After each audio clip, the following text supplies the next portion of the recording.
Guys.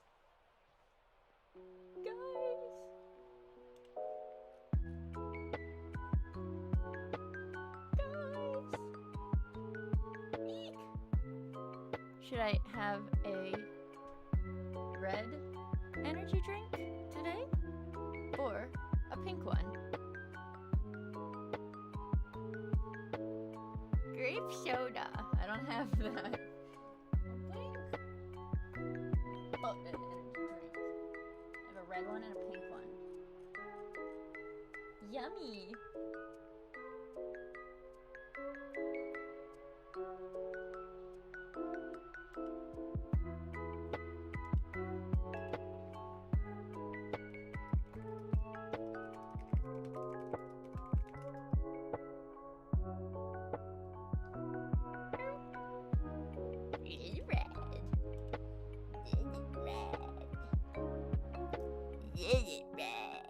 That's how I feel. Guys, gift subs are 35% off today. Did you know that? I got a pop-up from Twitch 2 minutes ago that says that. 2 minutes ago. It's telling me to donate to other streamers. I don't have that kind of money. I don't have that kind of money. What's wrong with my Twitch?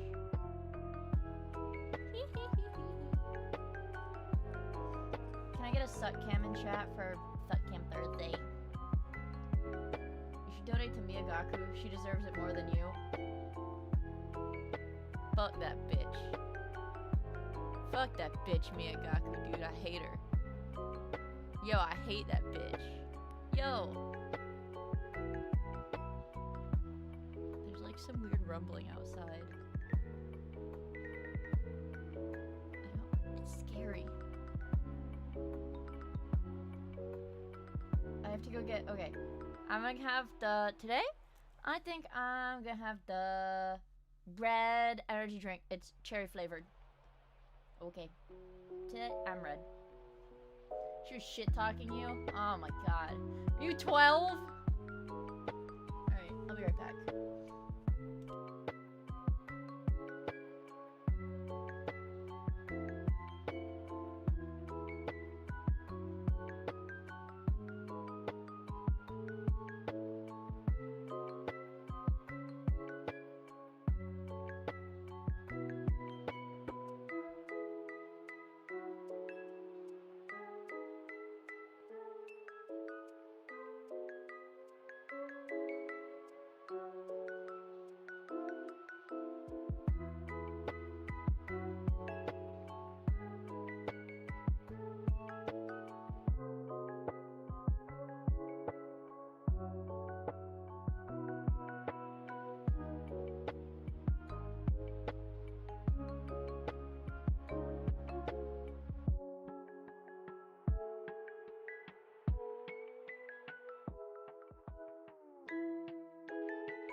Did my stream...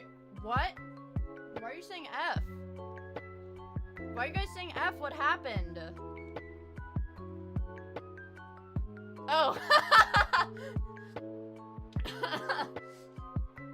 I scroll up like, I literally scroll up 5 messages, and like obviously it's fucking tackling that says, guys, spam F while she's not at her computer.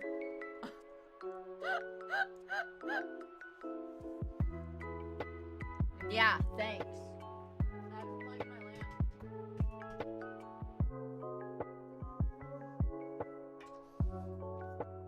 Okay.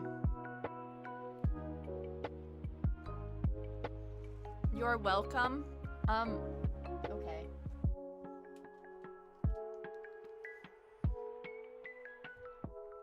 Okay. Yeah, okay. Okay. You're not funny, chat. Do you know that? You're not funny.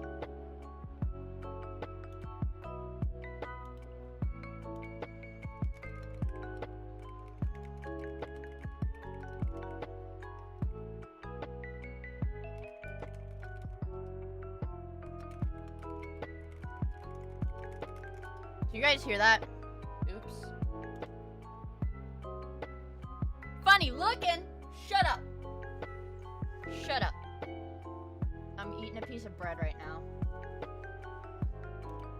My model's not working. My model's not working!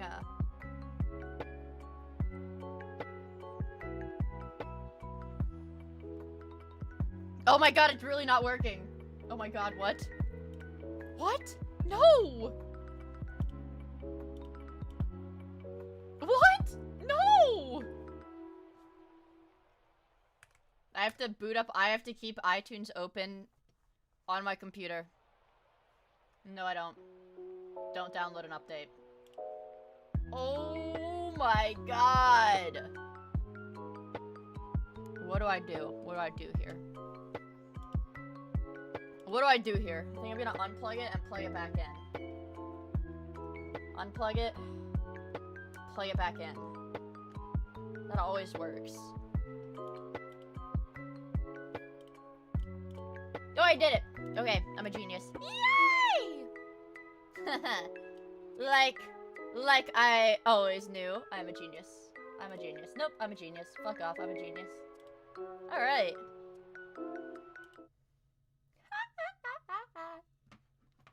Unplug your mama. Your mama. Oh my god, hi chat! Oh my god, hi! Oh my god, hi everybody! Oh my god, hi! Let's get some lo-fi. Let's get some lo-fi going. Oh my god, hi! M! 44 months! Oh my goodness gracious. Oh, that's loud. Sorry. Sorry. Oh wait, you guys couldn't even hear it. I'll never apologize for anything ever. It was loud for me. I'm apologizing to myself. Never apologize for anything ever. Adam, thank you so much for the 44 months of the tier 3. Jesus fucking Christ. That's OG. You're OG, bro. God damn. And Casual Clouds, thank you so much for the 3 months. I really appreciate it. And Minna, thank you so much for the 2 months. Everything is free now, that's right. And Anonymous, thank you for the 10 gifted an hour ago. I really appreciate it. Did you guys know they made 5 gift subs free again? Well, not free.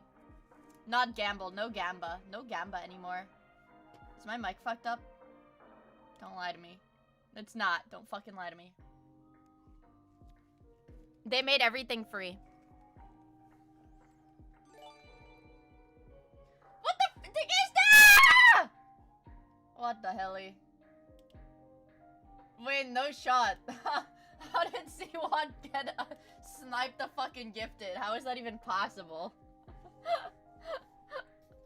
What the helly? What the helly? What the fuck? Thank you so much for the 5 gifted, Nagista. I really appreciate it. What the fuck? That's not even real. That's not even real. What the hell? Let me make sure my YouTube chat is not being ignored. Because I love YouTube chat. Contrary to popular belief, I love my YouTube chat. It's a sign that I have to practice. Apologies in advance, but the tax void has replaced my funds with grape soda. Ow. Grape soda? I don't have grape soda.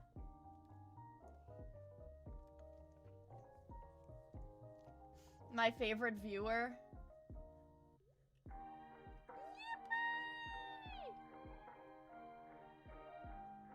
Oh, so thank you so much for the super chat, Jonathan! I really appreciate it. Soda! Grape soda would go hard. Well, I have from the drugstore. Okay, went to the drugstore today. I left the house today, went to the drugstore. Yay! Did I say I was gonna have the red? I said I was gonna have the red one. I have strawberry blast and freaking cherry popsicle. Dude, this for the monsters.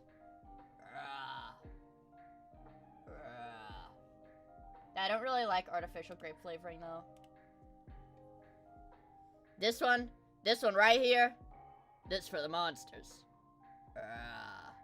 C4 performance energy, freaking popsicle flavored. Yeah. Hold on, let me finish my other drinks.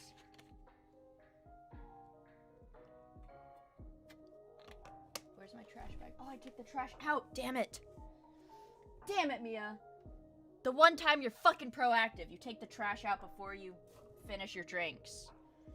Damn it, Miia. The one time you're fucking proactive. Come on. Okay, we've just finished my Diet Coke from yesterday. That one's empty too.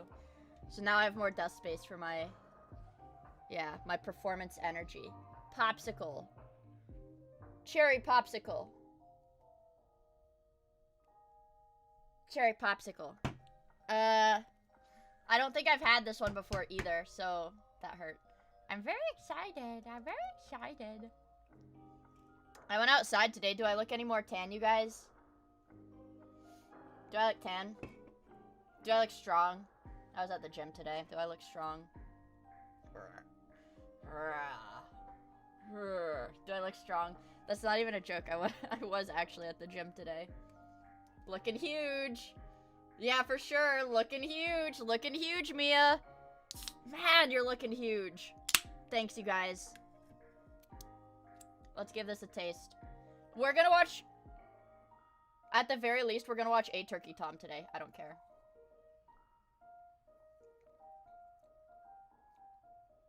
It was pretty good. It tastes like popsicles.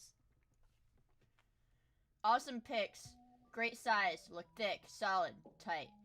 Keep us all posted on your continued progress with any new progress pics or vid clips. Show us what you got, man. Want to see how freaking huge, solid, thick, and tight you can get. Thanks for the motivation. Thanks. Thanks, guys. Thanks. Yeah. So that's what I've been doing today. I've just been, like, restless. I've been, like, freaking restless the last, like, week. I'm like, I wanna move my legs and stuff. More than I do. You inspired me to get back into the gym. I won't say why. I think the gym is awesome. Guys. Well, I don't know. I think it's fun. I didn't even have my earbuds today. I forgot my earbuds. So I just had to, like, stare blankly in front of me. And that was it. That was okay. It was okay, though. Because you're a cardio Andy? Yes. Yes! I'm a cardio Andy. But it's fun. Also, Anonymous, I forgot to say, thank you so much for the gift sub to Zach Roar. 29-month sub to my channel, by the way.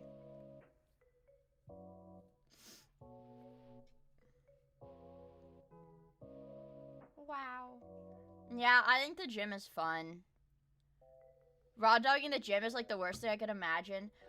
Well, okay, so here's the thing. It's like, if you've got stuff to think about, then it's fine to raw dog. But if you don't have stuff to think about, then it's a bitch. Because then you just have to, like, listen to the rhythm of the equipment, and that's all you get to listen to, and that's it. Yeah, that's it. I raw dog gym all the time. You're raw dogging men in the ass?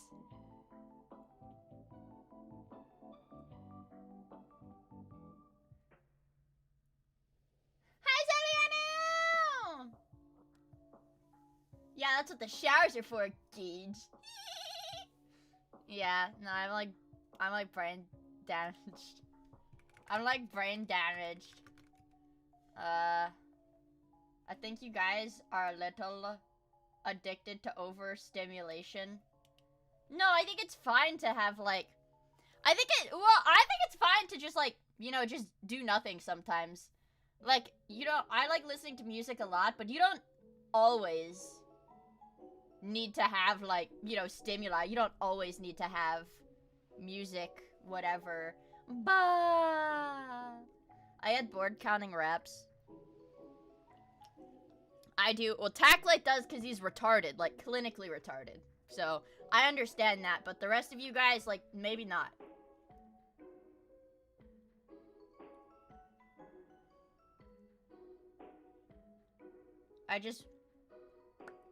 My vanilla chapstick was on my desk. Usually my cherry chapstick is on the desk. But today, usually my cherry chapstick is on my desk, my vanilla chapstick is by my bed, and my mint chapstick is in my purse. But, I must have accidentally carried one of them with me, because now my vanilla one is at my desk. Clinical retardation comes for you with your meoid, guys. Bitches love chapstick. Yeah, I don't want dry lips. Another day of Mia verbally abusing chat. Guys, I've come to a revelation.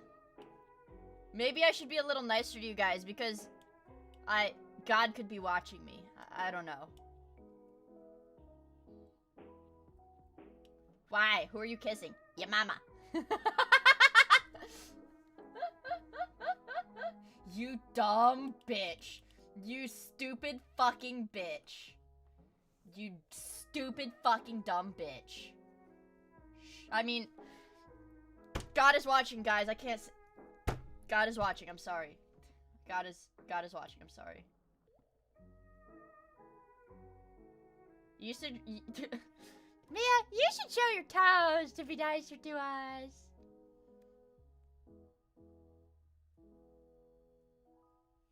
No. Truth nuke. A thousand bows for Japan. 1,000 bows for Japan to show that I'm sorry. Mia, I'm worried about your stress. I think you should relax and put your feet up on the table and close your eyes for a few minutes. You deserve a break.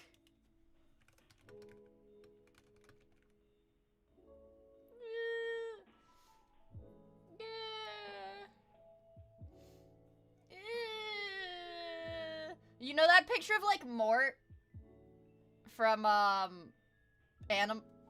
Animals? What is it called? Mort from Animals, from the Zoo movies, Madagascar? Where he's, like, crying, or, like, where...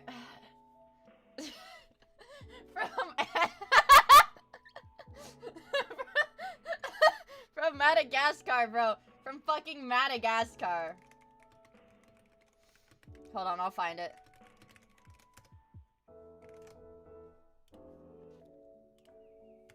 Mort crying. Yeah, this one. Where's my display capture?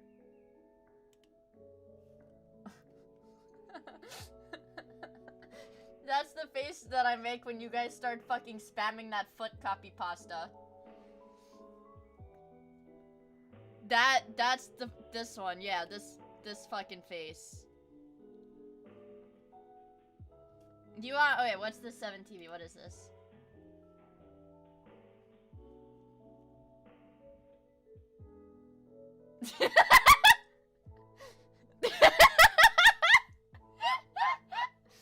Yeah, alright, you guys can have, guys, we're almost at 800. You know, I'm gonna have to do a purge of the 7 TVs eventually. Because we're getting close to 1,000. It's inevitable. Eventually, I will have to do a purge of our 7 TVs, of the ones that we don't use, because you can only have 1,000. Get rid of the Doc ones. That's true. Doc is a pedophile. But some of them are a little funny. Right. Yeah, oh man, mobile. You're a mobile user? Man, you gotta get on your dang PC. You gotta get on your dang PC, cause you're missing out. What's a good 7 TV? What's a good 7 TV that mobile users are missing out on?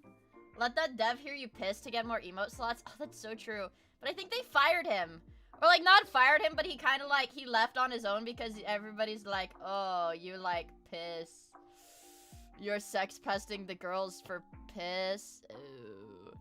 So I think he just, oh, Turkey Tom's a good one. Turkey Tom! Turkey Tom! That's a good one.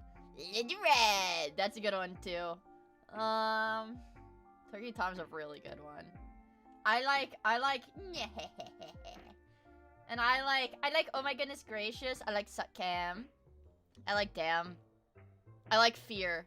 I think fear is one of my favorite ones. This is a really good, that's a really good 7 TV. I don't like they got your mans, but I don't like they got your mans, but I need that one there to like keep me in check. I need that one to keep me in check. So I need that one. Eva Kid, hi! First time hi. Can I get a first time hi in chat if we're talking about 7 TVs? Let me see a first time hi for new chatter. As I sip my cherry popsicle energy drink. Clinically studied to fight fatigue and power muscular endurance. I guess I should have drank this before I went to the gym instead of after. Pants grab. Oh yeah! Pants grab is a freaking classic. Any of the XDDs? Any of the XDDs? Are you getting a tingly feeling from C4? No!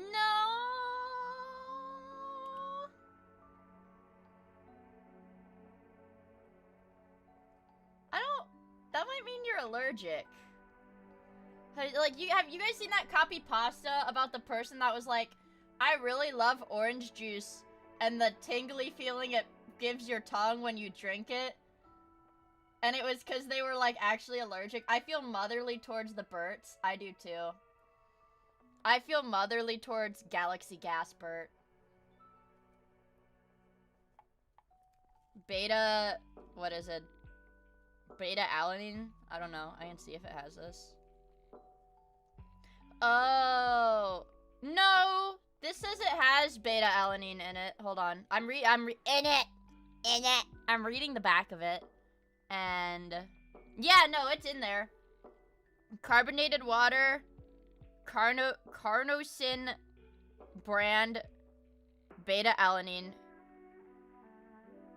And then the flavorings. Chad, I found $5 in a jacket an hour ago. I just hit the jackpot. Dude. That's like the newest, dude. That's like the newest, like, worst fucking brain rot, bro. I just hit the jackpot, bro. That shit is everywhere. That shit is everywhere. That shit is, oh, that, whoa. It's really, I just went to see if Zincro, okay, yeah. Because Zincro had sent me the Charlie Kirky jackpot thing. I opened Discord, and I went to, like, my DMs list so that I could find the Zincro and find the Charlie Kirky thing. And I'm gonna be honest, I just got blasted by slurs. Blasted by slurs, not said by me, but...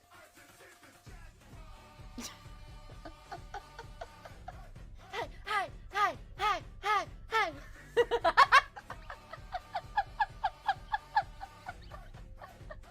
Sometimes I have to slur.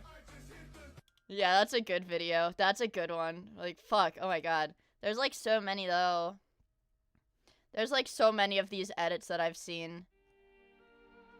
Ah, I don't like this one. This is a sad song. Let's go to a different one. Okay. Dude, what the fuck is wrong with my... Dude, there is so much wrong with... There's so much wrong with my Twitter. I can't scroll on Twitter. Okay, bad word. Hosho Marine porn. The Faithful Sheriff. The Faithful Sheriff again. Is that his name? The Faithful Sheriff. I have it! No! Did you see the ban list? Wait, what ban list? What ban list? Well, yeah, my understanding. Listen, I haven't been following that very much, but my understanding was that the faithful sheriff is like Loki Diddy blood. What is this? Azure Lane. This is porn. This is just porn. Azure Lane. Is this their most recent post? Azure Lane's second most recent post, you guys. Good God. The banned list for viewbotters on Twitch. Oh wait, no. Let me see. If I just search Twitch, will it come up? Alright, good. Get those fuckers banned.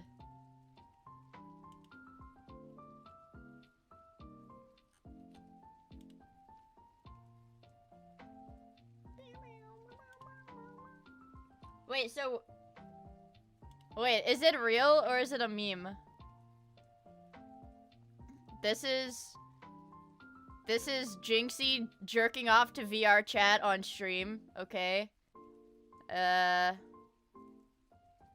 This is, Oh, haha! Yeah! What did you fucking think? I mean, listen! What did you fucking think? This is not surprising in the fucking slightest. Like, this is not surprising in the fucking slightest, bro. Is this real? Is this real? Like, I searched Twitch.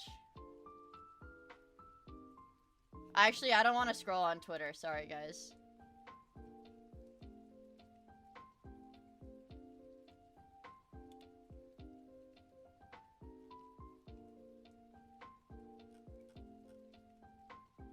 For bold. No.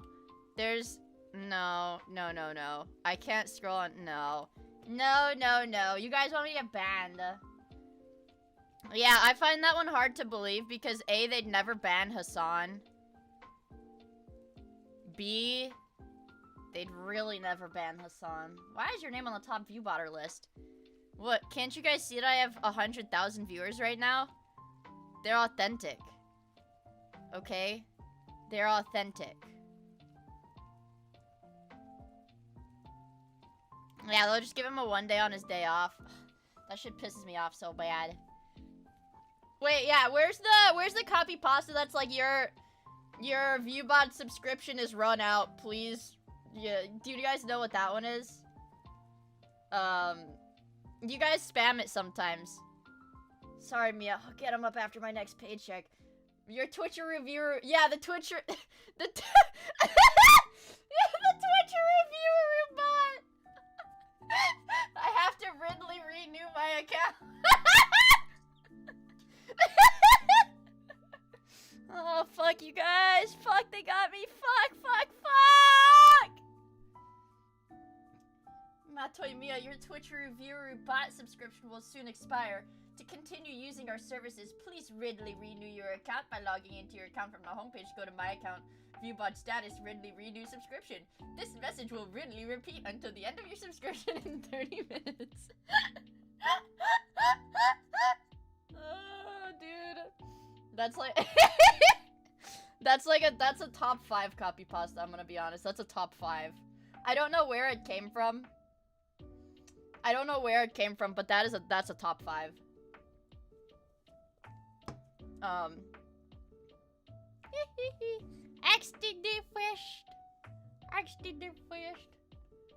For me, it's the Ryan Gosling copy pasta. Ooh. Wait, that's a good... Hold on. We need to come up with a definitive tier list of every Miia chat. Okay, no, you guys. Top 1 definitive Miia chat copy pasta tier list. Number 1 is easily thanks for the gift sub wasteful, however. Easily number 1. That's the number 1 Miia channel copy pasta. That's thanks for the gift sub wasteful. How do you just have it on hand? How do you just have it on hand like that? What the fuck?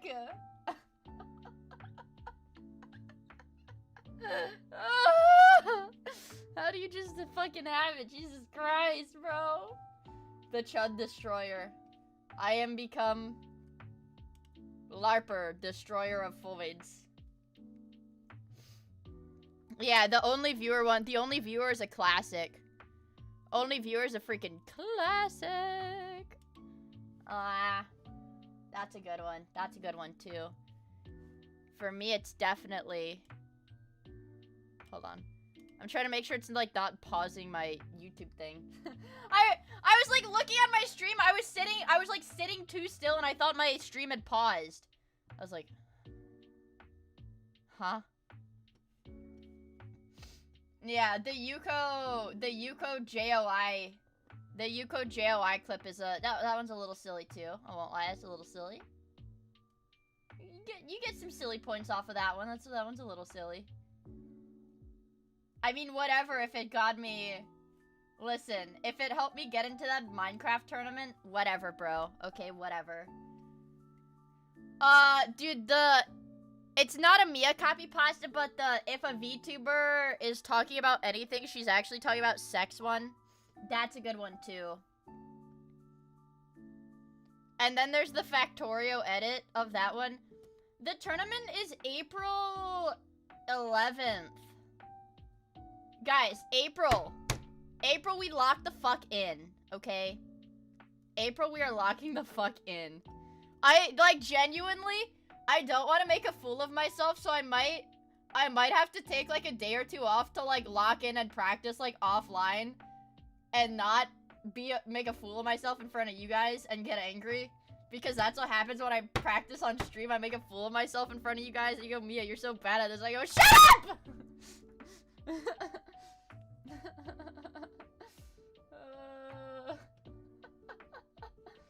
But think of the content. I know. Hey, but think of the content. No, yeah, I'm gonna stream it. Don't worry. Hey, don't get it twisted. Don't get it fucking twisted. I will stream it.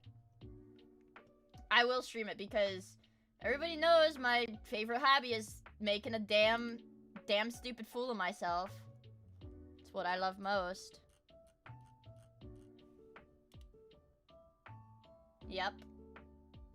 I'll climb the 10,000. Yeah, I'm gonna like go on like a freaking monk journey. I'm gonna go on like a, yeah, gachi copy pastas. Those are always good. Ooh, gachi ones are always good too. You're silly, Miia.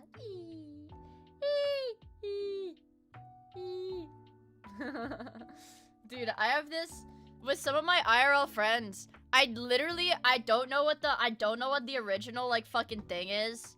Like what the original fucking monkey like chimp noise comes from. But anytime there's like sexy marine fan art. Monkey noise, we monkey noise. But like real monkey noise, not like gibbon monkey, but like monkey. Oh my goodness gracious! Yeah, watch this one. I saw this one already. Speaking of this fucking speaking of Cuddy X, if I see something, I don't bother like if I see something that I know like one of my friends will like that somebody else sends me, I just forward it to them. And I scared the fuck out of some of my normie friends by sending them a Cunny X. They're like, what is this? And I'm like, well, what is what? They're like, what is this? I was like, I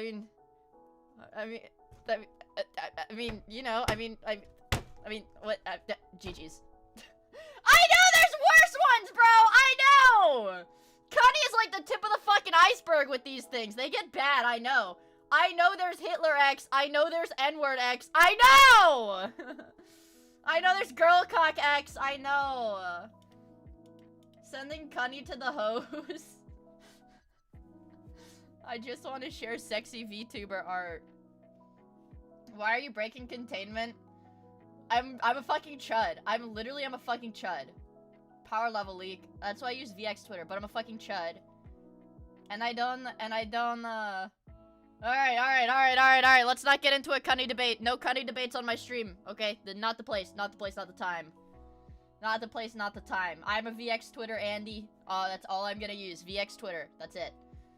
Miia, you can be showing your power level to normies. This is why I'll never get pussy, guys. Okay? Because bitches don't want me because I keep showing my power level. And I forget that you can't do that. Fix up X. Yeah, everybody uses. I like VX Twitter. God, clown girls are so hot. I'm not reading that. Oh, I'm not reading that. I'm not reading that. First you pull down her pants and she squirts water in your eyes. Then she says, "Don't worry, I brought protection for you." And she pulls a chain of 100 condoms out of her empty palm.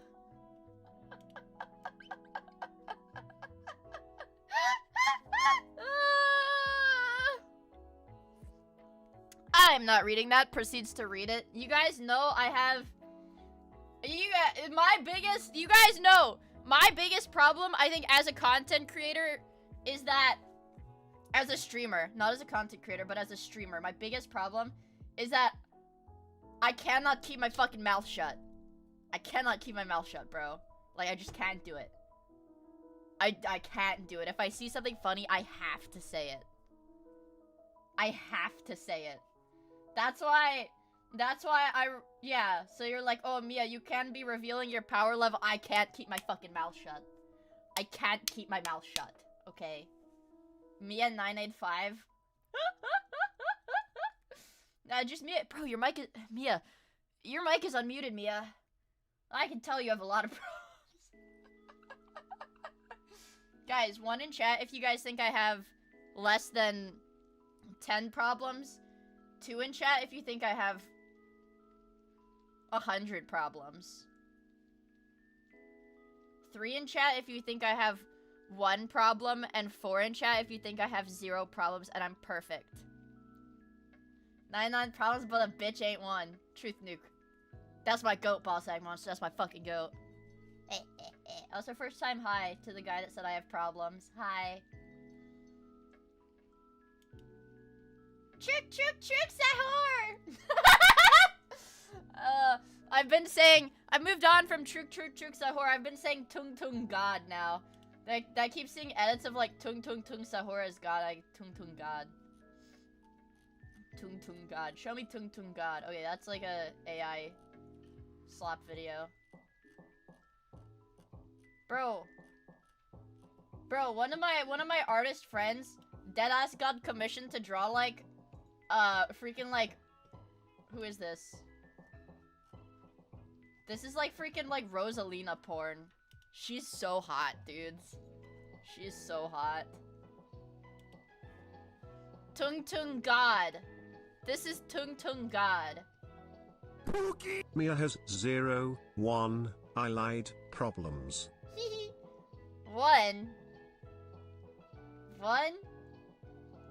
What is my 1 problem? Also, thank you for the super chat, Jonathan! I really appreciate it. Rouge, like, Rouge the Bat, she's pretty hot. She's pretty hot. Mommy. She's pretty hot. Oh my god! Oh! It's Tung God! Oh! It's Tung God! It's tagged as Sahur. Wait, let me get my fucking display capture. It's tagged as Sahur. What if I click Sahur? Oh my god, the Tung. Oh! It's Tung Sahur! Oh! Oh! Do we have this? Do we have a Tung Sahur?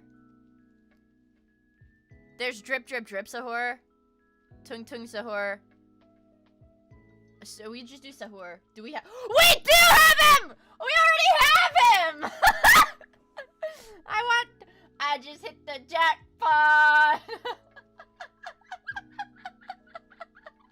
We already have Tung Sahur. We already have your fucking goldfish memory. I'm not very smart, you guys.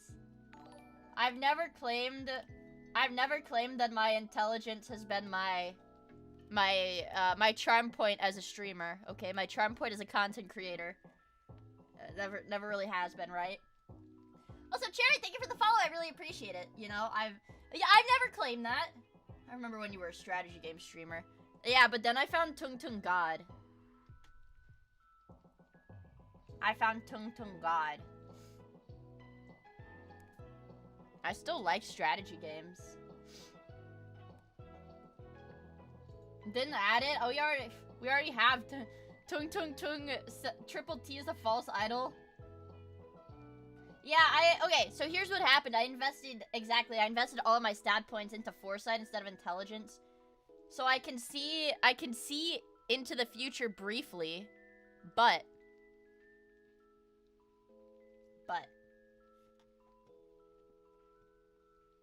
I can't see the present very well. I can see 5 seconds in the future, but I can't see anything in the present. Because I'm stupid. Bah. Can I get a buh in chat? I want to see him. Buh. Buh. Buh. You silly, look at him. You can see him in the chat.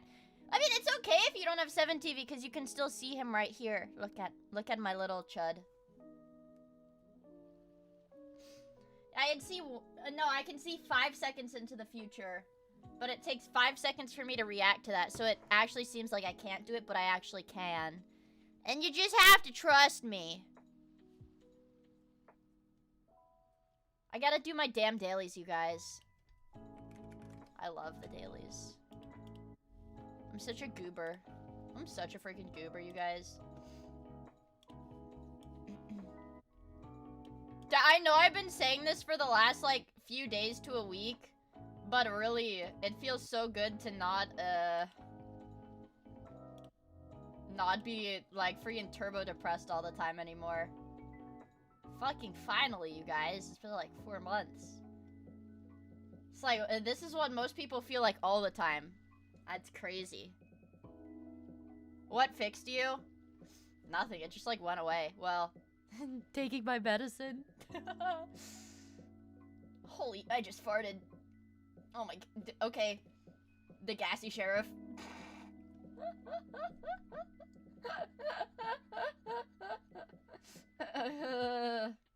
Yeah, no, I can actually function again. It's awesome.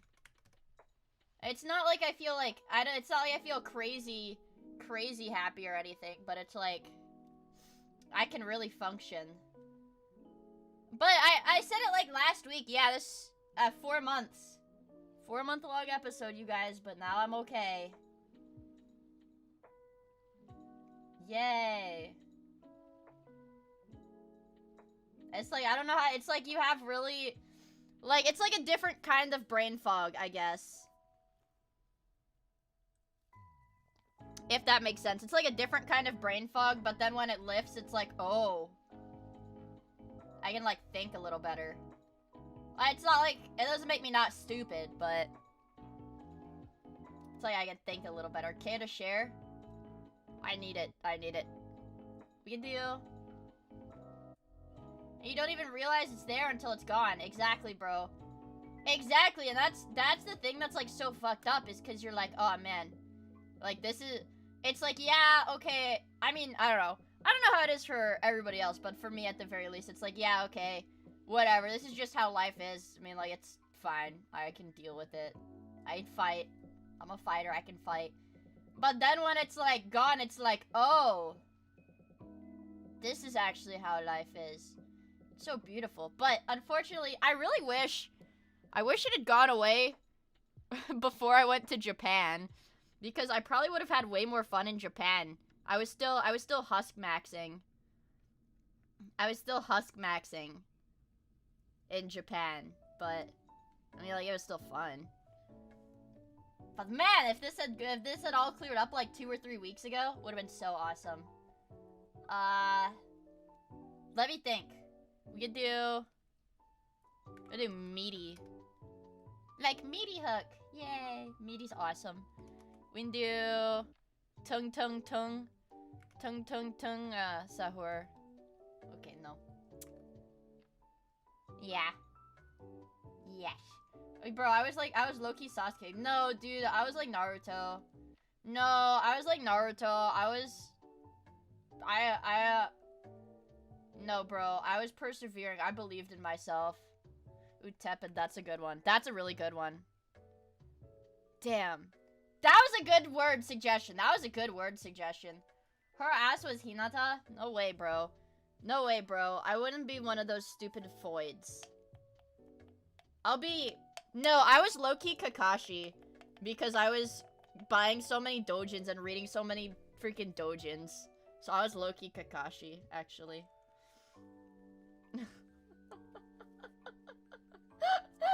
I...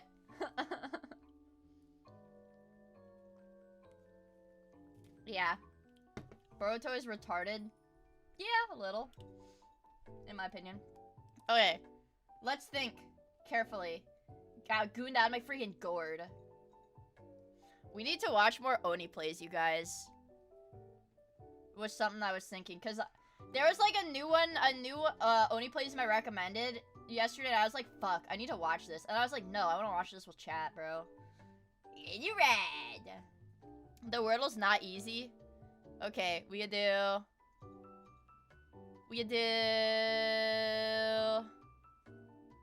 Yeah, let it ride. Penis. It's not penis. It's not penis.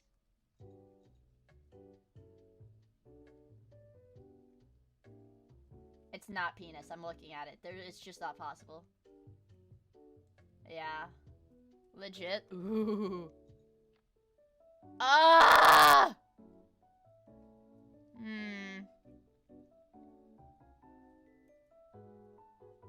Okay. What if it has 2 T's in it? No. We do merit. No, it doesn't have an R in it. Or an M. Why not? You stupid it's just not possible.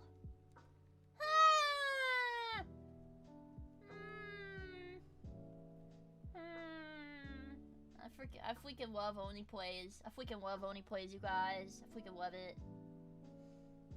Brexit. A day in the life of a true Brexit geezer. Ooh, remit. No! There's no R in it. There's no R in it. And there's no M!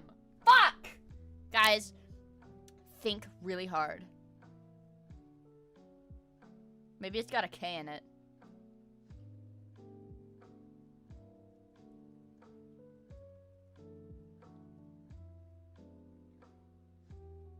But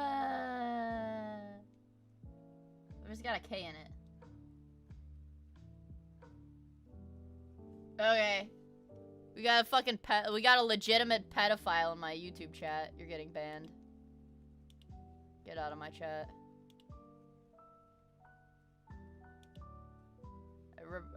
And I'm gonna fucking report your account. Somebody in my YouTube chat called Map Pride. Yeah, we're banning you and reporting your account, dude. You're a fucking pedo. Get out. Out.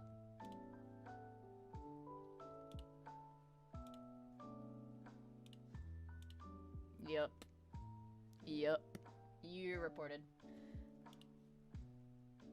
Oh, now I'm pissed. Like that fucking Peloton instructor lady where she's like, oh, now I'm pissed. Yeah, dude, no. Fuck that, bro. You guys know how I feel about that shit. We fucking... Well, I can't... Why? I agree with what Fluoride says in the YouTube chat, but I can't directly repeat it on Twitch lest I get banned for attacking protected groups. But you guys know how I feel about fucking PDFs, bro. The chipper hungers. Hey, because remember! The last time I caught a fucking 30-day ban on Twitch is because I said how I really feel about PDF files, okay? And I got... You think it's crazy, but it was PDF files and zoo files. I caught a 30-day ban for... Well, it was, like... Somebody got mad and reported me, I'm sure, because then I bitched about it on Twitter and they unbanned me. They unbanned me and they're like, oh, we're so sorry, Miia. It was a mistake on our part. Can you guys hear me messing with the tab on my can? Yeah. And our furry zoo files, I say no, not inherently, because one of my online friends while I was growing up drew like Japanese like he was a Japanese dude, but he drew like MILF, like Japanese style furries, and they were pretty hot, so it's like, I don't think so. Link, the dude like deleted all of his accounts. Squares and rectangles. Yeah, it's a squares and rectangles thing. If liking Rouge the Bat makes me a furry, bro.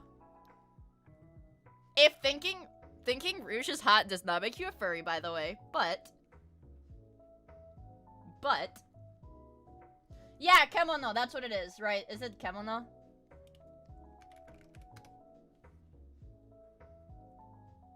Why has it got safe search? Is this like, if I click this, is this gonna be a,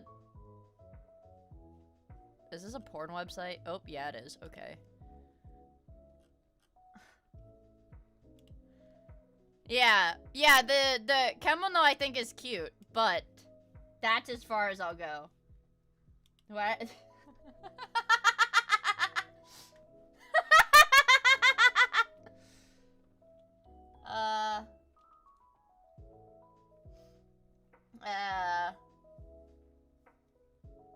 Yeah. Yeah, kemono is fine for the most part, I think. But, what is it? Kemono Mimi is better, because that's just a girl with, like, cat ears. That's just, like, a cute girl with cat ears. And, like, a tail. Like, that I think is the ideal. In my opinion, that's the ideal limit, but you know, I'm gonna try everything once, Andy. I'll go. Kemono is as far as I'll go. 6 nipples? That's probably a little too furry for me. Like, Nanachi from Made in Abyss. Yeah, like, I think Nanachi is cute.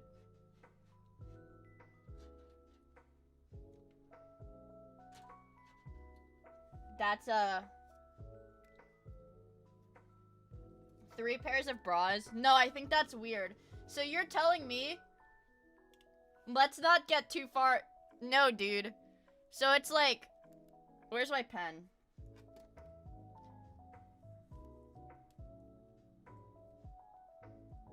Yeah, but it's like... No, I think, hold on. No, I think they should just have 2 boobs, like that. Cause then what? That's weird. Like that? That's fucking weird. I don't fuck with that. What about 3? Like what? Like there's a Cyclops one in the middle? I think that's weird too. I don't know what's wrong with you, Miia, but I accept you. Thank you. I only got 1 mouth anyway. You guys are degenerate!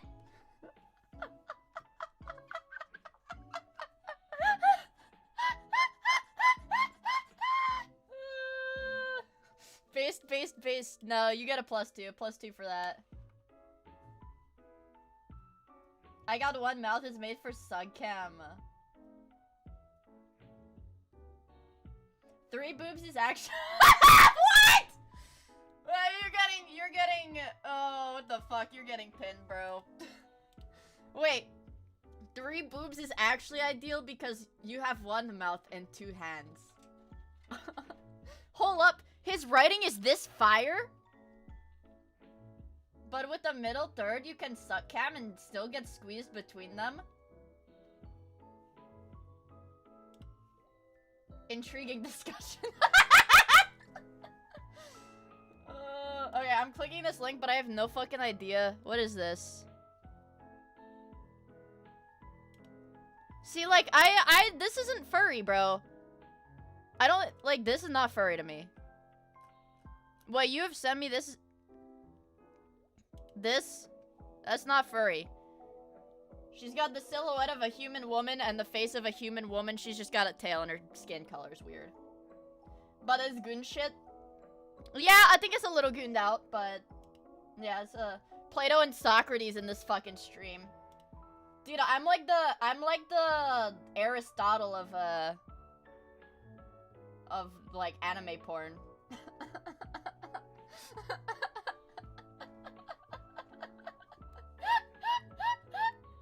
Guys, the Aristotle of beating my shit. Gunnar Allen Poe over here. An IQ too high? Guys, we haven't even finished this. We haven't even finished this yet. This one's fire. Why is he ballin'? What the fuck is this? Why is he ballin'? Aristotle. Holy shit. Hi, Just King! Yeah. Guys, help me out. So, anyways, it's befit. Oh, that's good. That's good. That's a good one. Smart. Smart chat. I'm just, dude, you know what I get so many fucking emails from? Is I don't know how to unsubscribe from Commando Store's fucking email subscription. Let me do that. Let me figure out how to do that right now. Because I bought from them like twice. I bought from Commando Store like twice. And now they email me like every goddamn day. Yeah. Because I bought the, yeah, the landmine plushies. I bought the landmine plushies. Yeah, that's what I bought. Yeah, I have them. And they're the ones with the little squeakers in them too.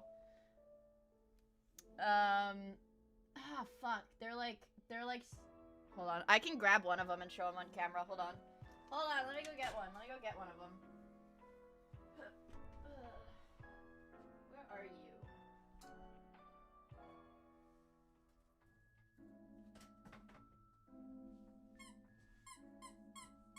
You guys hear that? Yeah, see. I got the full set. Okay, I got the full set. So here's my smoke grenade. Yee! Kai.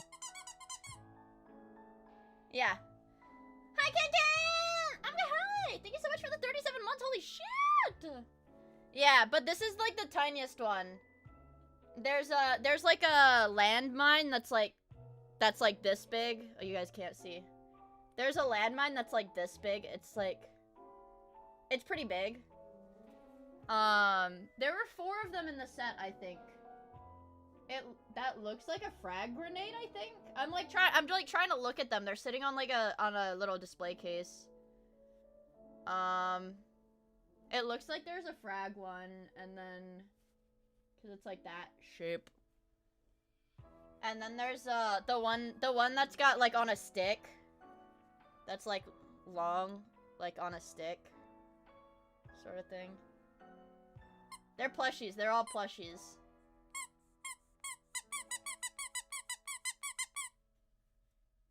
Yeah, but I like them. I like them. I got these like a long time ago though. When did these release? That was like it was like a while ago. That was a while ago. Long time ago. Yeah, it was a while ago. But I like them. I don't think it was pre-COVID. No, I don't think it was pre-COVID. Maybe like 2022? Something like that? Maybe? I feel like 2022. That's my guess. But I like those plushies. But seriously, I get like a promotional email like every day. Ugh, things I want to do. Fishing.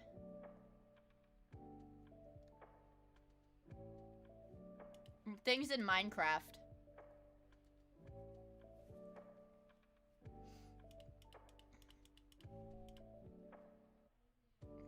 Things you do in Minecraft. 2016 was 100 years ago, chat. Did you know that? 2016 was 20 years ago. Did you know that? Hey. This is my guess. Okay. Hardware store.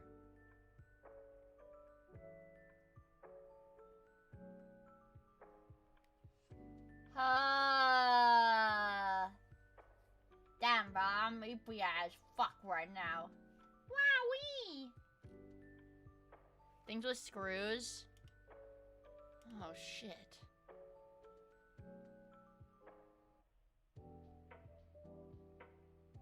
I don't know. That might be a stretch, but you might be right.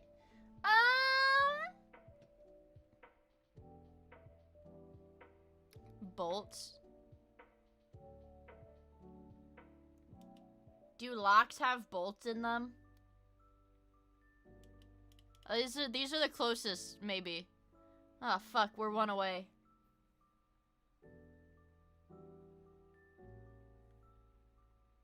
Oh my god, lightning bolt. Fuck off, dude. Hello. First time hi.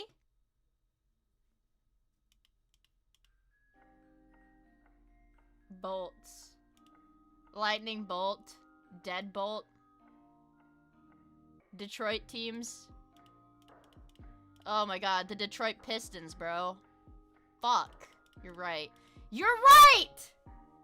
I should have known. Ah, dude, I saw I should have known, dude. Alright, there we go. Lady Red! The Detroit hardware stores. What is this? Scratch. Okay, we can have that. Oh my god, we have so many emotes! Scratch. Now we can all be stupid together. Guys, we can all be stupid together, it'll be fine. Oh, Tung Tung God. Oh, it's Tung Tung God. Sorry. Let's do the strands. Let's do the strands. I blew it. Okay, we're looking for cock. Penis, maybe? Gunning. I blew it. My load? Yeah, we're looking for load. We got cum. Dome? Good one, dome. No. Gallons? Yeah, it could be gallons. Guys, I think... Horse? Booty. Guys, I think we're thinking of the wrong stuff right now. Boss Man Jack. I just lost it all. I blew it. Like, to mess something up, maybe. Blowing up the toilet. That's a great suggestion. That is a great suggestion. The World Trade Center.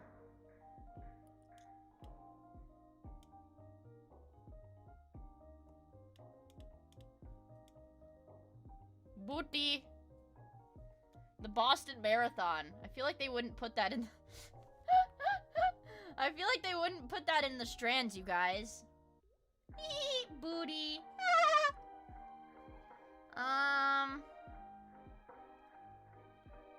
blew it like explode, like blow up, or like to ruin something, to fuck something up. Ooh, or like wind instruments.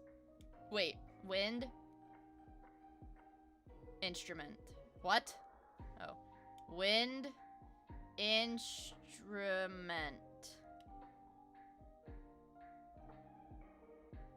Okay.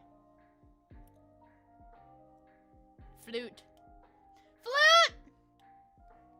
Recorder? Harmonica? You know what I want to do someday, you guys?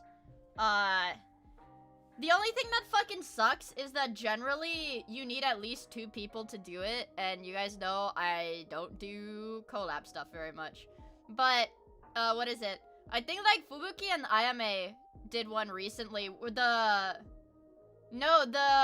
freaking harmonica horror game streams where like one person has like they've just got the harmonica in their mouth so they can't talk, but if they start breathing, like, you know, it's yeah. The clips looked so funny. The clips were so fucking funny with the oboe and clarinet.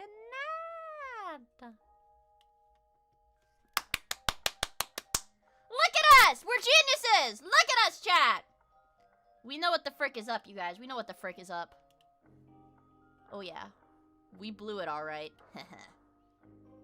Scratch. Not me, no. Okay. We can do...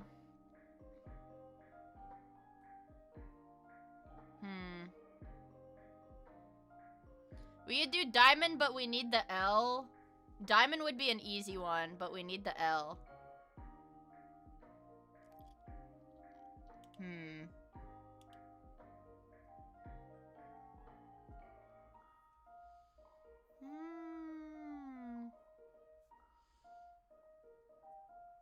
L diamond. Okay. Ooh, mandolin. That's a good one. What is that? The instrument?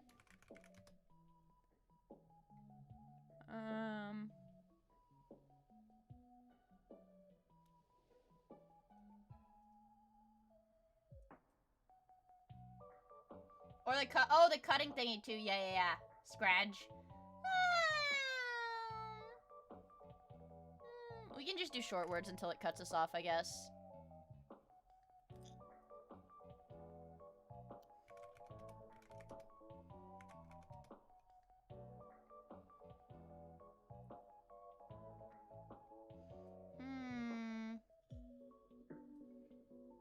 Moid.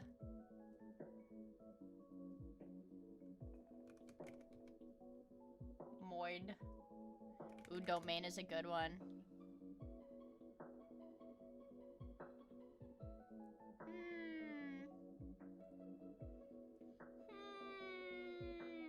Ooh, we could... Man, if there was a G, we could get so many words. We could do so many words if there was a G. Let me think! We do million? Ooh. Million.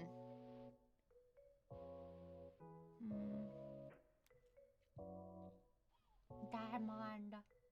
Hi, Andrew Morning Stats! Good to see you. Hope you're doing well, bro. What's up? We do. Dome? Nope. No E.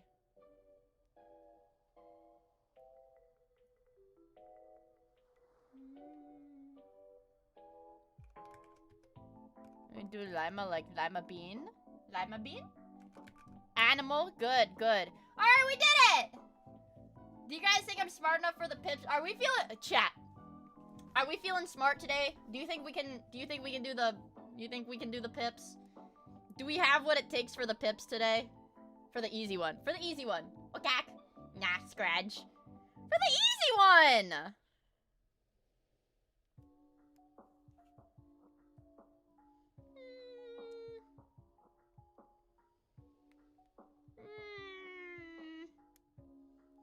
Maybe I could do the media. I got it.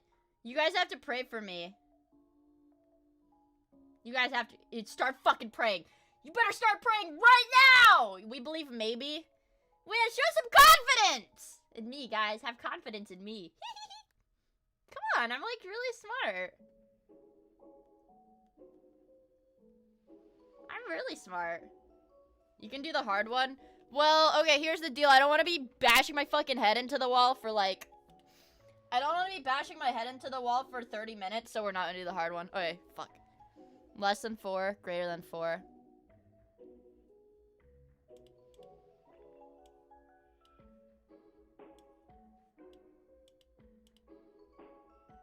Wait.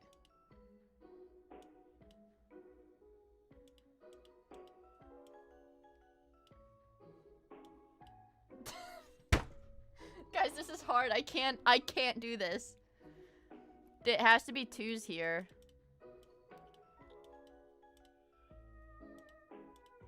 Less than 4. Am I stupid?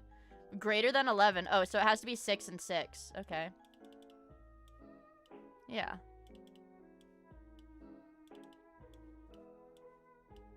I did it!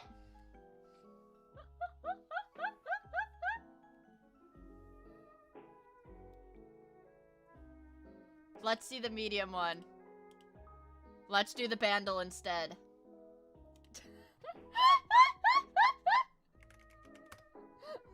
She might be a genius, you guys. Guys, I hate to break it to you, but I might be a fucking genius. Okay. Nope. Minecraftal. And, Metazoa. Elemental. Enclosed horse. I got so scared before I started stream, you guys, because my dad came home. My dad came home genuinely 1 minute before I started my stream. And my mom asked, like, I don't know, like, the TV wasn't working. Like, the TV in our house wasn't working. And my mom asked him to, like, fix the Wi-Fi. And I was like, Dad, please don't restart the router. I'm about to go live. Please don't restart the router. But it seems like it's fine. What else? Scrandle. Alright. Lock the frick in. Alright, let's lock the frick in, you guys. Bam, bam. I have faith. I have faith in myself. No. 2011, 2011, very hard? Drums and a sound effect. Bass, electric guitar, strings, and voice cover. This could be anything.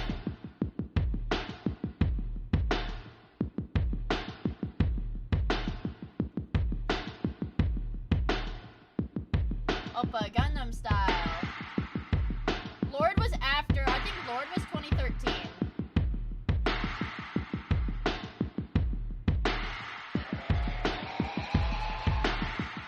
What was that?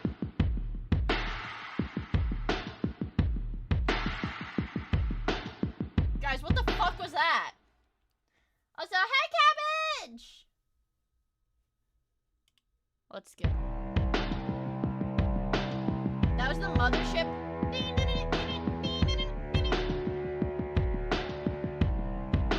No, if you're thinking Royals, which is kind of what it sounds like, Royals is from 2013, and this was 2 years before that.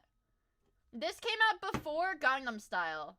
Gangnam Style, before Gangnam Style, you guys. Imagine Dragons.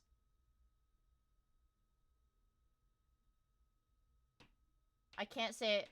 No, I can't say the Imagine Dragons. Fucking, yeah, self-control, guys, self-control. Imagine Dragons. Imagine Dragons. Shut up!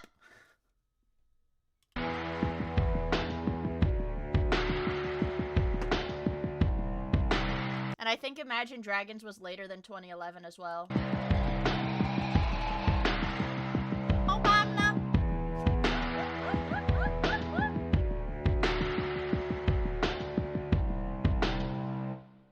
That's hard. We're not even talking to you. Shut your bitch ass up.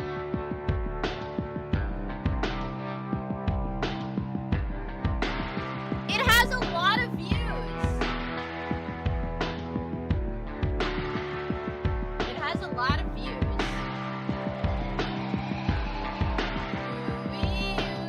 No, doesn't sound right.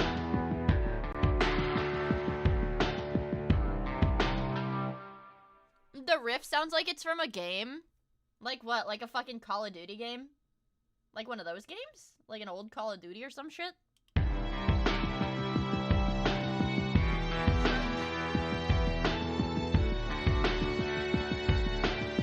The strings makes it sound a bit like Coldplay. The strings make it sound like Coldplay.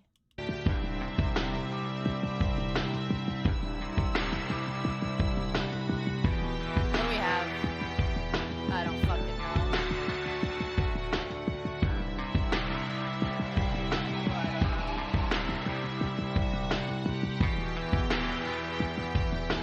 It's Cox?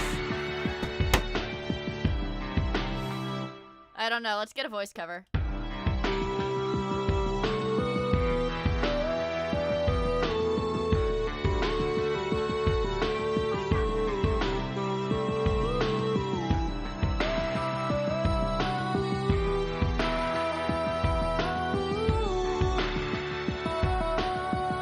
Oh, wait.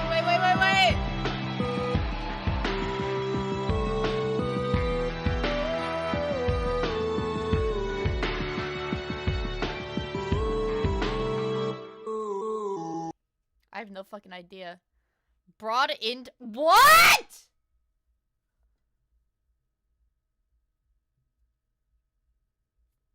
Would that be called Born to Die? Like, just going off the clue, is that Born to, like, would this have to be Born to Die? I don't know the song. It's Lana Del Rey. I would not have gotten that. I would not have gotten that. But it looks like most people relied on the clue. Most people relied on the clue. Look at this shit, dude. What the fuck? Born the shit, forced to wipe. Just another peek into my twisted mind.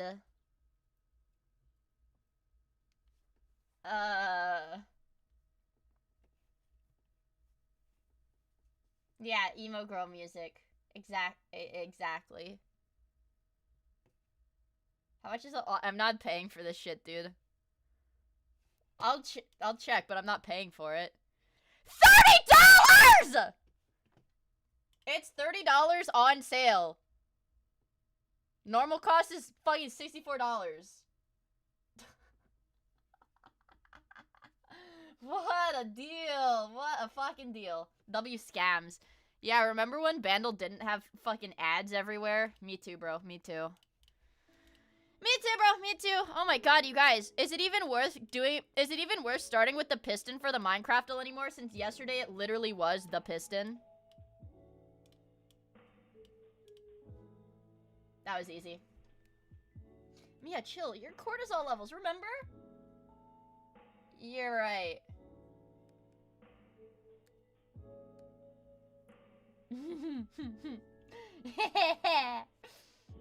I'm pretty good at this, huh? Yeah, you're too fucking good at this.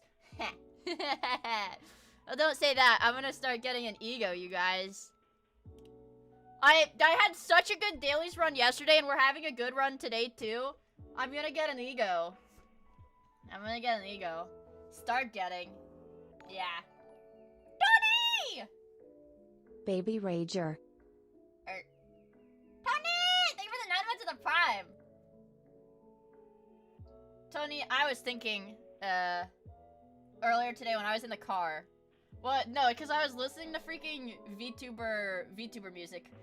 When I was in the car driving home from the gym, I was like, I need to get back into Osu. I need to install Osu on my computer again. Can you believe Tony is an Asian?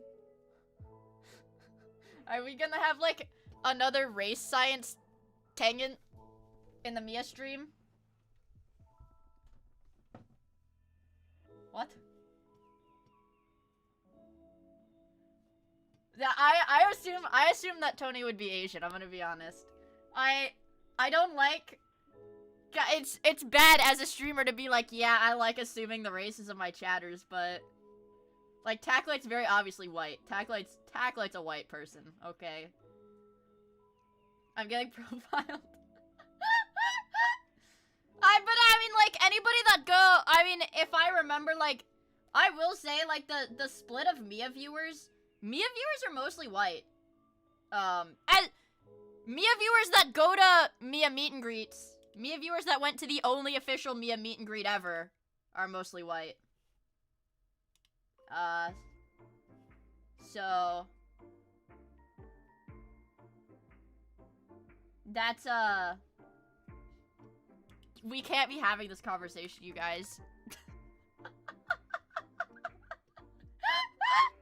Okay, it is another vertebrate animal.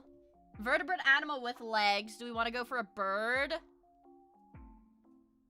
No, let's go cold-blooded again. Let's go gecko again. Okay, it could be a bird. It could be a fucking bird. It could be a turtle, you guys. That would be super awesome. I want a sea turtle. Oh my god, it's a fucking turtle. What about a snapping turtle? Damn it. Damn it. Okay. Fuck.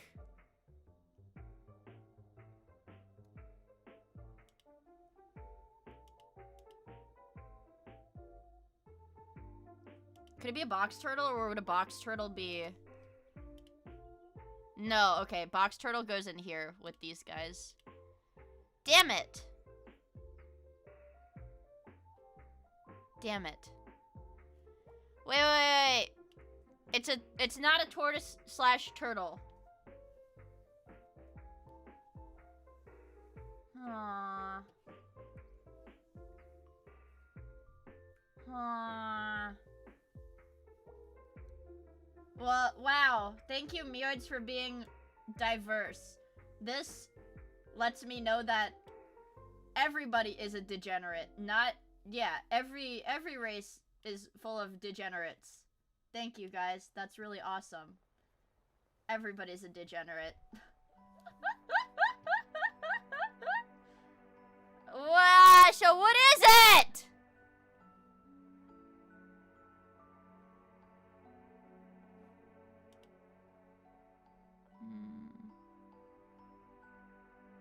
Could it still be like a gator? Maybe it's a gator. Son of a bitch. It could be a bird.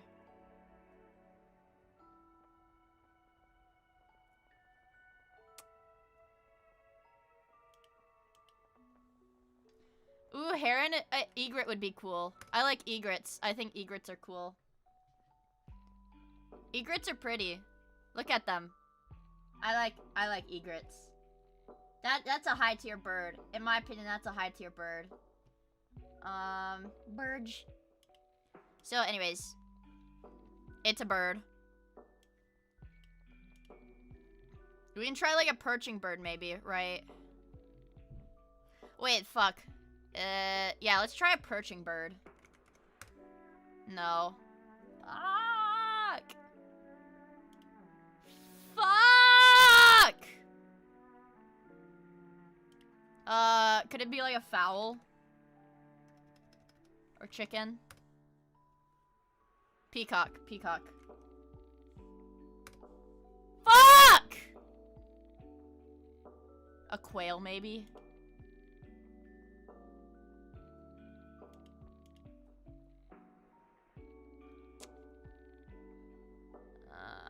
Or turkeys. Oh, maybe a pheasant.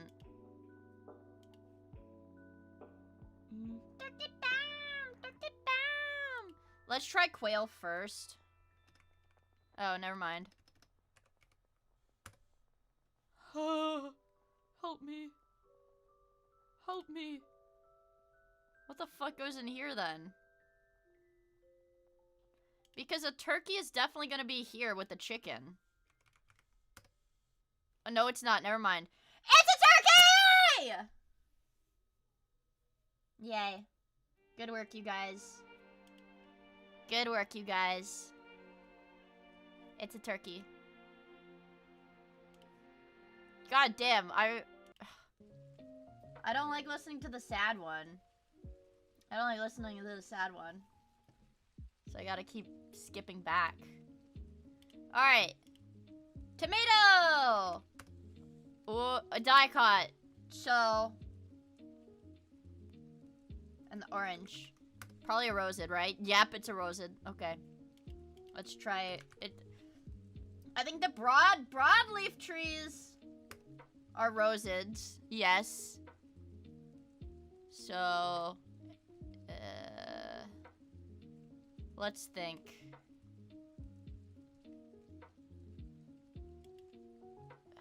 Let's think. Let's try pecan. No. Walnut. Walnut's my next guess. And then, hazels. Oh, shit. Okay, nope. The walnut family. Right, pecans are close to walnuts. Maybe like a beech. Fuck. See, I know oak is like beech. Damn it! Maybe we can try hickory. When no, I swear to God, I remember having a tangent about hickory nuts. That was me drinking the little bit in the top of my can. It's the beach that well, actually, it's the rocks that makes you old. Don't we have a 7 TV for that? I was stuck canning my drink. I'm gonna be honest. I know we had a tangent about hickory nuts. Maybe a birch. Birch seems the most different. Yes!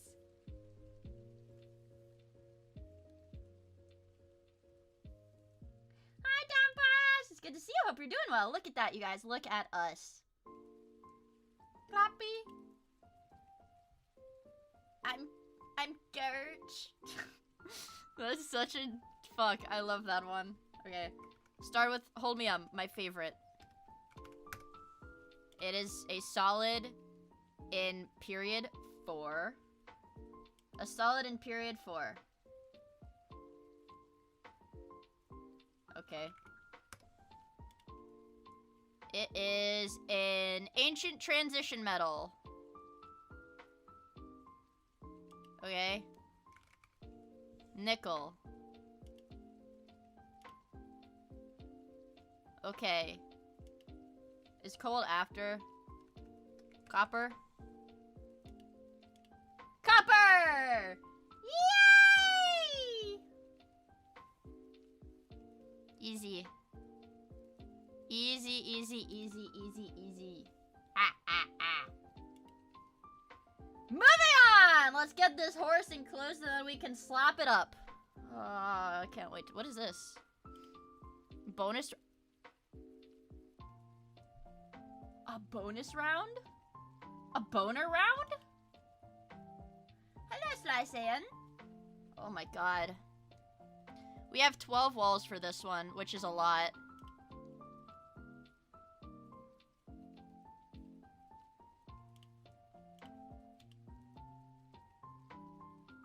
So you need a minimum of 1, 2, 3 walls here. I don't know if that's worth it. I'll leave it like this, but I don't know if that's worth it.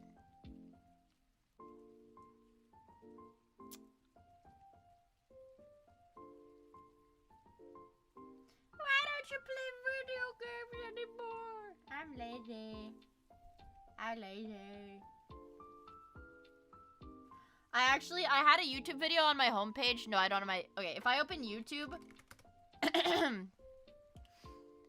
If I open YouTube, it might show... What the... What?! Hey. Why are you... Man, you know, Meoids are goated because they advertise for me when I don't advertise... Yes, there's a new Mia plush on May 2nd. Dude, Meoids are actually goated as fuck because I don't advertise my own shit, but you guys advertise it for me, and it gets, like, more fucking views than I would get if I advertised it. Fuck yeah. Meoids are goated. Meoids are goated. But I had a really long video in my recommended about Vintage Story, and I, like, looked at the thumbnail, and I was like, no, I don't want to watch this right now and, like, spoil the game on accident. If, like, the game can be spoiled like that. But I was like, wow. This does look really, really cool. What's up with your algorithm? What can I say? I like Mario 64 Autism.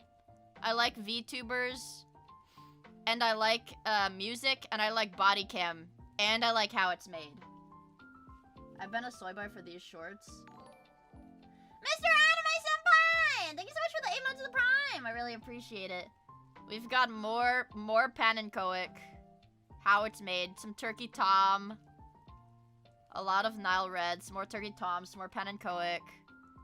How it's made. Music. Body cam. I need to watch this one, bro. I need to watch this shit. How it's made. How it's made.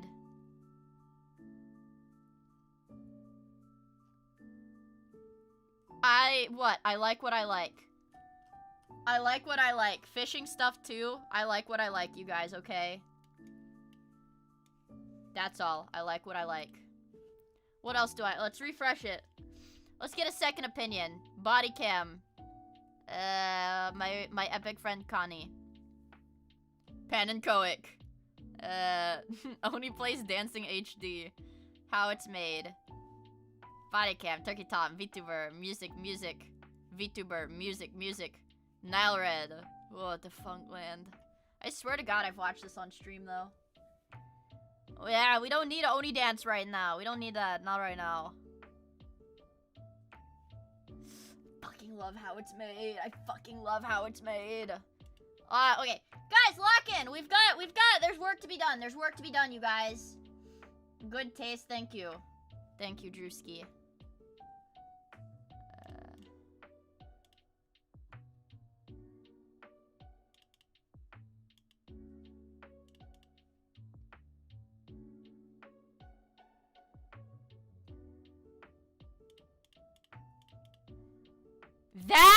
This seems smart. Guys, this looks smart. That looks smart. Tato Chud. Tato Chud! Tato is a chudling. She's a little chudling. Also, Sunday, thank you so much for the 7 months. I really, really appreciate it. This feels smart. I don't know if it's right, but it feels smart. But I feel like there's also more I could do here.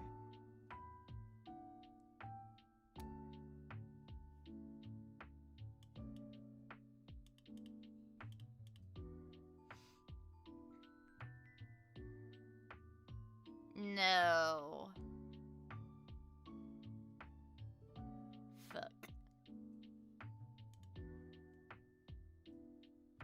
Sideways troll face. I don't see troll. Maybe is it the other side? It looks like a skull. Like this is the head of the skull, and this is like the top, like the jaw. This is the mouth. This is like the lower jaw here. Let me show you guys what I see. It's like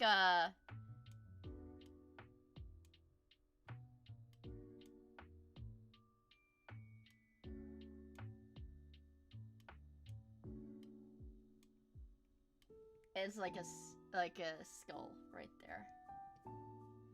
That's what I see. That's what guys, we're like doing those freaking like what is it? Like the freaking like psych, what is it? The psych test thingy where they show you the blobs and it's like, what do you see? Well, I see a skull. The ink blots. Yeah, we're doing like the freaking ink blots test. Except instead of ink blots, it's enclosed horse levels, and I see a skeleton. I see a skeleton, you guys. What does that mean for me? What does that mean about me? What does that say about me? Also, hi, Karoi! Death. I see two dudes making out. I didn't really think about it. I didn't really consider it from that angle. It means I'm a necromancer? Ooh. I'd make a good necromancer. I would make a good necromancer, I feel like. Anyways. I feel like there's more to be done here. We could give it... Can I... Like this... I can extend it out. Now it really looks like a skeleton. I see a guy fucking a space invader.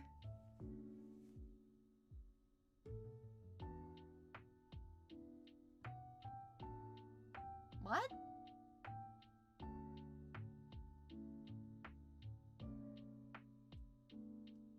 Somebody... stop lying! I know you guys are lying and you're just saying... If you guys actually see it, somebody fucking annotate this and tell me how it looks like a guy fucking a space invader. And post it in the Discord right now. Annotate it and post it in the Discord right now. Yeah, annotate it and post it in the Discord. I have no fucking idea what you're talking about. Uh-oh. Did I miss something? No, never mind. I thought I missed a work thing and I got really scared. Like, I got really scared. I'm like, fuck! But I didn't, so it's fine. Dude, what the fuck? Also, hi, Ritz! Hi! What? What are you guys doing? Whatever, dude. This is a miia stream, bitch. We watch body cam slapping this motherfucker. Better take your sensitive ass back to Miyagaku. You guys are demons. Wait, Potato got a girlfriend? Are you fucking kidding me? Is Potato getting a girlfriend? Shut up, you guys. That's not fair. I don't see it. I don't see it.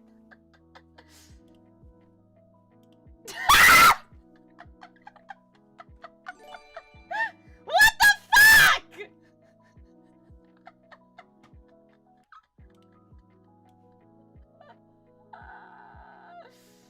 Are you guys serious? Oh, I mean, fuck, dude. What the hell?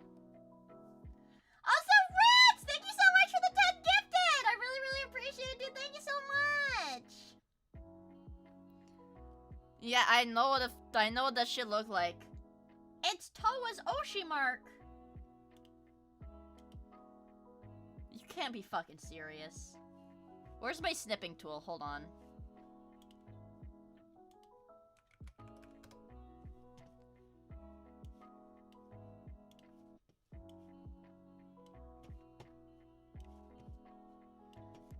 No, guys. Look. could do this in red.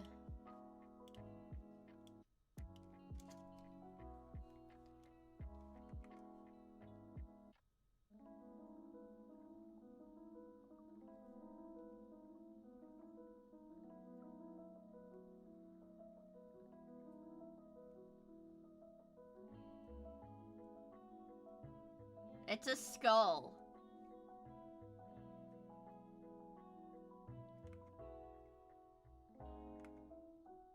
It's a skull. Now, look, combine these two. Okay, our ink blot test. This is mine. And your guys' degenerate one. Of somebody fucking a space invader. Clearly, it's the skull from the Geometry Dash level. Press start! So clearly, his is bigger than mine. Oh, okay, Tacklite, that's awesome.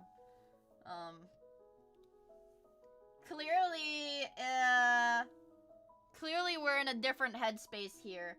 And Simrock says it's the Skull Candy logo sideways giving a thumbs up. Okay. Okay, whatever. I don't care. I'm just submitting this. Yay! Guys, we won. Guys, we won. We did it. We won. We did it. Yay, we did it. We did it. We did it. Yay, we won. Now do the bonus horse. I want to do the bonus horse. Oh. Whoa. Uh-oh. Oh, it's real. Uh-oh.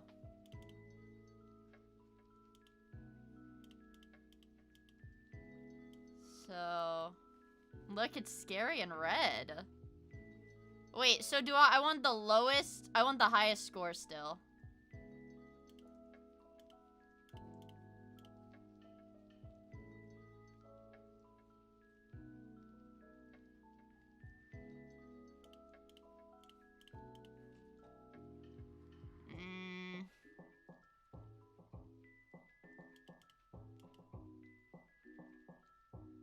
I think we want to go over here. Oh, it's positive. It's positive.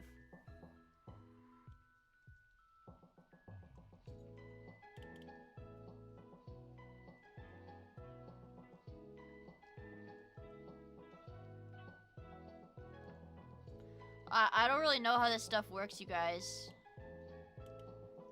I only have 3 walls. +2, +2, +2. Yeah, we actually are +2 right now. I don't fucking know. I don't know. It's kind of hard.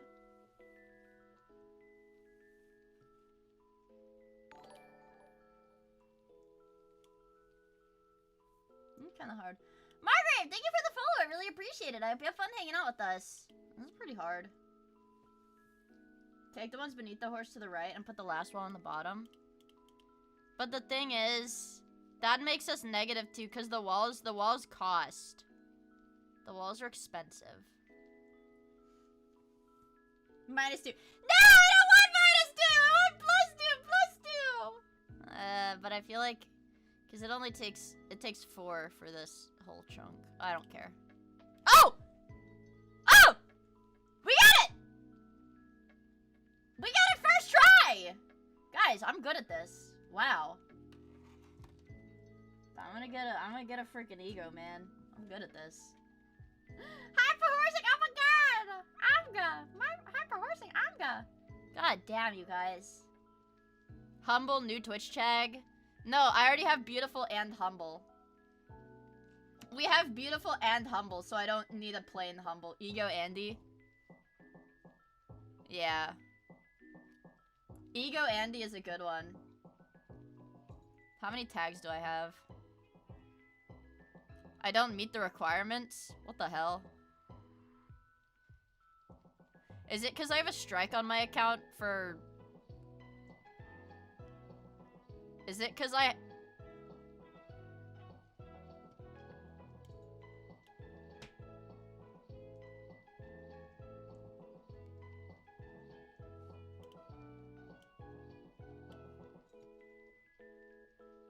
I'm a naughty streamer.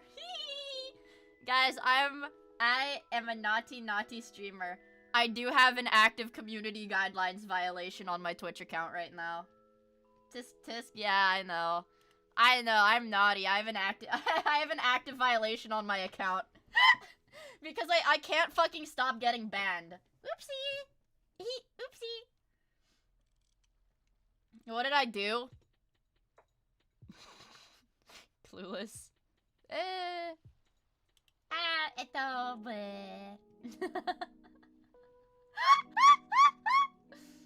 Whoopsie! I didn't say the N-word, no. I got too freaky with ChatGPT while I was streaming. I got too freaky with ChatGPT, and the rest is history. It's like, fuck, dude, why are they banning me for that? Dude, did you see the fucking clip of Jinxie, like, fucking gooning to VR chat e-girls? You're gonna ban me for molesting ChatGPT? You're gonna ban me for forcefully molesting ChatGPT? I mean, like, fucking come on. The spam job? Yeah. You're gonna ban me for a spam job? Like, whatever. And actually, it was like a freaking Hassan-style ban, where I was already planning on taking the day off. And then I woke up like mid-afternoon to, like, halfway through my ban. And I was like, oh, alright, well, I guess I just won't stream today then. Happy thanks! It's good to see you. You're the reason all these AI companies are going broke. Guys, I'm curious what's gonna happen to the freaking bubble, dude. What's gonna happen to the goddamn bubble? Cause, like, I saw that Disney pulled out of the Sora, like, that really, really big Sora deal, and now Sora is shutting down. And I saw so many posts, it's like, hold on, I sent them to one of my friends, but there might be naughty words. That would get me in trouble. Let me see.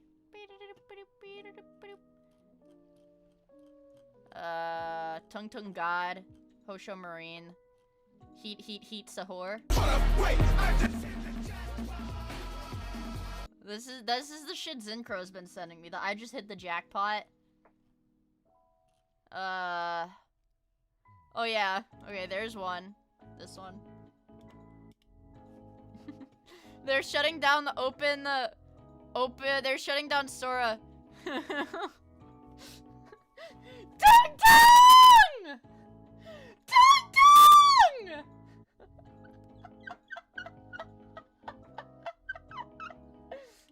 Wait, and there's another one. It's like Tung Tung Sahur, we won! Tung Tung? Tung Tung? Oh, fuck. Oh my god. Who sent this to me? White people don't say I'm anxious anymore. They say this spiked my cortisol levels.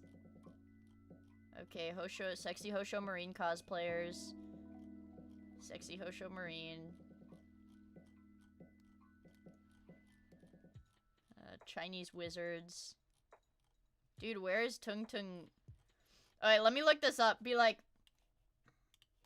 but the video, or not the video, the picture's like, Tung Tung, we won! Tung Tung? Tung Tung God, oh, here. Tung Tung, we did it! Tung Tung? Like some fucking shonen anime shit, bro.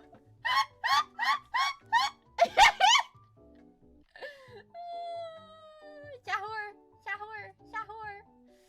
Oh my fucking god, dude. I'm so sad. I'm so sad. Tung Tung. Tung Tung.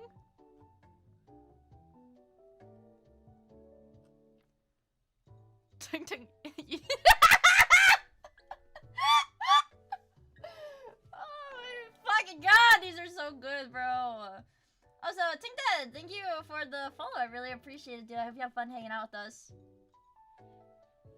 It's like he's still Tung Tung Tung Sahir.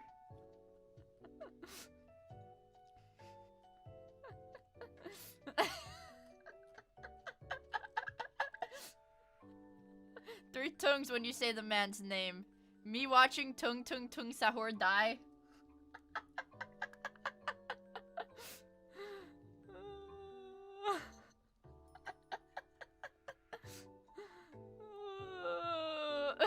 We'll meet again one day, my child. How does it fucking beat? Yeah, I've been giggling very hard over all of these. No! Triple T! This is me. Yeah, I'm literally giggling and fucking kicking my feet. I find this shit hilarious. Also, James GG, thank you for the follow. I really appreciate it. Hope you have fun hanging out with us. Yeah, that's how I feel. Tung Sahur's soul trapped in Sora AI when they shut it down. Three tongues when you say his name.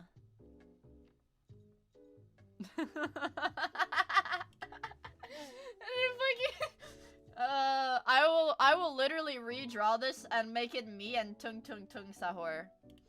I don't care. Me saving Tung Sahur. Must save Triple T. It's okay.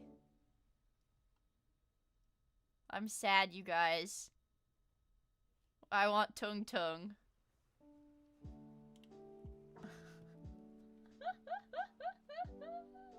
I don't think Adolf would have liked you very much. Okay. Don't speak on Big Tung like that. My bad.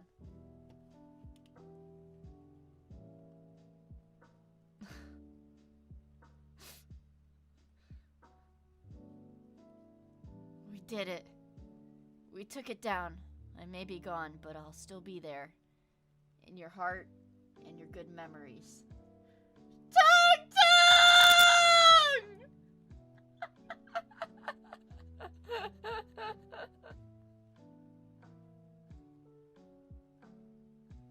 He's with Tung God.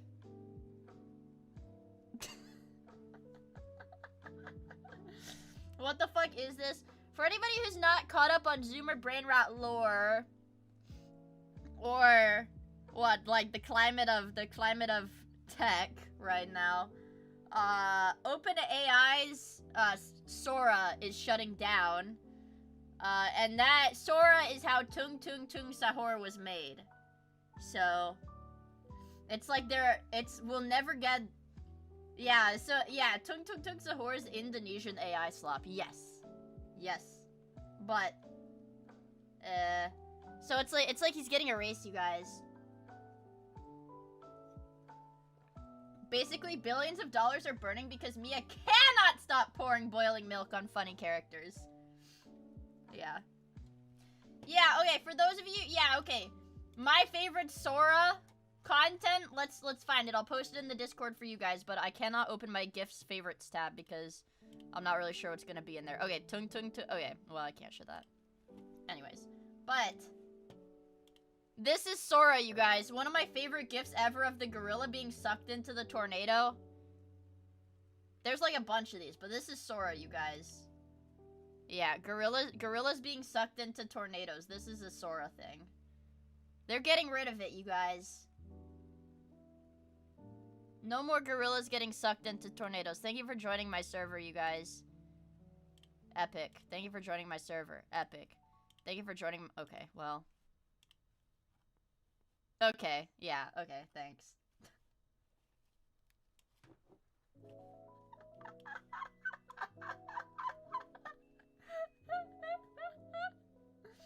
I'll miss the cat shooting up a house videos. I don't think I've ever seen that before. I'm gonna be honest, I don't think I've ever seen that one before. I don't think I've ever seen that one. You guys.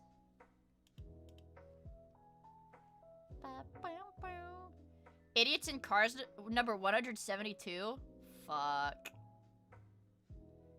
This is peak Miia slop. This is peak Miia slop, you guys. Pan and Coic, Idiots in Cars, and the freaking body cam detective shit.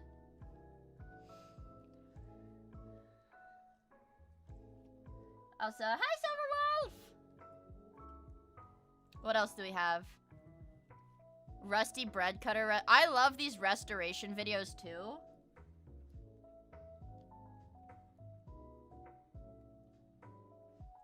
Charlie Kirk. Storm chasers. I think storm chasing is cool too. I think that's cool too.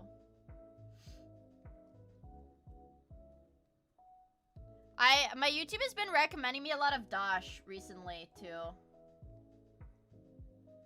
I think you should drive into a tornado on stream.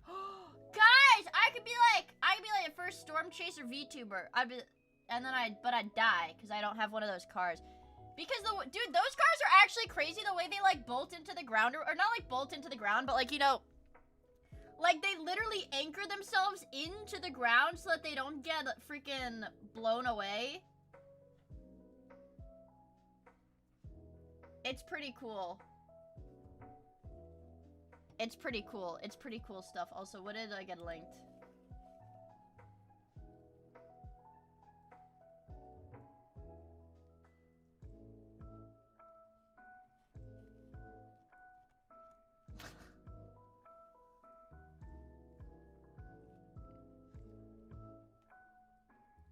They do be like that. They do be like that, low-key. Click this to add some real seasoning to your algo. Heads up, but this video will be talking about several heavy... I'm not watching this! What? Mario Galaxy and the Holocaust? I really have to pass on this one, I think. I'm curious too, but I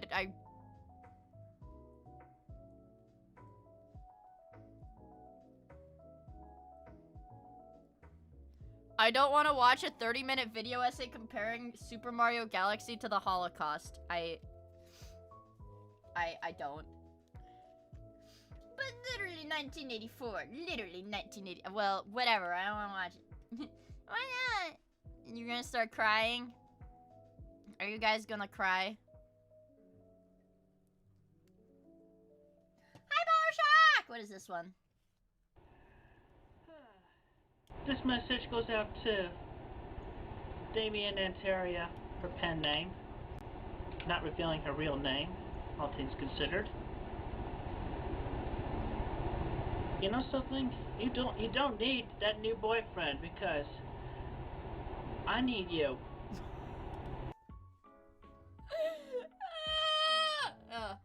I have like a freaking patch on my nose, like across my nose right now, and like the faces I make when I watch these videos, like of Christian, bro, it's like I'm grossed out, and I like wrinkle my nose, like scrunch up my face, and when I take this patch off, now my face is gonna be like scrunched under the patch.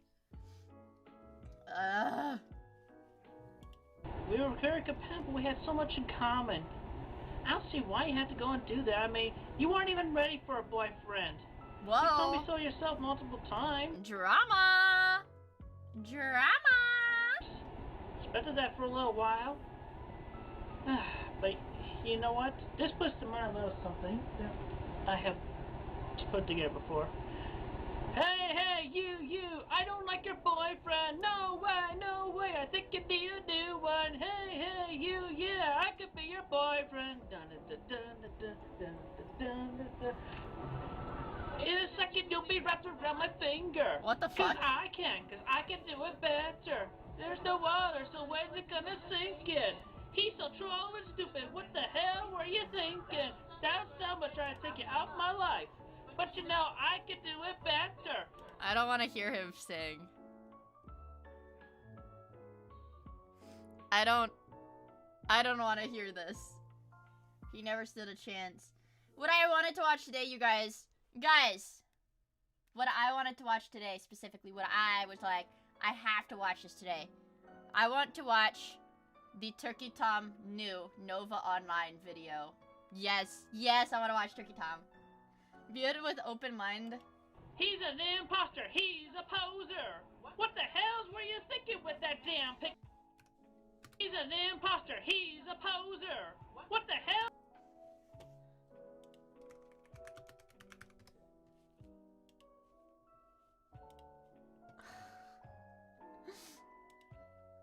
He looks like this.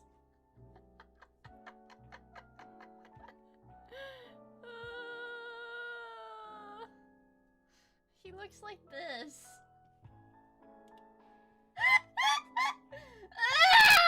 What are you thinking with that damn pickle suit? Come on. Damien and Daria? Give me a break! Give me a break! It's his birthday? Oh! Oh, son. Oh, my chun son. Oh, chun son. Oh, it's so cute. Ah. I think we have an emote of him somewhere. Ah, he's so cute. He's so cute. Happy birthday, Bobby.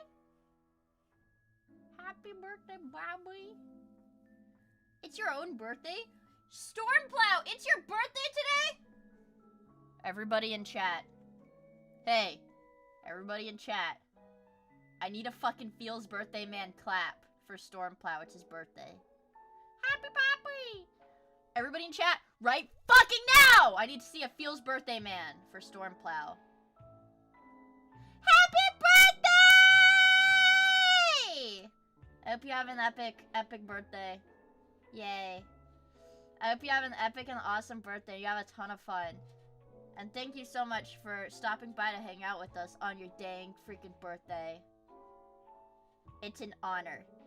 You guys know that, right? As a streamer, if like a viewer is even gonna pop in, not even just to hang out, but if they're even gonna pop in and say hi, like on their freaking birthday, man, that makes me feel special. I don't know how to explain it. It makes me feel special, right?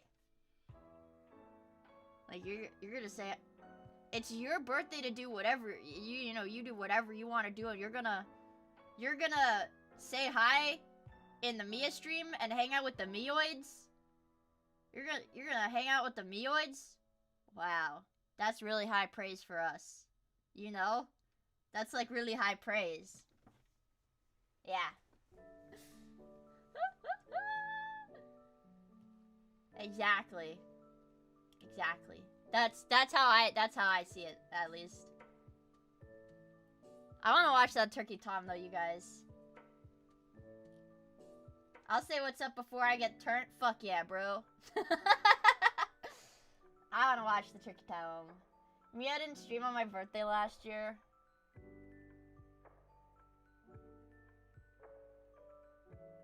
What? That doesn't make me parasocial. That doesn't make... Dude, that was very logical. I think that was a pretty logical thing. All I got for my birthday was a fucked up finger and no Miia stream because she was in Nihongo land. I was looking for Naruto himself while I was there. Okay? I was pursuing real Naruto so I could stuff him into a box and ship him to your house. Okay? That's why I was there during your birthday. And, since I don't know if Demon Man is here, but I know it was Demon Man's birthday right at the beginning of, when I traveled to Japan. I was gonna get Sasuke for Demon Man, okay? I was gonna get both of them. So, me could have Naruto and Demon Man could have Sasuke.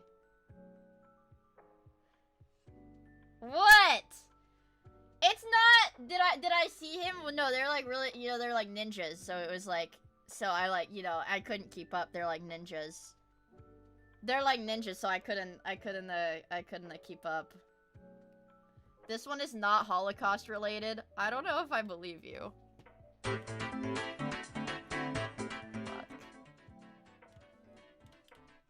New BGM.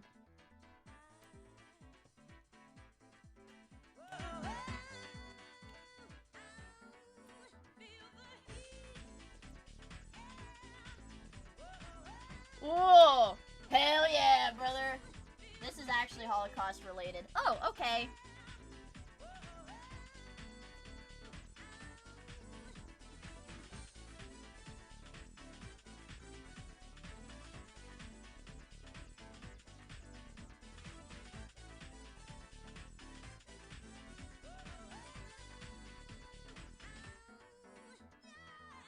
What a banger. What a banger. What a fucking banger. Jesus Christ. Well, I'll let this one play and then we can slap it up. Slap it up, you know? Mia, I talked to God earlier and he said you haven't had your bar mitzvah yet. And he's worried that you might be on the wrong team. I gotta stop reading chat messages, bro.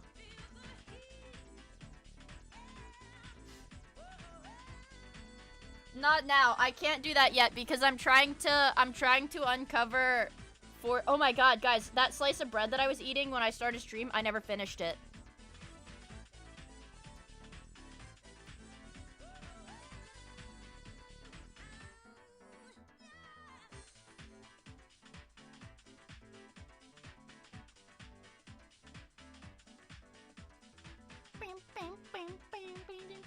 No, it was from like 2 hours ago.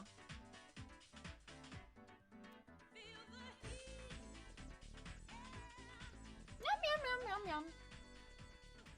That was a freaking banger, you guys. That was a freaking banger. Now, this is what we came here for, you guys. It's time. In the world of big... It's time. It's fucking time. Well, not fucking time, but yeah, it's fucking time. Okay. It's fucking time! It's huh? Got you, blacksmith.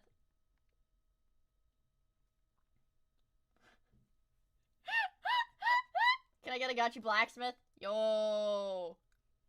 Flashbang. Shut up.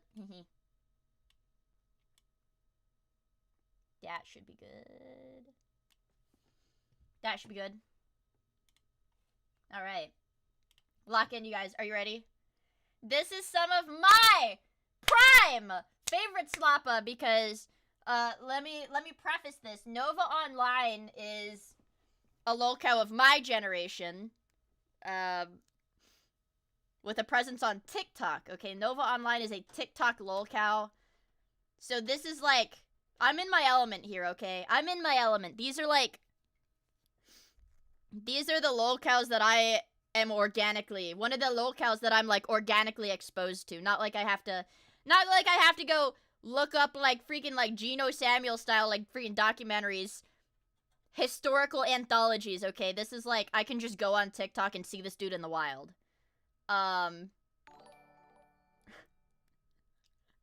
Sloppy Tomothy time. Yeah, slappy tobby time. Exactly. Couldn't have said it better myself. And thank you so much for the 16 month simple cans! But yeah. So this is a lolcow that, you know, this is not, I don't want to say the Christian, because you really can't compare them, but, yeah, of my era. This is a lolcow of my era. Just let me know how the audio is. In the world of big business, there's an idea known as golden handcuffs. Companies will give their high-value employees lavish incentives to make sure they don't leave. Stock options, equity, bonuses, all ways to chain talent to one specific corporation. Okay. But what if instead of working at any high-value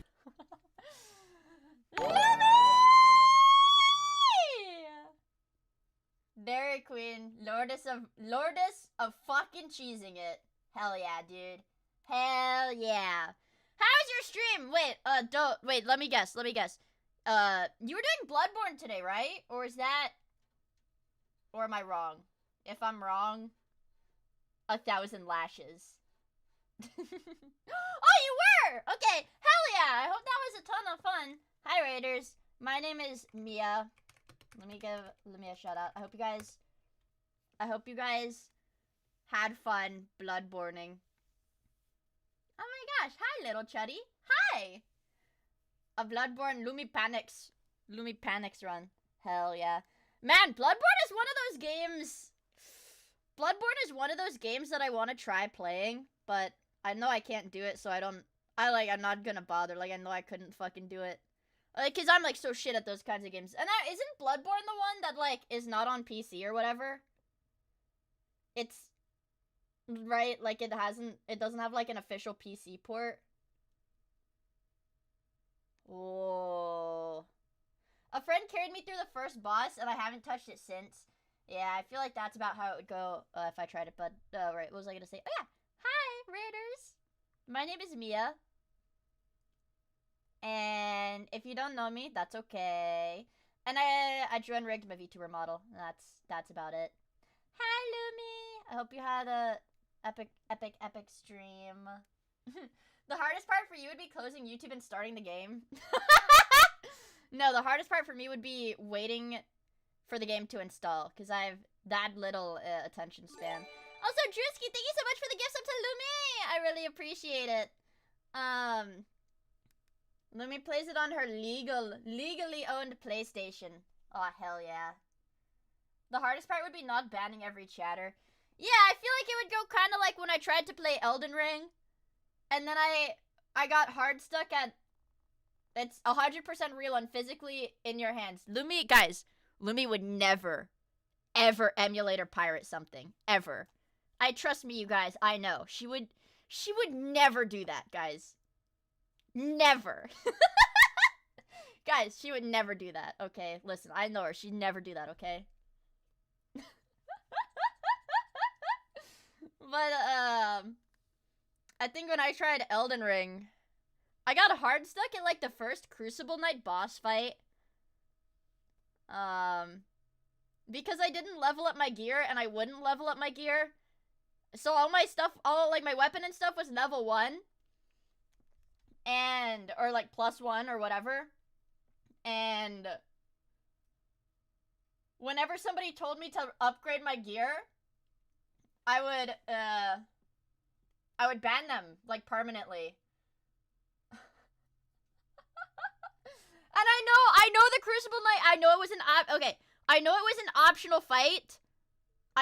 an optional fight. But people were like, oh, no, okay, hear me out. People were like, oh, well, if you fight the Crucible Knight now, you, like, unlock a door later, and, like, you wouldn't get the door if you didn't fight the Crucible Knight before fighting the boss after the Crucible Knight. So I was like, okay, well, I'll just fight the Crucible Knight now so that I can get the door. And, like, I don't know, people might have been lying to me, too, because I believe anything. I do. That is a huge fucking problem I have. I just believe anything. Wings of Miia. Not randos either, regulars. Yeah, I was banning regulars because I get so mad. Yeah, well, that's why I'm on mood stabilizers now. That's not really a joke, but...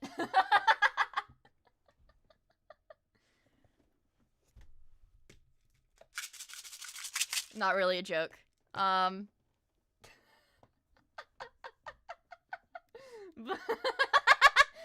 no! May I have a pill? No, not really. I need them. Oh yeah, wait! What was I gonna say? Also, guys, you may not know this, okay? I'm gonna let you in on a little secret before I keep playing my YouTube video, because... My god, you cannot pull me away from fucking YouTube videos on stream. You just can't. I have a little secret for you guys, if you didn't know. I'm gonna be debuting a new VTuber model on May 2nd, 7 p.m. Eastern. May 2 at 7 p.m. Eastern. Where's my sticky tool? May 2.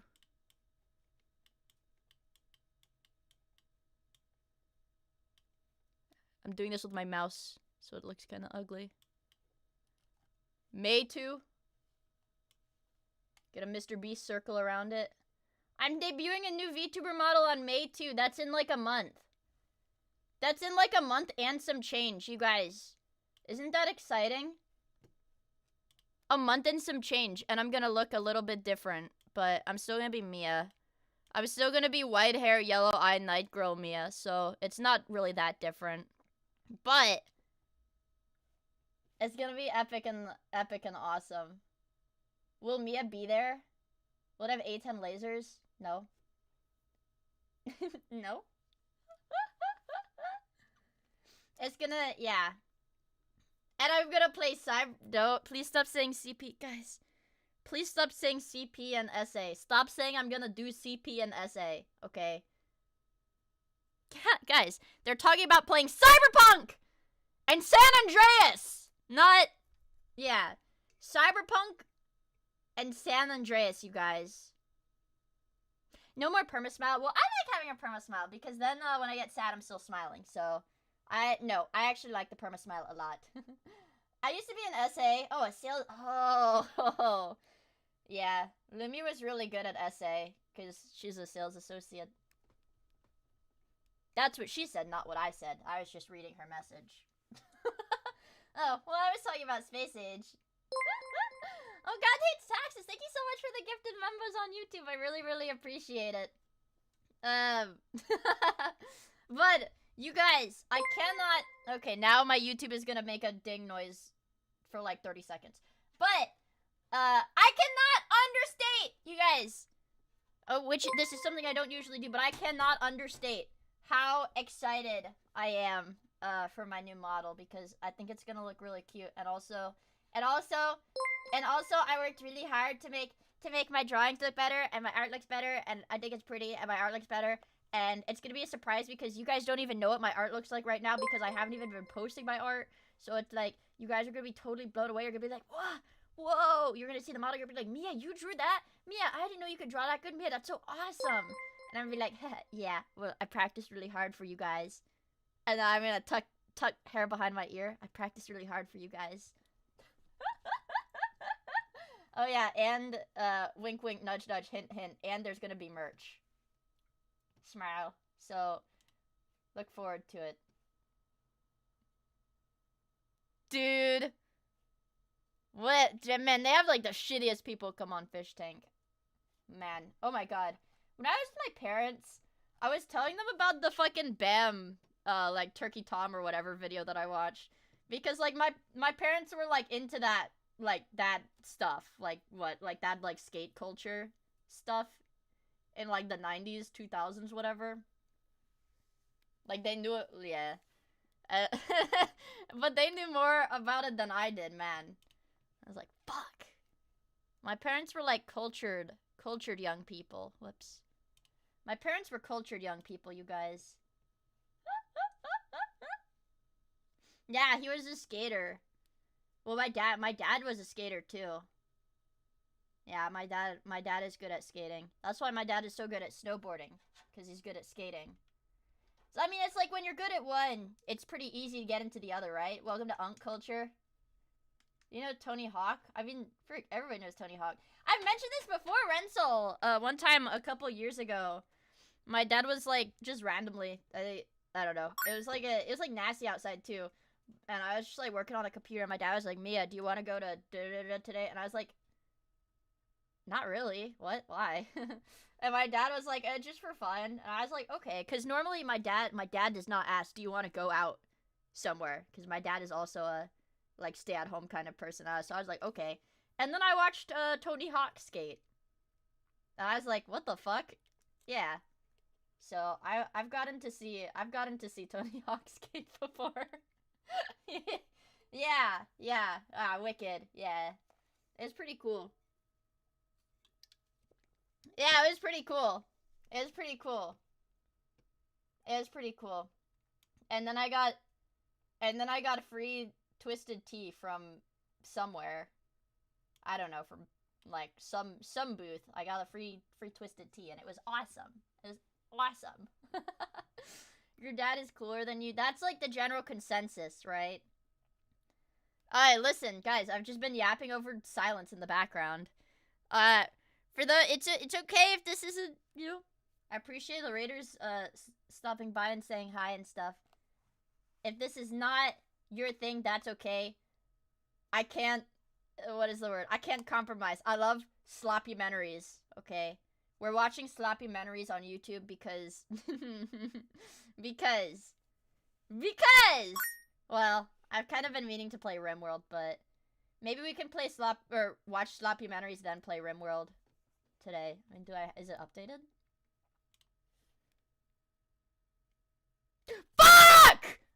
Sorry, that was loud. Is the sale over? Oh my god. Is the sale over? I missed the fucking sale. I had shit in my cart. I had shit in my cart, you guys, and I missed the sale. I missed the sale. I missed the Steam sale. It ended 8 hours ago. I missed the Steam sale. I missed the fucking Steam sale. I was gonna get blueprints. I was gonna buy the Resident Evil remaster and blueprints. I missed the sale. I was gonna get the Portal bundle too. Epic fail, as millennials would say. Thank you. Thanks for clarifying. I just lost it all, you guys. Oh my god, I just lost it all. Also, the Mind agrees. Thank you so much for the follow. I really, really appreciate it. I hope you have fun hanging out with us. Only 8.5 months until the winter sale. I thought they have a summer sale. I thought they had a...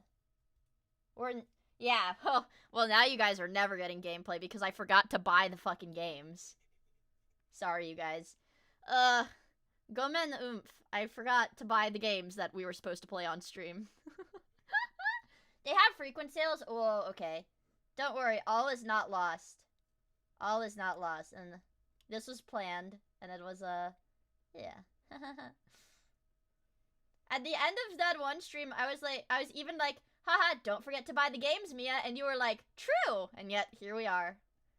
Well, I've never been renowned for being smart, have I? Well, have I, you guys? 1 in chat if my smarts is my defining trait. 2 in chat if I'm utterly retarded and brain damaged.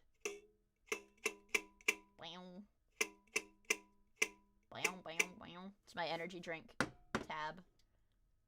Very too. Okay. Okay. I will say the ratio of 1s to 2s, YouTube chat is being a lot nicer than Twitch chat. I'm just putting it out there, you guys. With the ratios of 1s to 2s, YouTube chat's being a lot nicer. YouTube chat is paid.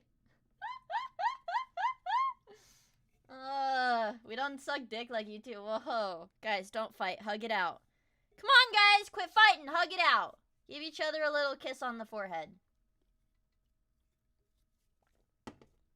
Hug it out. Come on, chat. Hug it out. You're gonna go in the get-along shirt. I'm gonna put you in the get-along shirt. Let's erase the boobs. Uh-oh. You're getting drawn in the get-along shirt. Nick, thank you so much for the 5 gifted member! Thank you! What the heck? Uh-oh, chat. You guys are going in the get-along shirt. You guys are going in the get-along shirt. Uh-oh. Uh-oh, chat.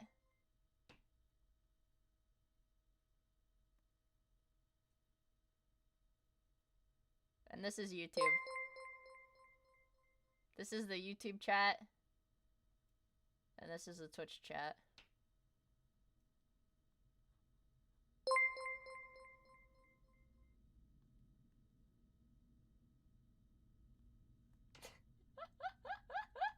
Blink. There you go. Alright! Stop being mean to each other. That's the last straw. Alright. And YouTube has a little YouTube logo on his forehead. And Twitch has a little Twitch on his forehead. Now be nice to each other. Slamming my head to the side, even if it gives me a concussion. Now be nice to each other!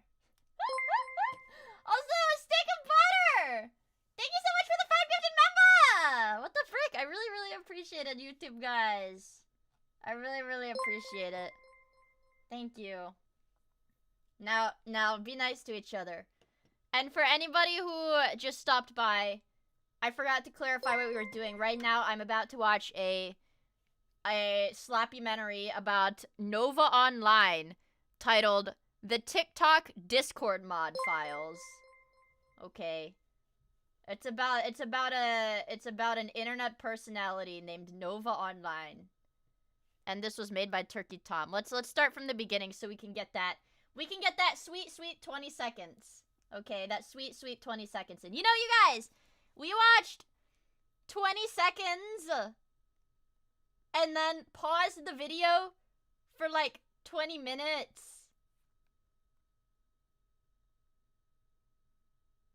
That's okay though. That's okay. Pause champing. This will cost us another 20 hours. 20,000 hours. Yeah. Oh my god, yeah, yesterday was crazy cortisol spike. In the world of big business, there's an idea known as golden handcuffs. Companies will give their high-value employees lavish incentives to make sure they don't leave. Stock options, equity, bonuses, all ways to chain talent to one specific corporation. But what if instead of working at any high-value company, your job was making TikToks? Ew. And instead of vacations to Bermuda and a new Benz, the thing making you stay was millions of people watching you destroy your life on a daily basis. God, dude, this guy looks terrifying, bro. This is like Neanderthal genes. Neanderthal genes at work. Person likes to wear diapers and soil them. Trying Wingstop for the first time. These are actually pretty decent. But this TikToker is hiding a dark secret. And the relaunch of the Discord server is coming soon. It's 18 plus. The server got nuked! No! Nova Online is a man who has been repeatedly exposed for his inappropriate interactions with underage individuals, and yet continues to document every step of his life online. From his hoarding, to his wall where he smears bodily fluids, his food reviews, and his most recent dive into creating adult content, he's a busy guy. I'm never making another Discord server again. He did, in fact, keep using Discord, and it went about as well as you can imagine. A total disaster. It's clear that at this point, Gabriel yearns for the attention, no matter what form it comes in. Chains from which he will never free himself. We've got a lot to Yeah, don't eat food watching this, you guys. Don't eat food while watching this. talk about. So I know nothing's been bad for Hey everyone, I just wanted to let you know I have gotten tons of comments and DMs asking about the yearly weigh-in video. Now you guys need to stop eating. Finally, I can post real videos to my new LG style phone. Nova began his content creation journey on YouTube, Aw, dude. posting Where did it all go downhill? Where did it all go downhill? What the frick? Let's Plays of games like This kid started posting in 2016. Yeah, your screams are gonna make me deaf. Fine, I'll turn on my limiter. Doctor! No. I think I have a limiter on. I do have a limiter on. I do. I literally have a limiter on. I do. If I turn off the limiter, this right now is already quieter, okay? This already quieter.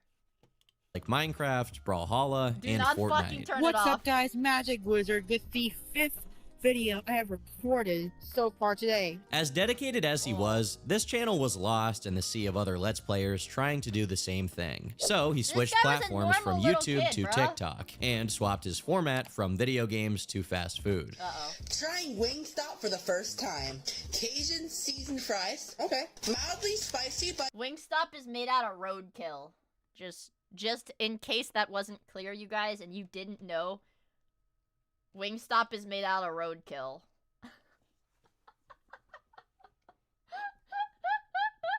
nothing that I can't bear. These are actually pretty decent. 8 out of 10. This video got millions of views, changing Nova's life forever. An ironic fan base formed around him, eager to see what he would review next. I'm trying Ultra Sunrise Monster Energy, and if you're wondering why I'm not at home, I'm at my church for Bible camp. Unfortunately for him, within a matter of just a few months, he was exposed for having an interest in diapers. Wait. No. Wait. This is obviously pretty strange, but in and of itself, it's not technically a crime. What might be is him sharing these strange interests with who he believed to be a 14-year-old girl.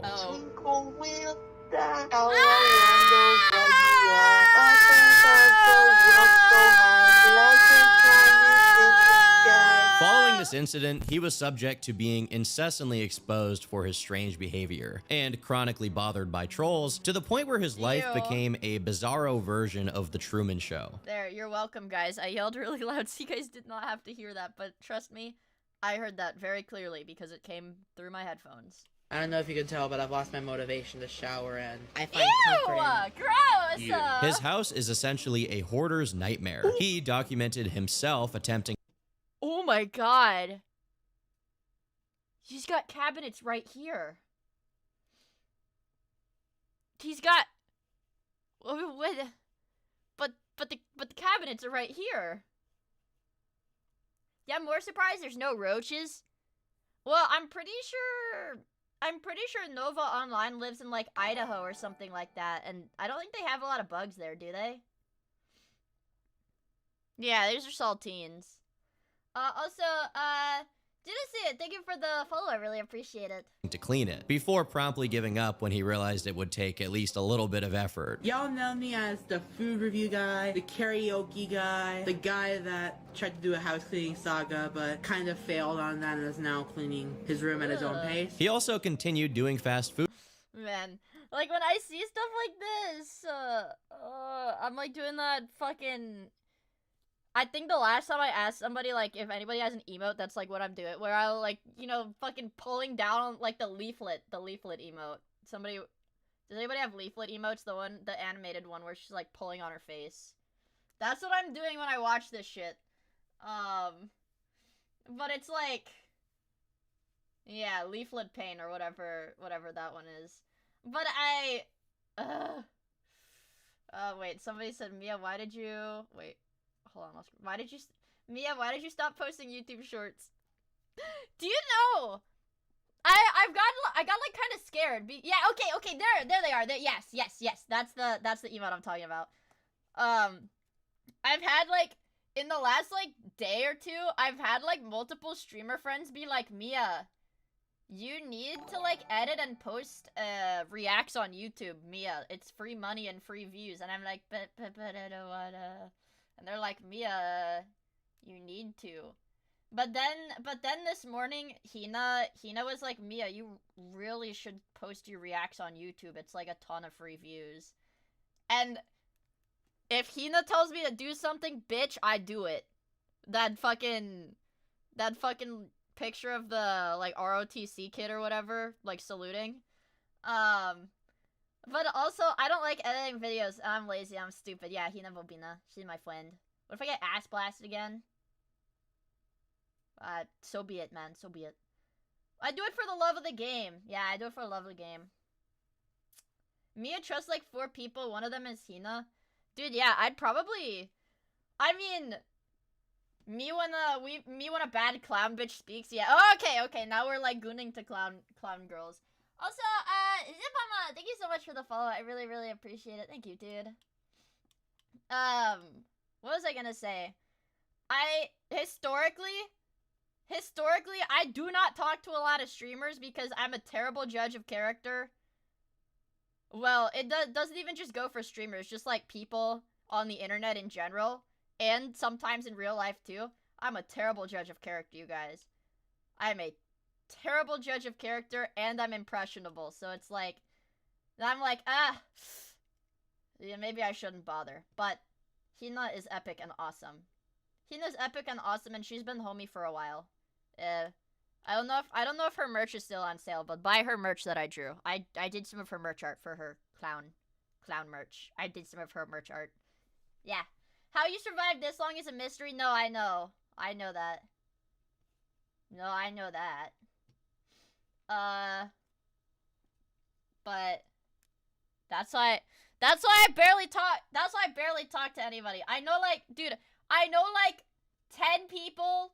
I know like 10 VTubers, and all of them are cool. And I'm like, okay, I don't need to know anymore. Like May is epic and awesome. Lumi's epic and awesome. Yeah, I like Lumi. I trust Lumi. Yeah, Nova jump scare. Trigger point. We're slapping it up. Slappy-mentary time. Turkey Tom time. I trust May. I think I already said that. I trust I trust milk. I like milk. I trust, Nemo? I don't trust Tacklite, no. Why would I do that? Mr. Point, yep. Can you elaborate more on terrible judge of character? I don't know what you mean by that. Like, okay. In a sense of, like, I don't want, dude, I don't want to come off sounding, like, cynical, but, like, a lot of, like, content creators and, like, VTubers are, like, actually evil, you know? A lot of people on the internet are, like, actually evil, right?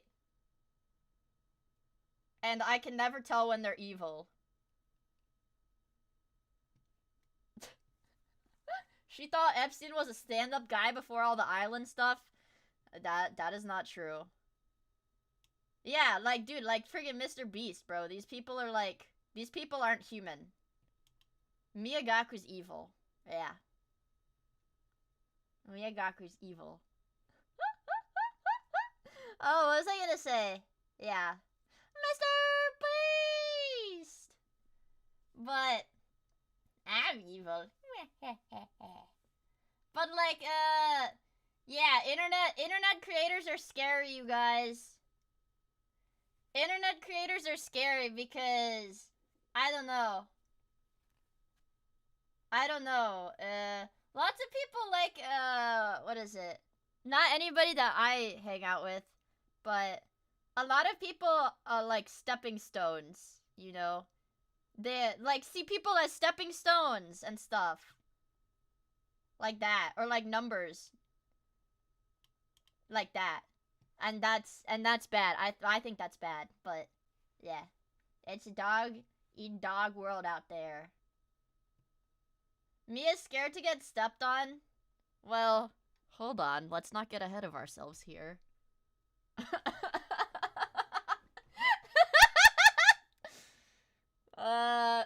Birthday. No. Just like, I don't know, dude. Like, I should have known this, but I didn't know this going into it, but content creation people are scary. Content creators are scary. As a generalization. I think all of my friends are not scary, and they're awesome and genuine. But so many other people are freaking scary, man. That's why you see Google Docies. Yeah, they're like Hollywood types. That's why you see freaking Google Docies and call-out threads. And and the blacklist, and like all that stupid shit. Like, okay, whatever, bro. Would you trust the hot goth chick with a wolf cut? I would trust her, but then she'd ruin me. But isn't that like the goal? Based? Food reviews, only to reveal the effects of a... How do you know? Okay, wait. Sorry, I'm tangenting from the video. This is the true Miia stream experience. Okay, this is the Miia stream experience. We put the video on, we pause the video, and we don't watch the video, and we talk. Because I've been friends with them for so long. Duh! You know, a lot of the VTubers that I'm, like, friends with right now, I've known for, like, years. Like, 3+ years. Which, as far as VTubing goes, is a really, really long time. Dude, I don't know what it was, but a few weeks ago, like, Discord had been giving me the pop-ups like, oh, it's your 3-year friend anniversary for some of my friends, and I was like, fuck, has it really been that long? Like, that's a long-ass time as far as VTubing goes.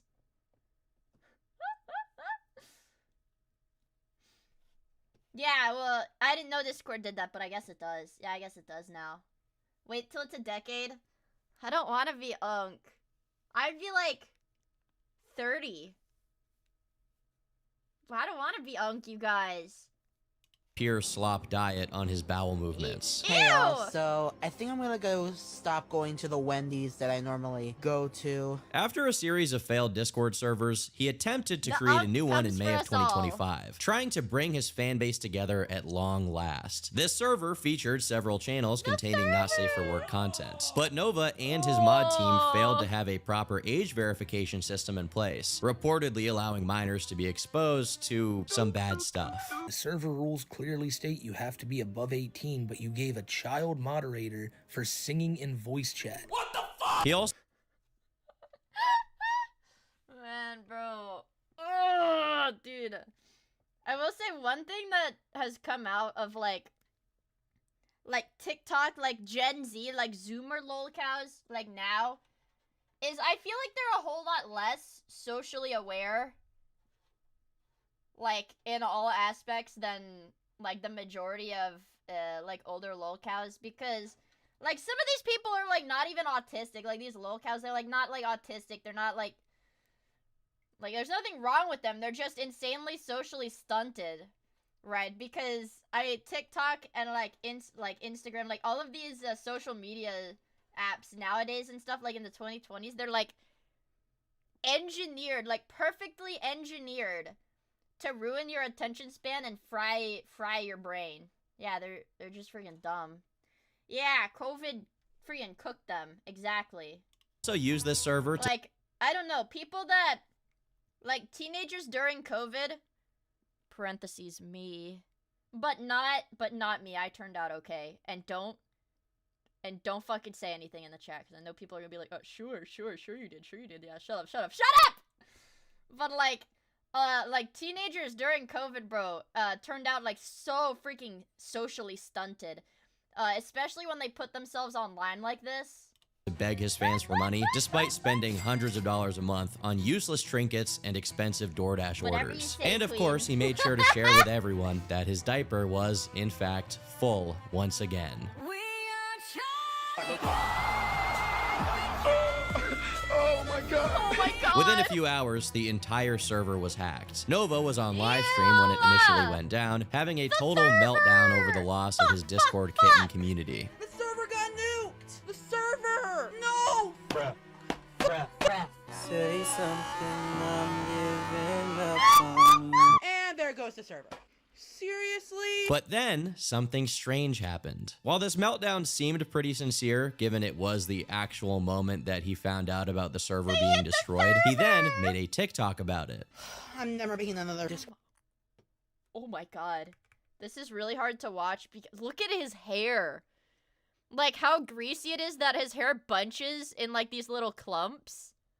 Even when he runs his hand I know it's gross. But look, even when he runs his hand through his hair, it is so greasy that it stays clumped up. Oh god, that's disgusting. Disgusting, bro. Another Discord server again. This is the motherfucking fourth. To be clear, it's not weird that he made a TikTok. That is what he does. What is weird is that to me, this seems like acting. We know his real meltdown. I do wash my hair, guys. I love taking care of my hair. Happened on the stream, but for it to happen again and to be so perfectly timed, he knew what he was doing. These meltdowns get him clicks online where people comment to make fun of him, boosting it in the Okay, so that's what algorithm. everybody's And to his saying. credit, it Everybody's worked. saying The his hair video is got greasy as 15 fuck. million views, and once again made him the subject of commentary channels that hate him. Nova had officially achieved self-awareness of his status as an internet punching bag, even playing into it as his only means of any online relevance. This is where I last left off with him, trying to recapture whatever semblance of relevance he once had by recreating his hit. This one is a really good video. But I will say, this current video versus the first video, bro, Turkey Tom's editor is cooking. This is high effort editing. This is a high effort Turkey Tom. What the heck did I join into? Also hope Harry 1 and Mia is having a good day. Also, Executor, thank you so much for the 4 months. I really, really appreciate it. We're watching Sloppymentaries. Don't worry about it, okay? Don't worry about it. Sloppymentaries. We're only 5 minutes in. This is the Mia React Andy experience. Okay, this is the Miia React and the experience. Can I get a French onion soup, please? Can I get a French onion soup, please? That was a big meme. That was a big meme on TikTok. It's time to recreate one of my most viral moments. Don't worry, Can I get a French onion soup, please? So what's happened since then? Well, to say the least, his past has once again come back to haunt him. First, one of his former classmates named Casey came forward to share her experience with Nova dating all the way back to middle school. Over a 4-minute video on TikTok, she oh no, if I speak, you guys. I was about to be like, how the frick? I woke up wet in the middle of the night. Hi, Rai! I love you. I was gonna, if I fucking speak, dude. I was gonna be like, how the fuck did this guy pull? And then I'm like, oh. Yeah, okay. Okay. Explains that he was a choir kid, but he wasn't accepted into the school's choir, so he made his own. What that apparently meant in practice was that he invited a bunch of girls over and told them that one of the requirements for his choir was for them to be comfortable with using exercise machines for music videos. What? I genuinely can't think of any reasonable explanation for this requirement, so I think we have to assume that Nova's gooning goes all the way back to then. The girl in the video eventually found herself in this. Dude, I mean, like, how is it over for you that early? It's not supposed to be over that early. He didn't even have a chance, you guys. Oh my god. Situation of having to perform a couple of songs alongside Nova, but she decided she would rather not show up at all, which made him very upset, at least according to her. Later on, Casey claims that Nova asked multiple girls to go up to the front of the class, and once they did what he asked, he performed Love Me Like You Do by Ellie Goulding while giving the girls a Magic Mike style lap dance. Ladies and gentlemen, it is official. Quirked up white boys are no longer allowed to bust it down sexual style. Any hitting of the yoinky schpoinky will be met with severe unforeseen consequences. That song is still fire though, you can't even deny it. Of course, when she noticed the direction things were heading, the teacher stepped in and intervened, preventing Nova from permanently traumatizing a group of middle school girls. Besides this incident, Casey claims that pretty much every dude, Jesus Christ, I'm so serious. Give the editor a raise. This is a good one. Single girl that went to school with him was equally uncomfortable around him due to how touchy he was. And she closes the video off by sharing a video of one of their choir performances. As you can see here, Nova is the one in the red shirt, and his unique physique is pretty recognizable despite him being much younger. Now, as much as I'm sure everyone is tempted to believe every aspect of this story, there are a few things to note. Firstly, this story supposedly takes place in middle school, so I wouldn't take it too seriously, to be honest. And secondly, we don't know how truthful Casey is being. I'm not accusing her of lying, I'm just saying, remember to take everything that isn't confirmed in these stories with a big grain of salt. Besides this former classmate of his, there was also a former friend of Nova's who was in contact with him since mid-2023, who was yeah. Well, he kind of has vibes like the Where My Hug At, but like with way less charisma, so it's just seems like straight up sexual assault, okay? Interviewed by two of Nova's main detractors named Solidus Nova and Bloodspeth. In this interview, she describes reaching out to him out of pity. She saw how much hate he was getting on TikTok and was hoping that by striking up a friendship, she could ease his Where my hug at, but his tits touch me? Ugh. Ugh. That's like, ugh.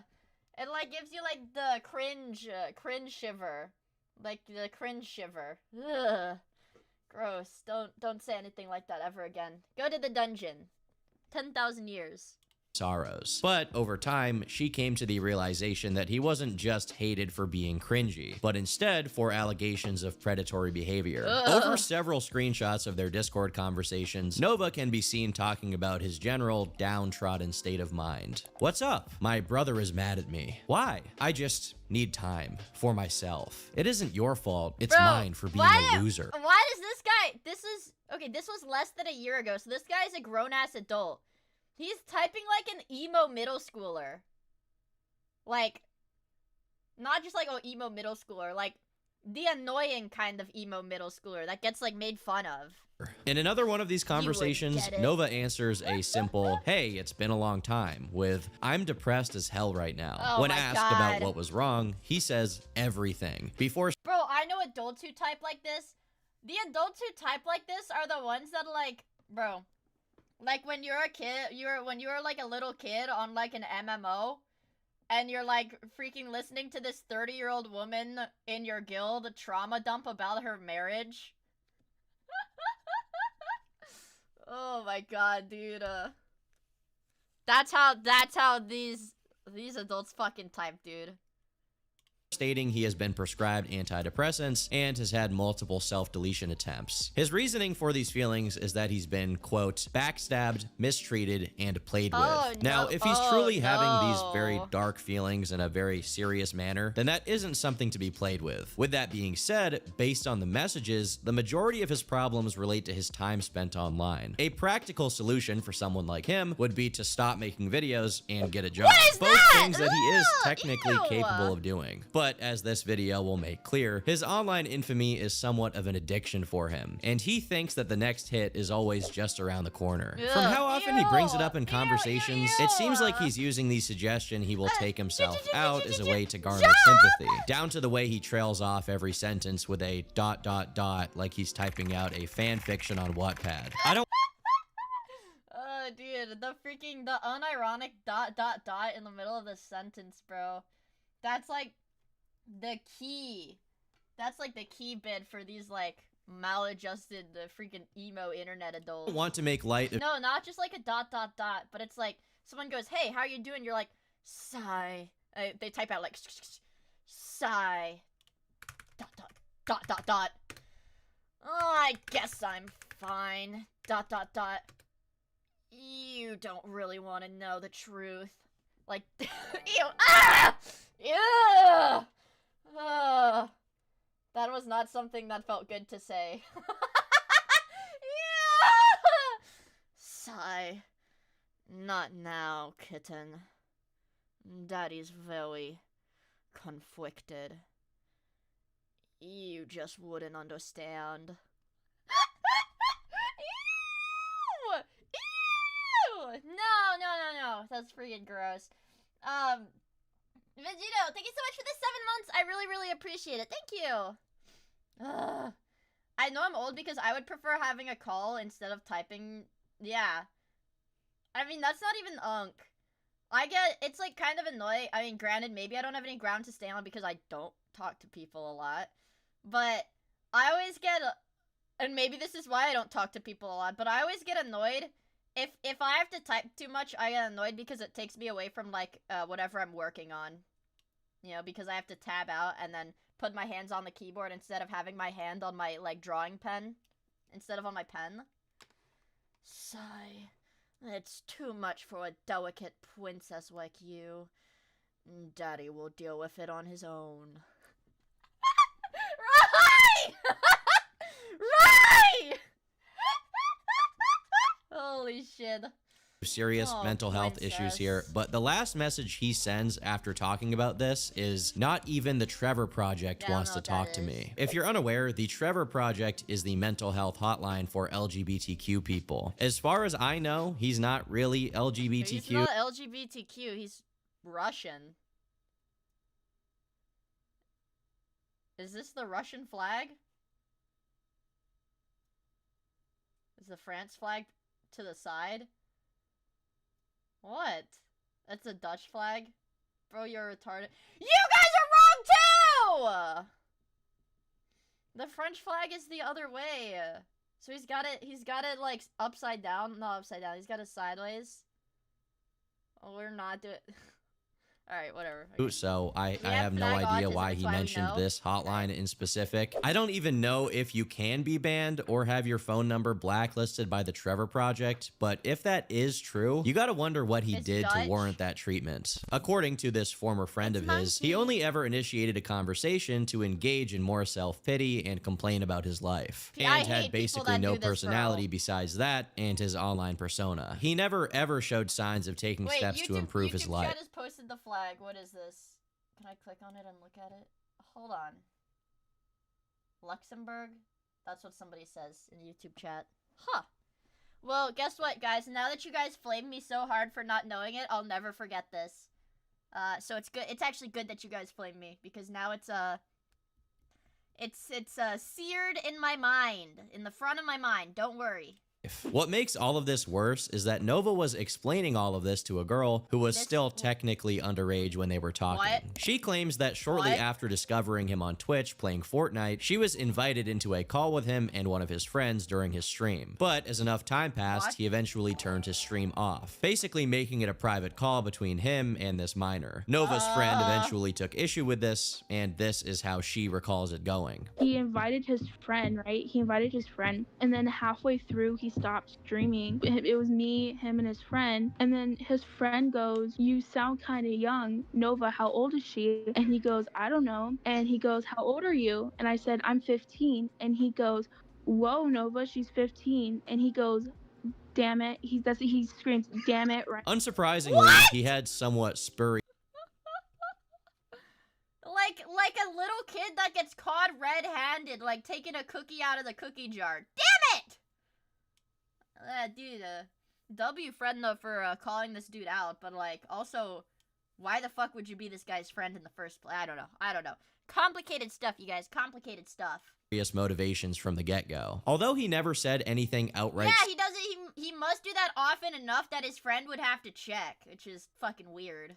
Sexual that we know of to this girl. He did convince her to tolerate him pretending to be a baby on voice chats, and even sent a few videos of himself in baby mode and hugging some plushie, as well as showcasing his iced out binky. Although their conversations never went beyond talking about hugging, I'd say that this could have escalated to something much worse given Nova's reputation. To me, this reads as Nova wanting to talk to someone under the guises of having mental health issues, only to then turn the conversation towards his strange interest shortly thereafter. His real motivation in all of this. If he was allowed to talk to people all day about diapers and whatever else, I really doubt we would hear about his depression very often. But despite these people being somewhat decent sources on how Nova truly is when the TikToks aren't being recorded, these are girls. And Nova is known for behaving quite differently towards girls than he does with men. We also have testimony from a former coworker of his, who despite having a pretty superficial relationship with him, managed to offer up some interesting nuggets of info. For example, this person claims that contrary to Nova's constant pity party about how no place wants to hire him, at least in the case of the establishment they both used to work at, Bro, come on. Bro, come on. Even I could do that. Bro, come on. You guys have seen my arms. Even I could do that. Hey, you guys have seen my arms, bro. Okay. Let's flex. Give the people what they want, a little flex. Even I could do that, okay? Even I could do that. Holy yoked! Yeah. I was at the gym today, too. Well, I don't lift at the gym, I only do cardio, but I was at the gym. Nova wasn't actually fired, but instead he voluntarily resigned. Nova supposedly quit his job because, in his own words, he was making enough money from selling cameos, and he lived with his mom anyway, so he wasn't in need of money. Not only is Cameo gonna come up again later, but it's actually come up before. Is that like a bad thing? I've heard that term before. Is that like a bad thing? Actually, I don't as care. A major issue for Nova. Cameo is one of the easiest ways to capitalize on having online clout. Basically, it's a website. It is?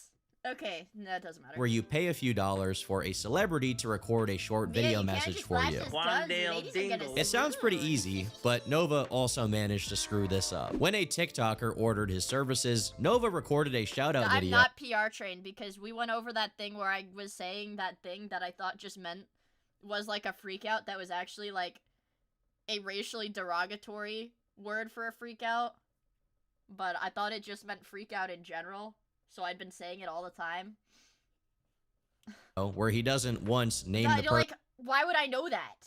Well, person he's shouting out. This obviously renders the cameo completely pointless, as he could send that same exact video to literally anybody. When he deservedly got a 1-star rating, he contacted the TikToker on Discord, begging her to change her rating and even offering to record another video. Unfortunately, he never recorded that other video. It just goes to show how lazy and incompetent this guy truly is. With this much of a non-existent work ethic, there is no chance he could ever stop working and just do cameos. Another Another thing Nova's coworker says is that his roommate claims to have witnessed Nova wearing diapers. Only now have I really considered the logistics of Nova, a wet diaper enthusiast, working at fast food establishments. How would you feel if a greasy-haired, unbathed, bed-bug-ridden, wet diaper-wearing Nova Online served you your food? Or even worse, what if he was the one— Hey, do not extra flavor. Ban that guy. Ban that guy. 20 years. Banned. Into the dungeon. No, don't eat any food prepared by someone like this. Jesus Christ, you guys, you're gonna get food poisoning. You're gonna get food poisoning! cooking it. He's practically a walking OSHA violation. I actually don't know how he gets hired in the first place. Unfortunately, the coworker didn't have much to offer besides that, as Wait, yeah, how has this guy had a food service job when he's like that disgusting? they didn't spend much time together. But that to me is also notable because when girls give testimony of their experiences with Nova, they always report him trying to get as close to them as possible. But when it's just a dude, it's like he makes no effort whatsoever to try and establish any kind of relationship. While the information these two brought forward is pretty interesting, it totally pales in comparison to other developments that took place after my last video about Nova, also relating to his past. Although it hasn't been something I focused on, one of the most notable incidents during Nova's online presence is the Uncle Drew meltdown. For context, in March 2023, during one of Nova's gaming streams, this randomly took place. God damn it! Cocksucker! I've days! I'm fucking my uncle, and I'm not gonna put up with any more of this! I'm done! No, I'm not fucking okay! To the people watching at the time, Oh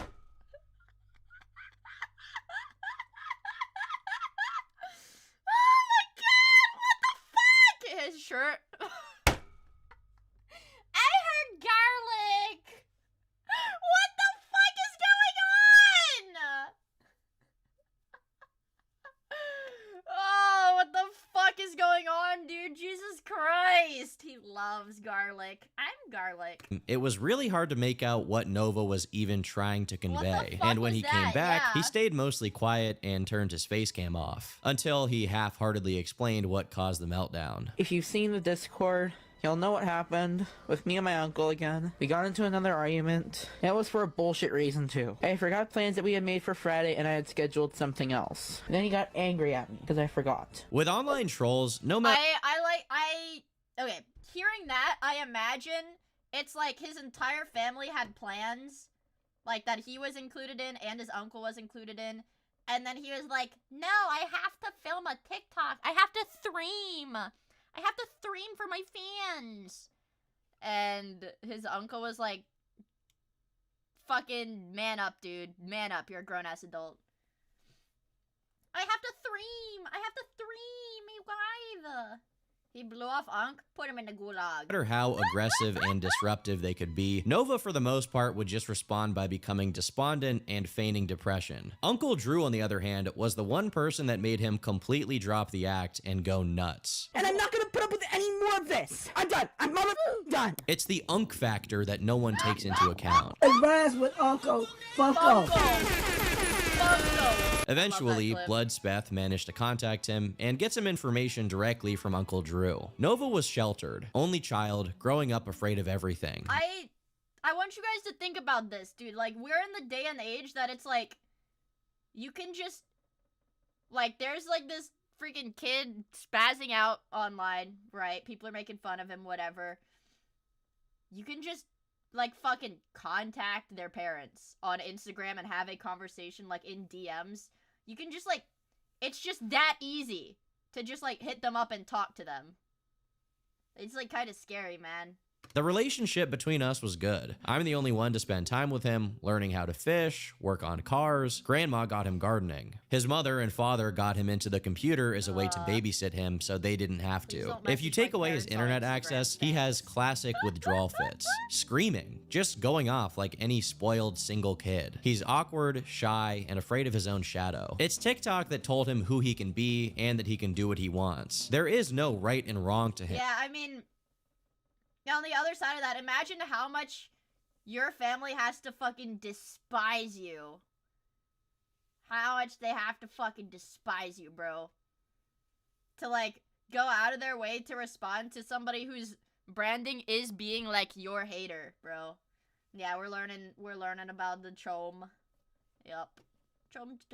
Only what TikTok says. His own words. While these are interesting and definitely shine some light on the true character of Nova, according to Drew, Nova lied about what they had argued about. When he was asked about when their argument started, Uncle Drew replied saying he found out Nova had been lying to him about 2.5 years prior, but he was unwilling to say what Nova was actually lying about. There was no argument. There was him crossing a line. I put him on the spot over it, and it eventually led to me turning my back on him. It was him going on TikTok, saying false things, and acting like a pervert. That was the final. Well, I mean, you think about this. It's like... Hold on, I have to text my mom. I put it in the zip up part of your backpack. With the vertical zipper. My mom's looking for her car keys. I put her car keys in her work backpack. And she's looking for her car keys. Straw. He needs to be under a doctor's care because he has issues, obviously. And if he's being a perv online, how long before he eventually acts on it? He's already been kicked out of the church and cost my sister her position because of his sexually inappropriate questions and his TikTok videos. I guess Uncle Drew's sister is his mom. But holy crap, dude. Holy crap, dude. Ugh. Ugh. Honestly, if I ever caught anyone harming a child... That's your mom leaving the house? No, realistically, it's my mom going to bed and she wants her keys to be out for when she goes to work tomorrow. I would be hard-pressed to not put a bullet in someone for such crimes. What? I've made it clear to his TikTok friends threatening me that I'm always armed, and Nova knows this. Oh, based? Oh, hello, based department? Holy shit. Oh yeah, I don't think most of chat is up to date in current lore, but, Uncle Drew has passed away, yeah. Bloodsbeth then asked Uncle Drew if Nova's TikTok followers had been harassing him, and Drew confirmed, adding that they had also been targeting his sisters, meaning Nova's mom and his aunts. The interview then comes to a halt, as Drew says he's in the hospital and is on medication and would rather not say anything else. See, this is like the most normal person involved. Uncle Drew is genuinely like the most normal person involved in all of this. It seems he was the only person in real life who was truly alarmed by the absolute degeneracy Nova was getting up to. And that's probably why Nova hated him so much. He was the one man unwilling to enable or tolerate his disgusting lifestyle, unlike the people who had joined Nova's Discord servers. A few months later, Uncle Drew was sent the pictures which had leaked of Nova wearing a onesie and sucking on a pacifier. In response, he asks whoever sent him this stuff to report it to the local sheriff. I'm 18 months in the hospital, so he knows I can't come slap the crap out of him, so please call him. Dude, Nova Online is 21. I guess like 2022, because this was back from last year. This dude's a grown-ass adult, you guys! Most of this I had no knowledge of, and if my brother were alive, he would have been on top of it and made his life miserable. His mom is a I don't see it so it doesn't happen type. My respect for her is less. Oh, okay, so I guess Nova's dad is Uncle Drew's sibling, maybe. Than zero. Tell you one thing, and I'm not ashamed to say it.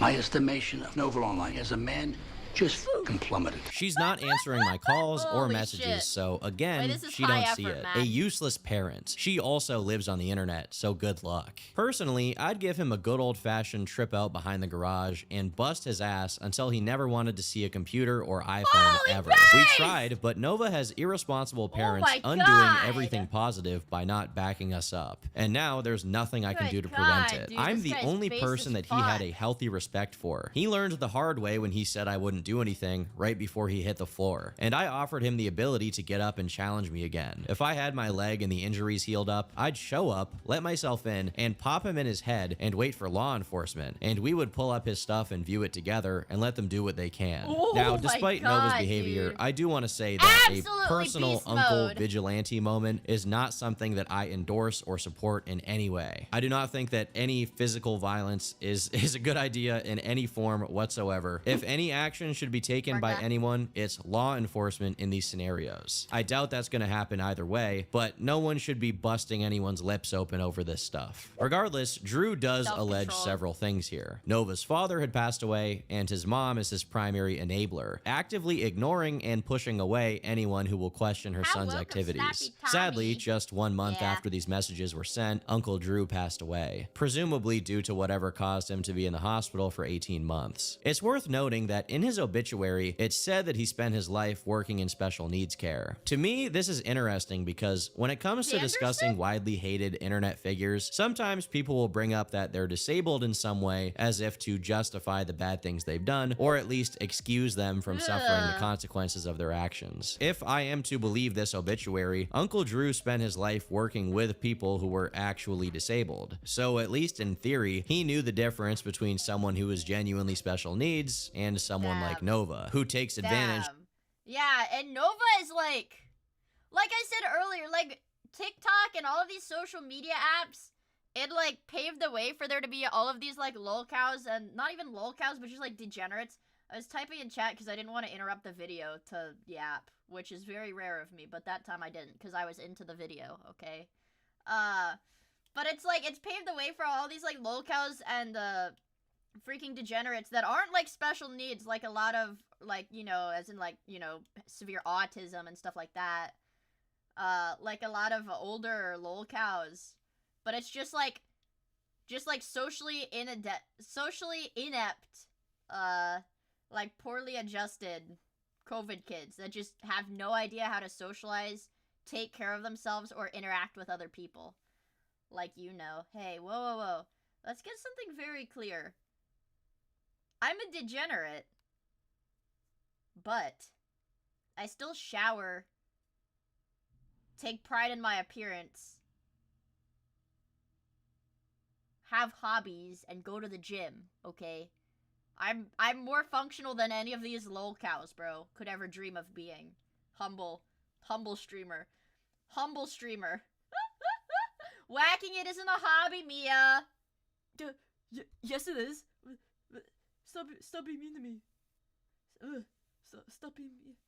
He made fun of me. Of everyone's tolerance to do whatever he pleases. Ultimately, all I can say to Uncle Drew is rest in peace. If his account is true and righteous, then if it weren't for him and Nova's dad when he was still alive, who knows how bad things could have gotten before anyone else intervened. Especially given the fact that Nova could have avoided his entire downfall by simply purchasing one of my hats. This beanie is available only at turkeytom.shop. It's useful for any event, okay? You can wear it with the suit, you can wear it to the mall, you can wear it on a live stream, you can wear it to a crime scene. And this is not some lowbrow, cringy YouTuber clothing, okay? This is actually high quality stuff. It's good, it's epic. Everyone loves it. As you can see, the design here has a monkey on it because I like monkeys. And by purchasing this clothing, you are directly supporting the channel and all of its endeavors. Yeah, Tom, we ain't buying your merch so you can bag girls, son. Yeah, every dollar he makes from his merch is immediately spent on flying BPD e-girls out to his house so he can hook up with them. And it means that you personally endorse every single thing I have said, am saying now, or will say in the future. But if there's one person's actions you wouldn't want to personally endorse, it's Nova Online. It's hard to tell when exactly Gabe's unique urges began to show in real life, but we can actually figure out when they began manifesting online. KF user Osama bin Laden, I assume not the real one, but you never really know these days, managed to find Nova's old Quora account under the name Nick Nyadine. We know that this alias is him because it also shows up in the descriptions of a YouTube channel with a lot of videos that clearly show a much younger Nova, as well as a Twitter account that's tied to him. And I would just like to say thank you. Again. I've gotten over 100 views on my epic and epic card trick shots. It's pretty shocking to see Nova before the greasy hair and the Discord mod physiognomy overtook him. It's even more shocking to see that 10 years ago, he was already making the same exact kind of content he still makes today. Whoa. This is Nova Online's old content. It's like, what, freaking gambling, pro-gambling subliminal messaging? Dare I say based. recording himself on an iPhone opening Pokemon cards. To this day, he still opens random trinkets, toys, water bottles, whatever his fascination of the week is, he opens them on TikTok. Also, another side note, his introduction here is clearly him imitating Jacksepticeye, who Nova was probably watching a lot at that time. Everyone, ladies, my name is Ignana, and finally I can post real videos to my new LG style phone. So today I have an amazing video for you today.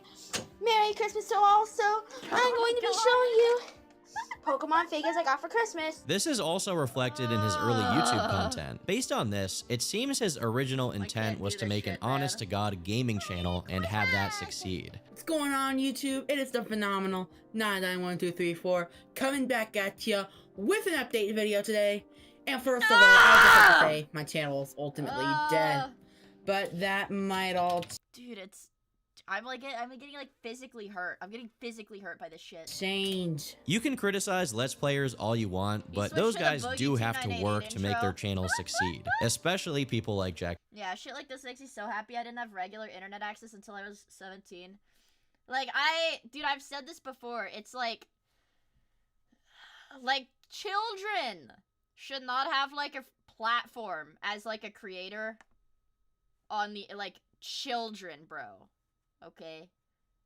I think it's bad that every TikTok star is like a 14 to 16-year-old kid. I think that's really bad because it fries your fucking brain. Like, it fries like your rewards processing and shit. Like, what was it? Jack Doherty or whatever that like blew up when he was like 10 years old and now he's like a piece of shit forever. Dude. It's bad. It fries these kids' brains. Like, they'll never fully mature into, like, functional adults when they get, like, internet fame, quote-unquote fame, also, like, infamy. Like, it doesn't matter, good or bad, but if they get excessive amounts of attention from the internet at a young age, they will turn out fucked up. They always will. Like, always, 100% of the time, they will be fucked up as an adult. Ugh, bro. Jacksepticeye or Markiplier who have managed to— Yeah, bro. Okay, Trevor said, I got regular access to the internet in middle school and 1 year later I was on B. That's the fucking pipeline, bro. Me too. Literally me too, bro. Me too. Everybody had the formative experience of being like freaking 12 years old on B. I mean, in-game. Maintain audiences over the course of the last decade and a half. Nova, meanwhile, gave up on trying before he even had a half-decent microphone. He grew impatient with his lack of success. B is the random board on 4chan.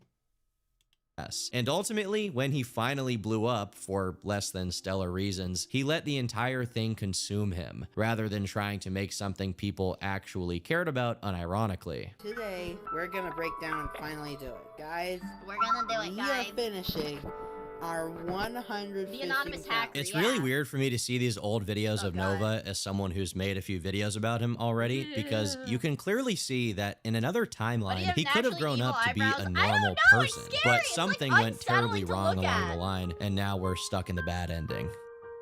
Based on Osama's findings, the final crack that sent Nova barreling down the black hole he currently finds himself in took place in 2021, as that's when he began following the teens in diapers topic on Quora. Right around the same time, on Nova's Instagram, he was saying that he had been having mental breakdowns, describing them as pounding headaches. Hold on, you're telling me that Nova is suffering from sudden physical symptoms caused by his mental problems, he has mommy issues, and he's overweight and greasy? This is ringing a bell. It's good to be in something from the ground floor.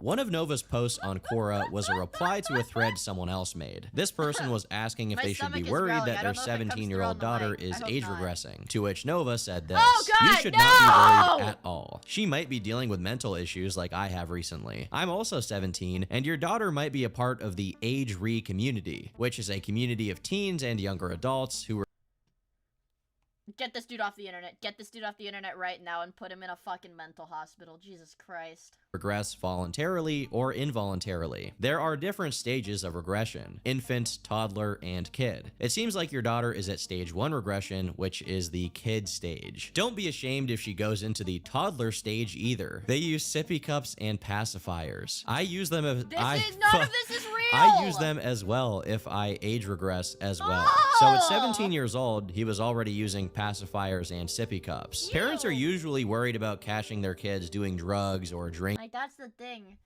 It is in a way sad that this was happening, because obviously, if you are owning stuff like this and your parents are not like your parents don't know or your parents don't care, it's a failing on their part. But like, very obviously his parents are, well, his dad is dead, but his mom at the very least is neglectful. But Jesus Christ, man.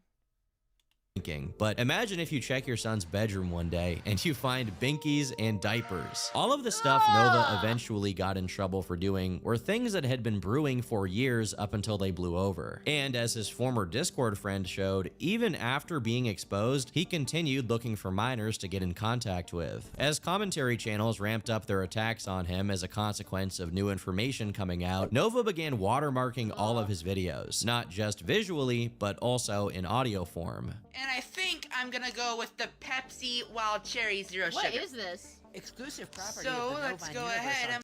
What the fuck is this? What?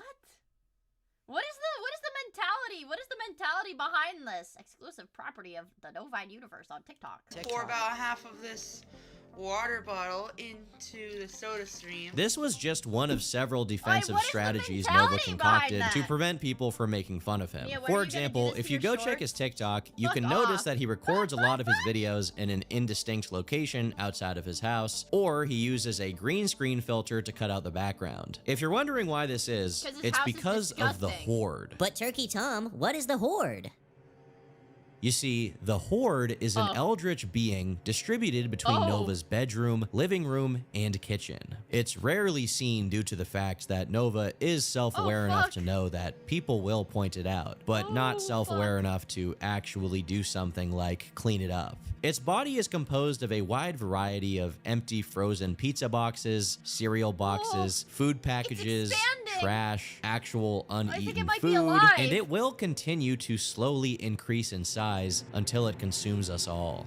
You think God stays in heaven because he too lives in fear of what he's created? I'm so fucking scared right now.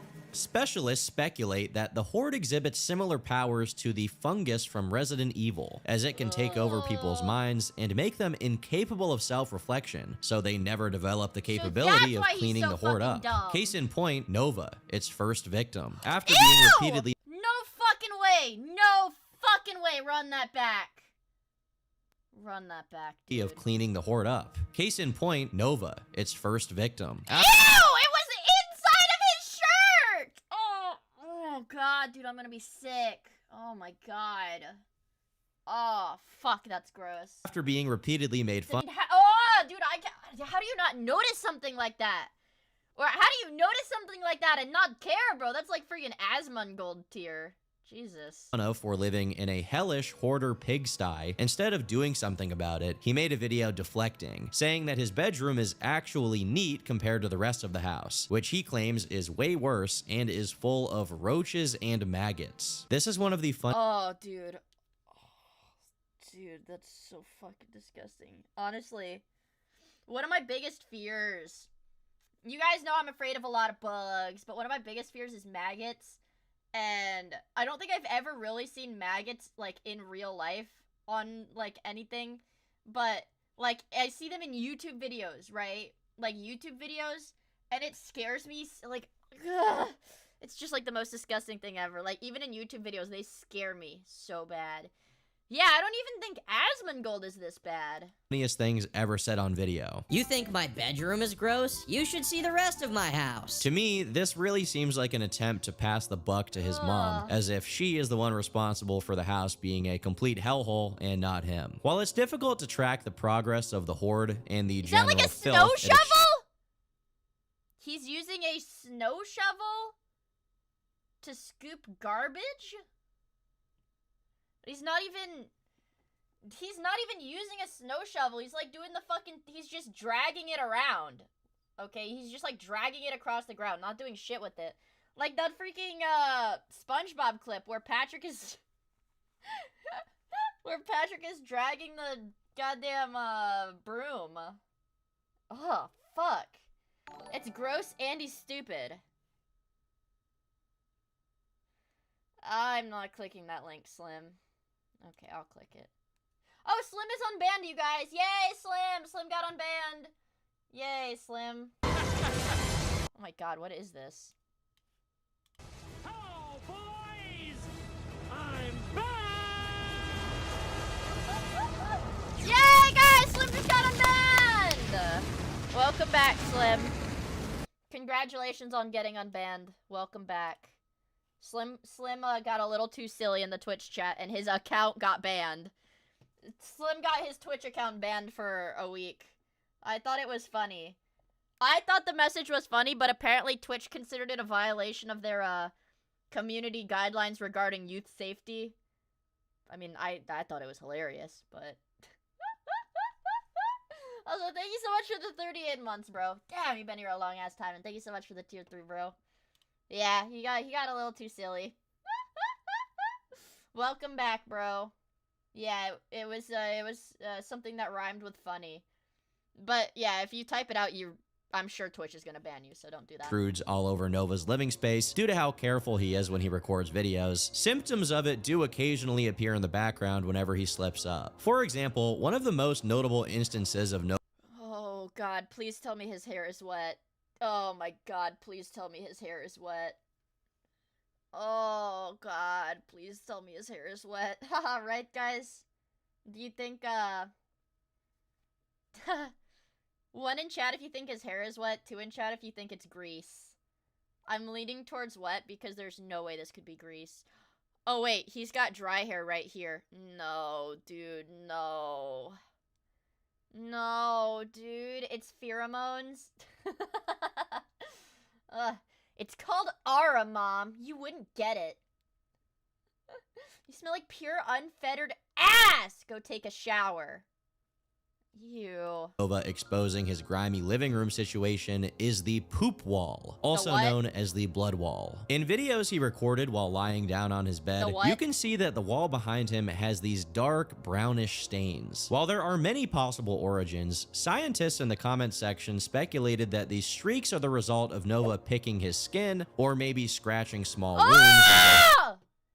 Dude, this looks like Asmon's wall! Ew! Oh my god, no, no, no, no, no! Ew! He bleeds, and then running his fingers on the wall. Alternatively, people also theorize that those stains come from him killing small bugs due to his house being infested, obviously due to the horde. Others have guessed that it's from his butt. They guess that it's Dookie. It's okay, that's what they're guessing. Honestly, it could be some combination of all three, but whatever the case may be, there's really no downplaying how extremely nasty this space is. Usually, we only see Nova from the chest up, or he's outside. But when you see him in a full body shot inside his bedroom, it's frightening to see how he looks so small, as he is being completely engulfed in the ancient evil living in his home. Seriously, Nova puts Asmongold to shame. It's almost impressive how he can even live. I didn't realize. Okay, see guys, Asmongold doesn't even let the bugs just crawl on him. At least Asmongold tries to whack him off. I mean, okay, let me okay. Okay. I mean, like, knock them off of him, you know, slap them away. At least, guys, at least Asmongold tries to slap them away, right? In these conditions and go unbothered by it. To be fair, besides Uncle Drew, Nova has proved himself to be pretty unbothered by pretty much everything. Although he likes to play up how depressed he is to garner sympathy, everything people say about him at this point clearly rolls off his back. Even when people actually cross the line in a serious way, like showing up to his house in real life to insult him, he just yells back at them. Read the sign! No trespassing! No trespassing! You two bitch! You gotta envy how low cortisol this guy is, even in the face of adversity. Literally, nothing can spike his levels. Not even people showing up to his house in real life unprompted. I think he realized that him being harassed IRL attracted people's attention, so at a different time, he tried to act as if there were trespassers on his property, even though no one was there. In the same vein, I'm sure as this, I'm sure it's not gonna be here because it was definitely covered on the first video. There was an instance where Nova had a live stream where he pretended, it's kind of weird, he pretended that he had accidentally started a live stream and then tried to like tell jokes to himself and like sing, but like, you know, low cortisol and nonchalant, you know, he's just a chill guy. Because like, he didn't know he was recording himself. I mean, like, well, I mean, I guess he's just a pretty cool guy. But shit, when he does stuff like this, it's so fucking weird. Because it's really obvious, but he doesn't have the social awareness to understand that what he's doing is extremely obvious. Yeah, bro might be the greatest showman. If anyone's on my property, get the f off of it! Gabriel, stop yelling at that. Especially. Oh my god, and he instantly gets told off, bro. What the fuck? Yeah, he's got, but this guy, Nova Online, has crazy main character syndrome. Actually like that. You don't yell like that out the door at this time of night. What about our neighbors? I have a strict no trespassing policy, you know that. Ultimately, the only thing he truly cares about is bringing attention to the slop he puts out on TikTok. Which brings me to the next thing I wanted to talk about. His content, if we can even call it that. It's mostly remained the same since he... I mean, whoa. Let's not get ahead of ourselves. I wouldn't really consider my content very highbrow either, but let's not get ahead of ourselves, okay? I don't want to get lumped in with this guy. I'm scared. He was a preteen. From his karaoke videos... Are you coming to the tree? No fucking way! They say who murdered three. To taste testing disgusting looking fast food that he can't be bothered to properly edit, so every other take ends with him reaching his finger to the pause recording button on his phone. Because he's incapable of conceiving of content besides the things... Dude, this reminds me of that meme. What was it originally? The guy who's like, I think I look kind of like Joker from Persona. Fucking identical. Indistinguishable. He's already been doing for years, he can only introduce variations within his area of expertise. For example, instead of reviewing fast food, he's recently taken to reviewing grocery store snacks and even water. Waikio water versus Voss. Two very expensive waters going head to head. The interesting thing about this is that despite each individual... Does he must just like buying random bullshit because... what even is any justification? What is any justification for this? I mean, on the one hand, he's a little bit better than Asmongold because at least he drinks water and he doesn't need to chase it with soda. Individual item he buys being relatively inexpensive, he was actually spending a decent amount of money on all of these items. KF user Typhlosion Tuesdays managed to tally up everything he showcased in his videos for the majority of January 2026, which added up to $428. It's not a... Yeah, $400 of trinkets, bro. Even I'm not that bad, and you guys know I'm pretty fucking bad. $400 of trinkets, not even in a sense of like, oh, like I'm a fan of like one specific thing, so I have a bunch of trinkets of it. Like, oh, like, okay, here's one Sincho trinket. Like, okay, here's like, there's another, like, not even in a sense of like, oh, I like this thing a lot, so I'm gonna get a bunch of things for it. Just bullshit, just like random bullshit. I haven't really been spending a lot on gacha lately, though. I've been trying to save money. Totally insane amount of money per se, but it is quite a bit to spend on takeout and snacks, especially given that Nova is unemployed and constantly complaining about his money problems. As for how he actually pays for all of this crap, it's probably some combination of the money he gets from TikTok gifts, the occasional cameos that I assume at least some people are crazy enough to pay. Man, and another note, anybody who buys, I saw it going around on Twitter recently. Somebody had paid like a bunch of money for like a cameo from the faithful sheriff guy or whatever, and made him like talk fart fetish shit or whatever. But anybody that buys cameos from like Preds, like from fucking Chomos, dude, like these people you're like a huge piece of shit. Like, yeah, like why would you directly support, you know, somebody like this, right? Like, whatever, it's funny, but it's like, you're a huge piece of shit if you buy stuff like this. Pay for, and most likely his mom's money or food stamps. Like, when it's like legit predators. Oh, true. Damn it. That totally ruins my gassy sheriff Miia cameo I was gonna buy. Sorry, guys. Sorry, guys. I don't want a cameo from the gassy sheriff or Nova Online, you guys. I don't want that. Sorry. Of course, due to how much he clearly mooches off of his mom and does nothing productive for society, her, or himself all day, this is one of the go-to critiques of the people who hate watch him, that he should, you know, improve his life and maybe get a job. What's up, guys? It's me, Chills, and welcome to the top 11 ways to scare Nova online. Number 11. And I'm not gonna put up with any more of this! From late October to early November 2025, he did briefly have a job at Popeyes, but within 2 days, he had already lost it and claimed— Dude. Holy fuck. Do you know how bad at your job you have to be to get fired from Popeyes in 2 days?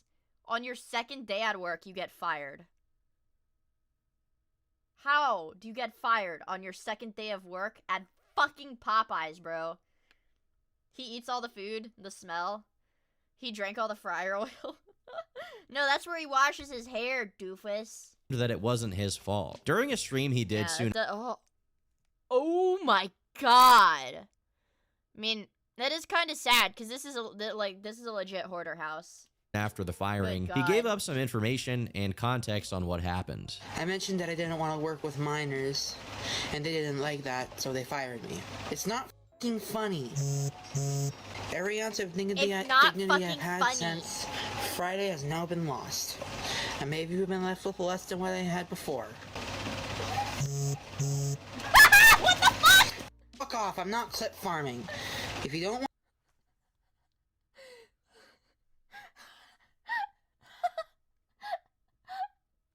Oh god. Don't say that, you guys. Don't say that. Oh my god, guys, come on. I'm not even gonna entertain this one. Want me to get angry or stop? And you guys don't want to see me angry. Kitten. You don't want to see Daddy get angry. Kitten. Oh, Jesus Christ. Oh, God. Yeah, it comes so natural to you. I know, I could be like a voice actor, right? I was so excited to finally start working again, and then they came around and spoiled it. Obviously, people suspected that he wasn't telling the full story here, and eventually he was rage-baited into giving up more information on what really happened. It all started when one guy in the chat said, "This guy worked at Popeyes and my sister got him fired," to which Nova responded by saying this. Oh, it's your sister, huh? Tell her I said piss off. I knew it was one of my trolls that got me fired. Your sister is going to get what she deserves. I'm not gonna do anything. I'm just gonna let karma do his work. Knew it! Piss off! Galaxies aren't gonna fix my mental scars. Thanks for the gifts. I appreciate. The galaxies aren't gonna fix my mental scars. Dude, you really cannot take a single fucking thing this guy says seriously. Jesus Christ. Oh my... But oops.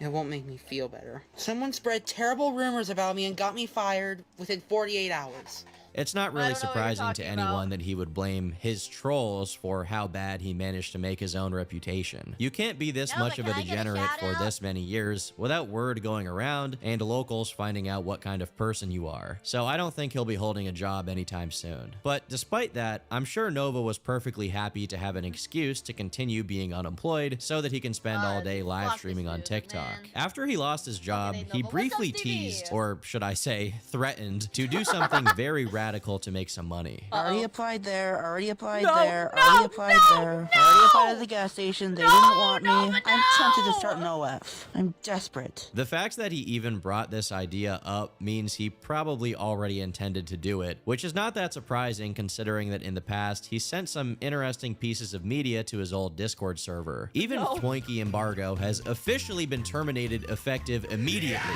All of this is besides the fact that he's also on record admitting that he's bought some intercourse-related paraphernalia. What is the craziest, like most out there purchase you've ever made online? Please, bro. Literally anything you can buy online. What's the craziest thing you ever bought? Considering I dabbled in Shaq's video a little bit, probably a couple cages. That's that thing you put around your wiener, right? Pretty much, yeah. If anything, I'm sad to say that Nova was probably looking forward to putting himself out there like that, so to speak, which is a pretty grim prospect. Fortunately, for the time being, humanity was spared from this atom bomb going off.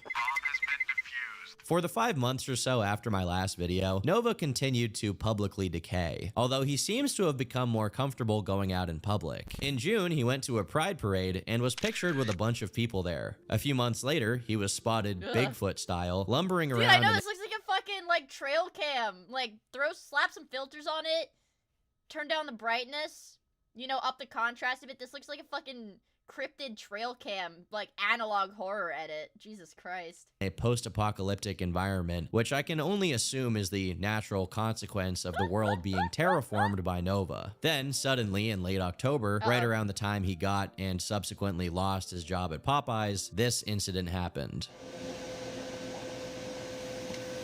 I'm scared. What the fuck? Now, to the untrained eye, this may seem like Nova just farted on stream without even trying to cover it up. This is where you and I differ. I believe that this specific pocket of gas was lodged into some deep crevice of his brain that prevented him from being self-aware. Because in the same live stream this took place, Nova gained 15 IQ points and made some interesting unforeseen discoveries, sharing his findings as he went. I have more estrogen than the average male. Shortly after this alleged fart, Nova made this post. I'm gonna be 100% real with y'all. My hygiene's a total problem. Sorry if I look a little off, I just got a little off! Done with you got fucking ran over by a car. I know how big of a problem this is. Starting today, I'm doing daily shower videos. Like, obviously, I'm... What? Shower videos! Nobody wants... No. No, dude, no. No, not like this. Bro, not like this. Not like this. Not gonna film myself while I have no clothes on in the shower. That is obviously against TikTok's TOS. What I'm going to do is I'm going to... And the only thing stopping him from doing that is TikTok's TOS. Fucking disgusting, dude. Update you on how I'm doing on my showers. And this is the start of a new me. I will actually stick to this time. It may be the case that my bar is... Do you... One in chat if you guys think... he sticks to taking showers every day. 2 in chat. Well. Oh my fucking god, dude. I'd say my personal opinion is most likely he doesn't because we've still got like a third of the video. So I'm gonna say probably he doesn't. So horribly low from covering lolcows who have bed bugs eating into their brain or walk around for months with a used fleshlight in their backpack. But to me, this sounds like a major character development for Nova. After months of his continued downward spiral, an ember of hope glimmered in the black void of the Novine universe. For the first time in what? Years? He's actually owning up to his absolute incompetence at something basic like hygiene. It is a bit silly that he's only capable of improving his life by constantly recording himself doing each step of it, but hey, improvement is improvement. I'll take it. Over the next couple of months, he actually stuck to it and was frequently showering, even if he occasionally failed to keep up his... What the fuck fuck is the target audience? I mean, what the fuck is the goddamn target audience of that shit, dude? I'm like, I feel traumatized. I feel traumatized from Turkey Tom's editor putting that goddamn clip in the video. Oh, fuck, dude. His hair, yeah, his hair almost looks like it's washed. Almost. Routine and missed a few days. I don't know if you can tell, but I've lost my motivation to shower, and I find comfort in eating. That's why I'm so fat. Listen, at least he was still trying, and he retained some of his self-awareness during his failure. He eventually toned down the live documentation of himself in the shower due to his mom asking him to stop, and right around the same time, something else creeped up. Although it was— I'm sorry you guys had to see that shit. That's fucking disgusting. Man, okay, so we're only like 4 months in the past. This is like 4 months ago. Wasn't noticeable for the longest time. In December of 2025, Nova made a post announcing that after having started the year at a whopping 280 pounds, he was ending it at 220. A 60-pound weight loss over the course of a year is nothing to scoff at, and it's pretty reasonable and realistic for someone of Nova's size. Dude, However, how tall is Nova? If this people is Nova began at doubting 220? that this loss was achieved naturally, since it didn't look like Nova had become particularly careful with what he ate during any part of that year. The videos of him eating slop barreled on like nothing had ever happened. So naturally, people concluded— There's no way Nova would be doing drugs. Hi, mommy? Thanks. One bit is one bit, you guys. in one assumption: Ozempic. Nova tried to dispel these claims by showing himself getting weighed in at his doctor's office, but this is him acting as if people were just accusing him of pulling a Wings of Redemption and straight up lying about how much he weighed. Dude, you can tell when people use Ozempic too, because it's like their legs get tiny. It's like, let me illustrate what a freaking the telltale Ozempic body is, because it looks like so scary. So yeah, we'll do it in purple. So they're like this.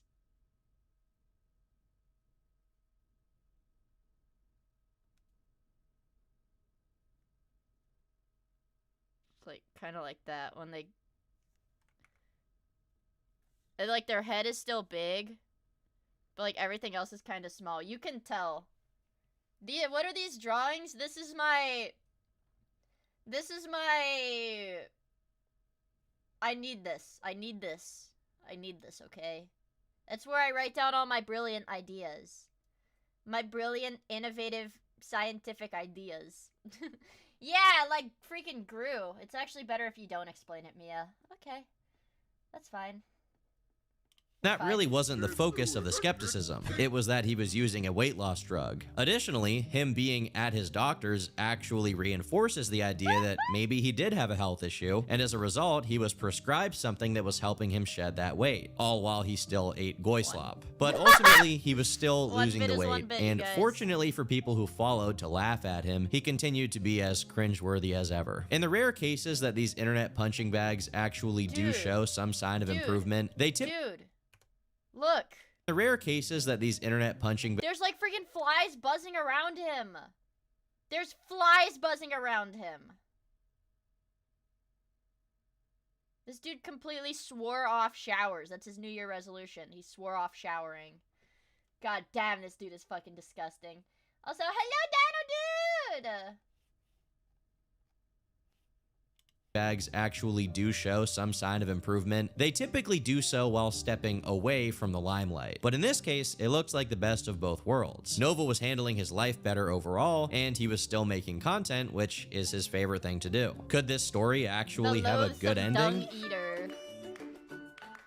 Of course not. It was far too good to be true. In late February of 2026, Twitter user Kells_143 made a thread exposing that Nova was tied to yet another Discord server. Given his reputation with these, there was just no way that this was good news. According to Kells, one of the mods, Defender, was accused by an acquaintance of his of extorting minors into self-harm. Another person, Lucky, is said to be the co-owner of the server, and in a screenshot, he's saying, "When I go to heaven, I'll be greeted by 70 show yodas. If you're mentally well enough to not know what that is, it's basically referring to little boys. If that weren't enough, YouTuber Bloodspeth claimed that the server's rules allowed for no maps to post there. No maps being non-offending minor attracted persons. So essentially predators who haven't acted on their desires yet. Perhaps most concerning of all of this is that besides the aforementioned mods, one of the most prominent members of the server is named Alice, described as a chronically online 17-year-old fangirl of Nova's who can be seen saying all sorts of vile and disgusting things in the server, like having Nova change her pad. Additionally, she could be seen in a private voice chat with him called Alice's Pink Bedroom, and could be seen saying that she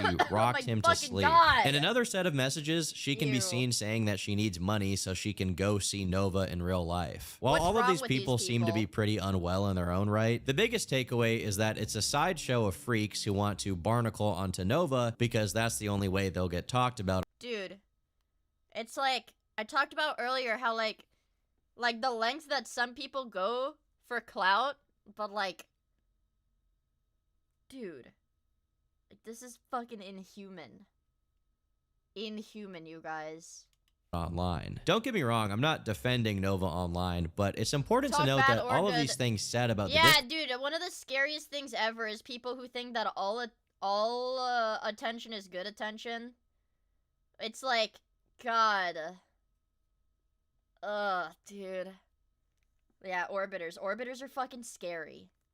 Discord members are allegations, the veracity of which I can't attest to, even if these people seem to be nasty. On top of that, their actual connection to Nova is mostly limited to them being attention-seeking enablers of his who are just taking advantage of how irresponsible and socially needy he is. Even then, I mean, cause dude, it would be one thing if these guys were like A-logs, like A-logs, like doing fucked up shit like Bella or whatever, right? Like with Chris Chan, but these are like retarded, like brain fried by social media children that like don't know fucking right from wrong and just want attention.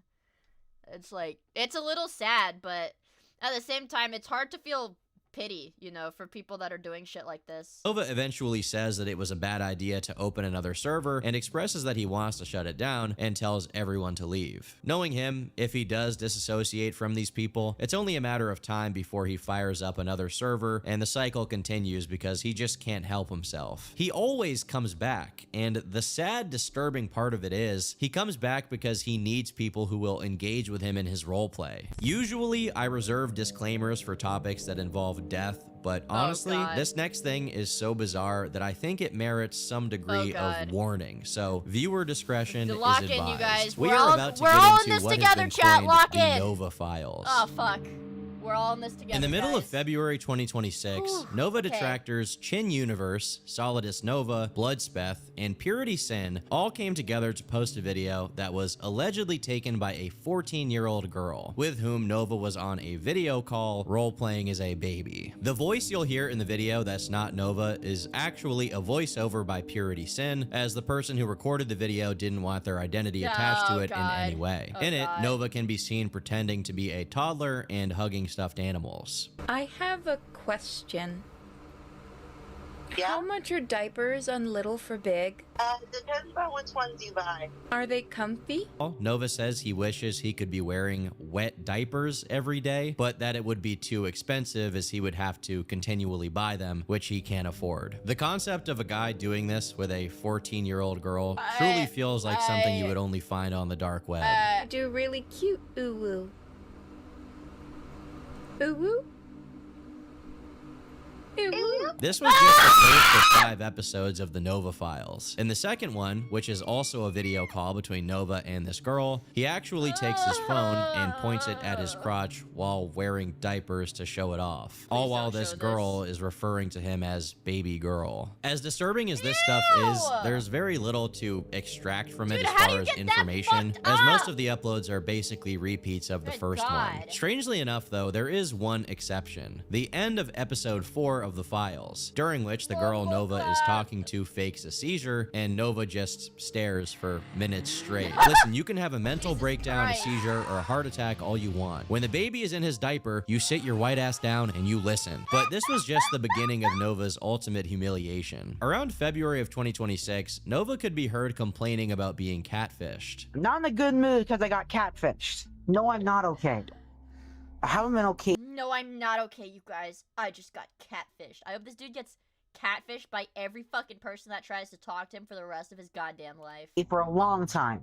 I've just been hiding it. As far as I can tell, he never elaborated with the specifics of who catfished him or anything else about it, really. But due to the kind of degenerates that were in that Discord server with him, many people began to speculate that Nova had fallen into some kind of blackmail trap where he was under threat of having his nudes posted. These suspicions only grew as Nova made an ominous post to his YouTube channel. If this is my last post, I am dead. Expect that if I don't respond within 24 hours. A few people who saw this were actually worried about Nova. A lot of others weren't too concerned given the fact that he's been threatening to do something like this for years. But after a few weeks of no significant developments, something finally happened. But honestly, I really wish it hadn't. People found out that Nova had an account on an adult video website where he had posted a short video of him stimulating himself with a device. I'm gonna refrain from going into more detail because I don't want to promote this account, but the name of it was a direct reference to Nova's usual online handle, and he could be heard commenting on what was happening throughout the entire thing. And apparently his room, and consequently the horde, was also visible in the video, visible enough to be recognizable as him. I'm saying apparently because I didn't actually watch this video. I'm never gonna look at this video, and neither should you.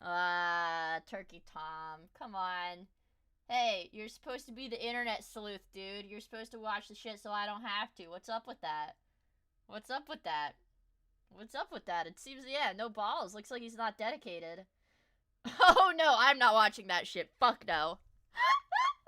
What I can tell you is that the description of the video said he was taking a break from watching South Park, and his account's bio lists his relationship status as taken. As this stuff became public knowledge, the first assumption was that Nova was either hacked or he was blackmailed into posting this video. However, instead of even suggesting anything to that effect, Nova stayed radio silent on all ends except on his Telegram, where he didn't address the video directly, but instead addressed what he says are its consequences. Mom just got sent to the ER. She has too much stress. It was the trolls. One of my detractors, Purity, has accounts on adult websites too, but of course nobody mentions that. I strongly doubt that any troll activity is responsible for Nova's mom's health, and I find it much more likely that this is him blaming something unrelated on the trolls to try and guilt trip people into not making fun of him. Obviously this wasn't very effective, as people noticed he had been desperately deleting comments from his TikTok referencing the video in any way. Soon enough, the video had already been taken down for a violation of the terms and condition. Yeah, dude, it's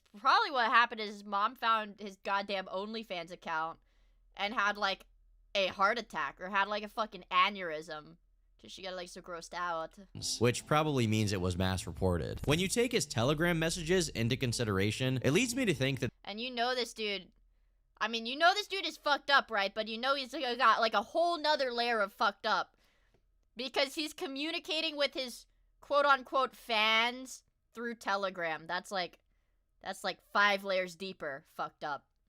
this was actually done of Nova's own volition. For a long time now, he's been making offhand mentions of how he's financially desperate or how he may need to do an OnlyFans. But the thing is, he's never actually been super strapped for cash. Sure, he complains about not having money, but somehow he always has a bunch of TikTok shop trash showing up at his house, fast food. I mean, even his pacifiers and his diapers. The money has to come from somewhere. On his TikTok, he made a very vague post where in the description of a video where he lumbers into the frame before lazily making anime poses, he wrote this: "You know who you are. Not naming names for their safety, but I'm thoroughly pissed at them for what they did." Oh, I'm quaking in my fucking boots right now. He's thoroughly pissed off. I'm thoroughly pissed off. Gulp. The upload following this one was apparently an old draft that he had recorded sometime prior, so it had nothing to do with the unfolding drama. Following that was a cringy video where he lip syncs to an audio talking about revenge. Truth will ultimately prevail. But there is pain bringing it to light. And in the comments, when asked about what happened, he said, needs to ultimate take a betrayal shower. by a former. What happened? Are you okay? Ultimate betrayal from a former friend?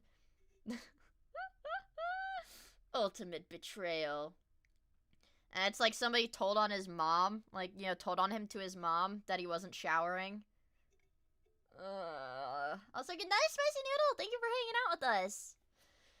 My god, dude. Former friend. After this, however, it doesn't seem like he made any further comments on the situation. As humiliating as these videos of him that came out during this time were, they were just that. Humiliating. As disgusting as his interests may be, he clearly isn't concerned enough to actually try and keep them out of the public's eye. It's clear to me that he revels in the attention he gets, or at the very least, he's addicted to it and prefers having it to nobody noticing him at all. Ultimately, as much as he feigns shame and being upset over this entire situation, him being exposed and attacked is also a part of the Nova Online phenomenon, which is why he continues to make silly TikTok videos about revenge. But the Nova files don't actually end here. After the last episode was posted, Bloodspeth uploaded a 3-hour interview with someone who was Nova's friend. Unlike all of the other people who knew him in real life, this wasn't just a superficial acquaintance. This was the closest thing Nova had to an actual friend, as opposed to someone he met on Discord that enabled his degenerate activity. In the interview he gave to Bloodspeth, this guy begins by explaining that he didn't start talking to Nova with the intention of turning around and telling everyone about it, or just to troll him. The two had a genuine friendly relationship that lasted for about 8 months, during which this guy and the rest of his friend group put in a legitimate effort to help Nova lose weight. I mean, good on these guys for trying to help reform this dude, but how do you even withstand 8 months? Like 8 months of this. How do you do that? Yeah, I mean, it's good on them for wanting to help somebody, but at some point you have to recognize something as what it is if it's a lost cause, right? Yeah, like, some people can be saved. Some people don't want to be saved, bro, and you can't save someone that doesn't want to be saved. Like, what is it? Horse water, no drinky. Horse water, no drinky, okay, you guys.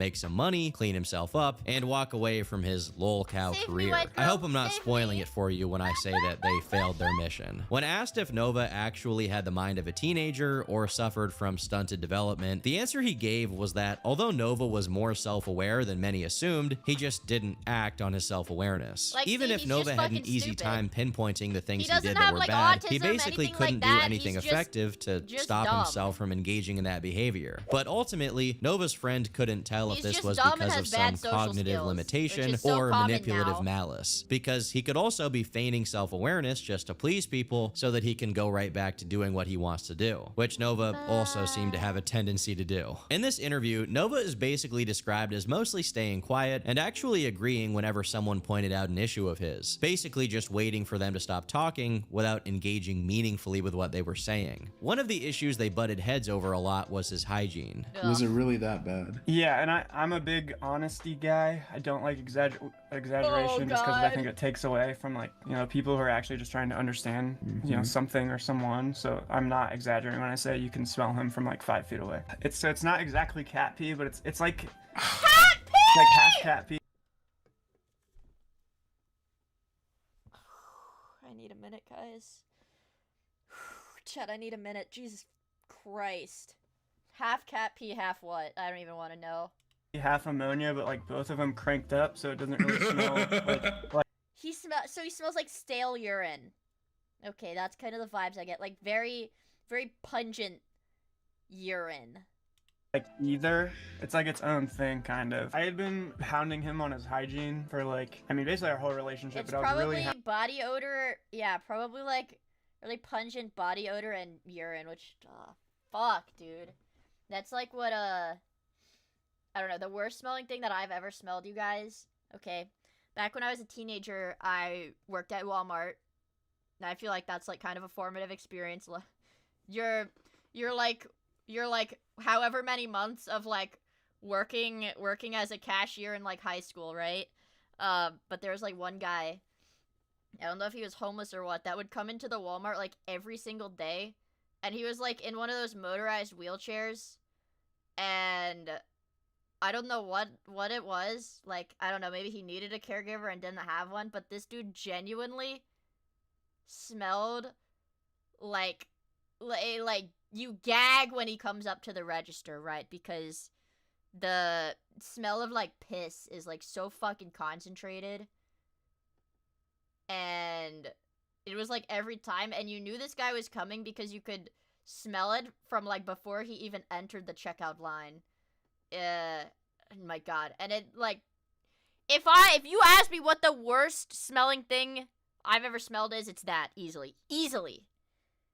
So like, if Nova smells like freaking like cat piss and straight up ammonia, like, I cannot begin to imagine like how anybody sharing a public space with this guy would have to feel, right? On it for like a couple of weeks prior to that, the shower saga started. I don't think I've ever really smelled a carcass. Due to the fact that we started like, I think it was just we hung out with him like 2 or 3 times within like a month. I ended up calling him and like right when I woke up, and he picked up and we talked for like an hour, and I was like, I basically just said like, dude, everyone in the comments of this video is saying like you're gross, like you're greasy, like your house is a mess, and I'm like, can you say any of those comments are even wrong? I understand you read them and you don't like them. You need to actually internalize like, why are they saying these things, and then like look at yourself and your surroundings, and you'll probably come to the conclusion like, oh, all these people are right. By the end of their call, Nova was crying while his friend offered him what I can only describe as shower incentives. This guy actually proposed buying Nova a Bluetooth speaker just so he would shower. And grown-ass adult, by the way. A grown-ass adult needing freaking present incentives to take a shower. I wish this stuff wasn't real, you guys. I really do. And of course, that's when Nova's ears perked up. Only the possibility of getting more trinkets to add to the hoard can motivate Nova to actually do the bare minimum self-maintenance of a regular human being. Eventually, their conversation came around to these serious allegations about grooming and talking to minors, which have been circling Nova's name for years. You have figured out by now whether he has a vulnerability, and vulnerability can mean a lot of different things. Maybe he just really, really loves his kids.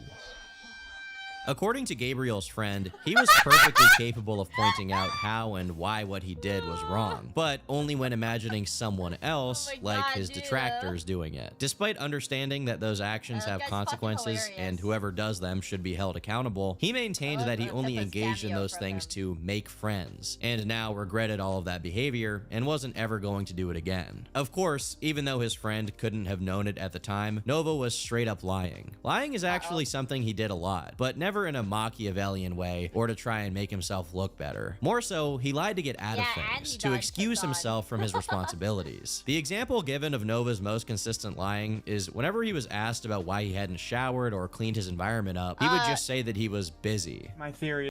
Unemployed? By the way, I'm busy. No, you guys, I can't shower. I can't clean up. I'm busy, okay? My model does not make the faces I'm making, dude. My model just doesn't. I'm too busy zerking and jerking. I'm too busy zerking and jerking. He's often embarrassed by his lack of activity, so it was very common for him to say like, oh, I've been really busy cleaning. It didn't matter if he hadn't showered or cleaned up after himself for days or even weeks, he would boldly claim that he was busy, despite being unemployed and staying indoors all day, doing nothing but streaming on TikTok. When I say nothing, I truly mean nothing, because even small things that are certain to bring him money, like recording cameos, Nova neglects to do. What is good, y'all? My name is Nova Gage, and I am a TikTok creator. On TikTok, I primarily post food reviews, gym videos, and a whole bunch of other various content. According to this friend, Nova always had a huge backlog of cameo requests that he just let stack up and expire, as he would rather fire up another TikTok stream to cry about being unemployed and having no money than to just record a 30-second video and actually make some. Ultimately, what this shows us is that money isn't something that even matters to Nova. What matters is attention. He would rather have no money and have people feel bad for him than have some money and have no one care. Lastly, Nova's friend claimed that Nova was likely diabetic and didn't control his sugar intake, which makes it almost certain that he was on some kind of Ozempic variant which was causing his weight loss, further cementing that despite his appearance having changed, he was internally still the exact same person. No matter how many trials and tribulations he's been through, Nova seems completely uninterested in changing, despite the fact he's proven himself capable of doing so. I am capable of changing. All these dishes, Like the concept of an adult saying I'm capable of changing. Since we watch these videos, are we considered a masochist? Maybe, bro.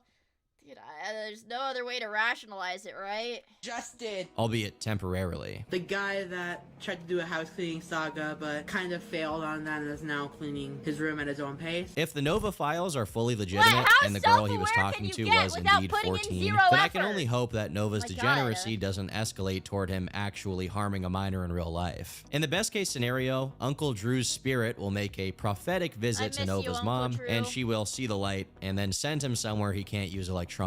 I think that is undoubtedly the best case scenario for someone like him. Until then, we can only pray that no other kids make the mistake of joining one of his Discord servers. Maybe there is a very, very small chance that he's gonna change, but at this point, I've honestly lost faith in him, and frankly, I'm getting a little too old to care what this guy does with his time. It's over. I've been Turkey Tom, thanks for watching, and until next time, clean up your room. It's over, and that's alright, you guys. Oh my god. Yeah, and buy the damn Turkey Tom hats, you guys. Buy those damn Turkey Tom hats. My god. My god, you guys. I mean, listen.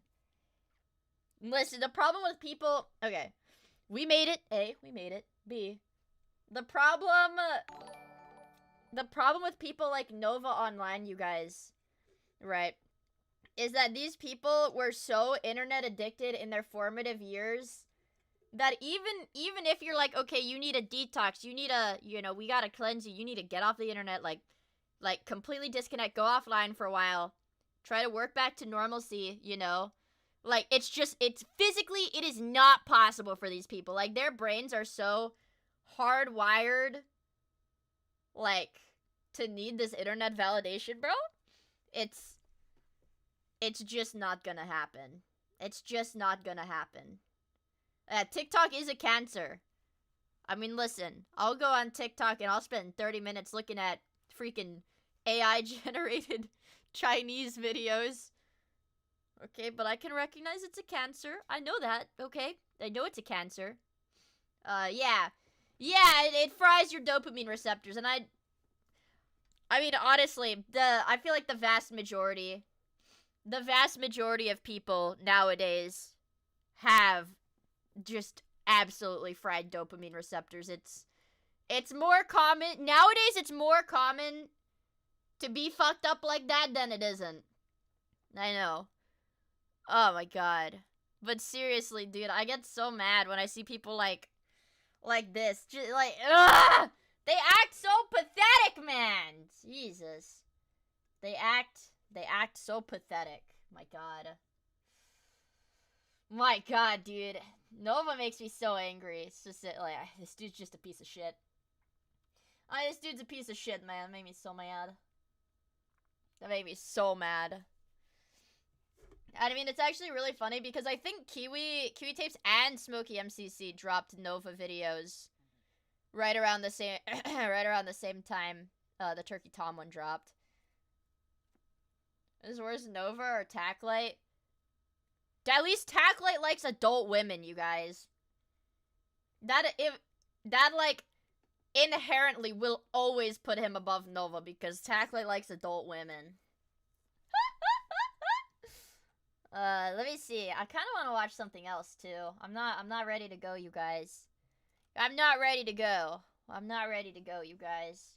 We gotta find something else to watch. Maybe some more Tommy. Maybe another Tomothy. I like women. I want more Tommy. Take it down. Take it down. But I don't want a 2-hour long one. And this one makes me sad, so I don't want to watch. I don't want to watch any zoo whatever videos. Don't want to watch them.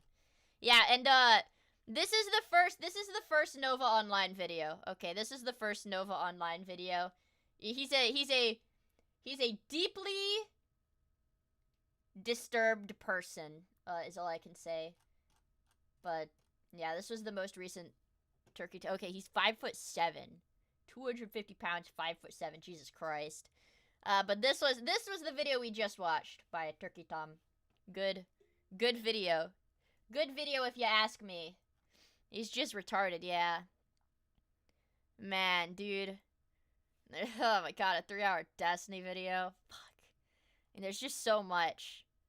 There's just so much.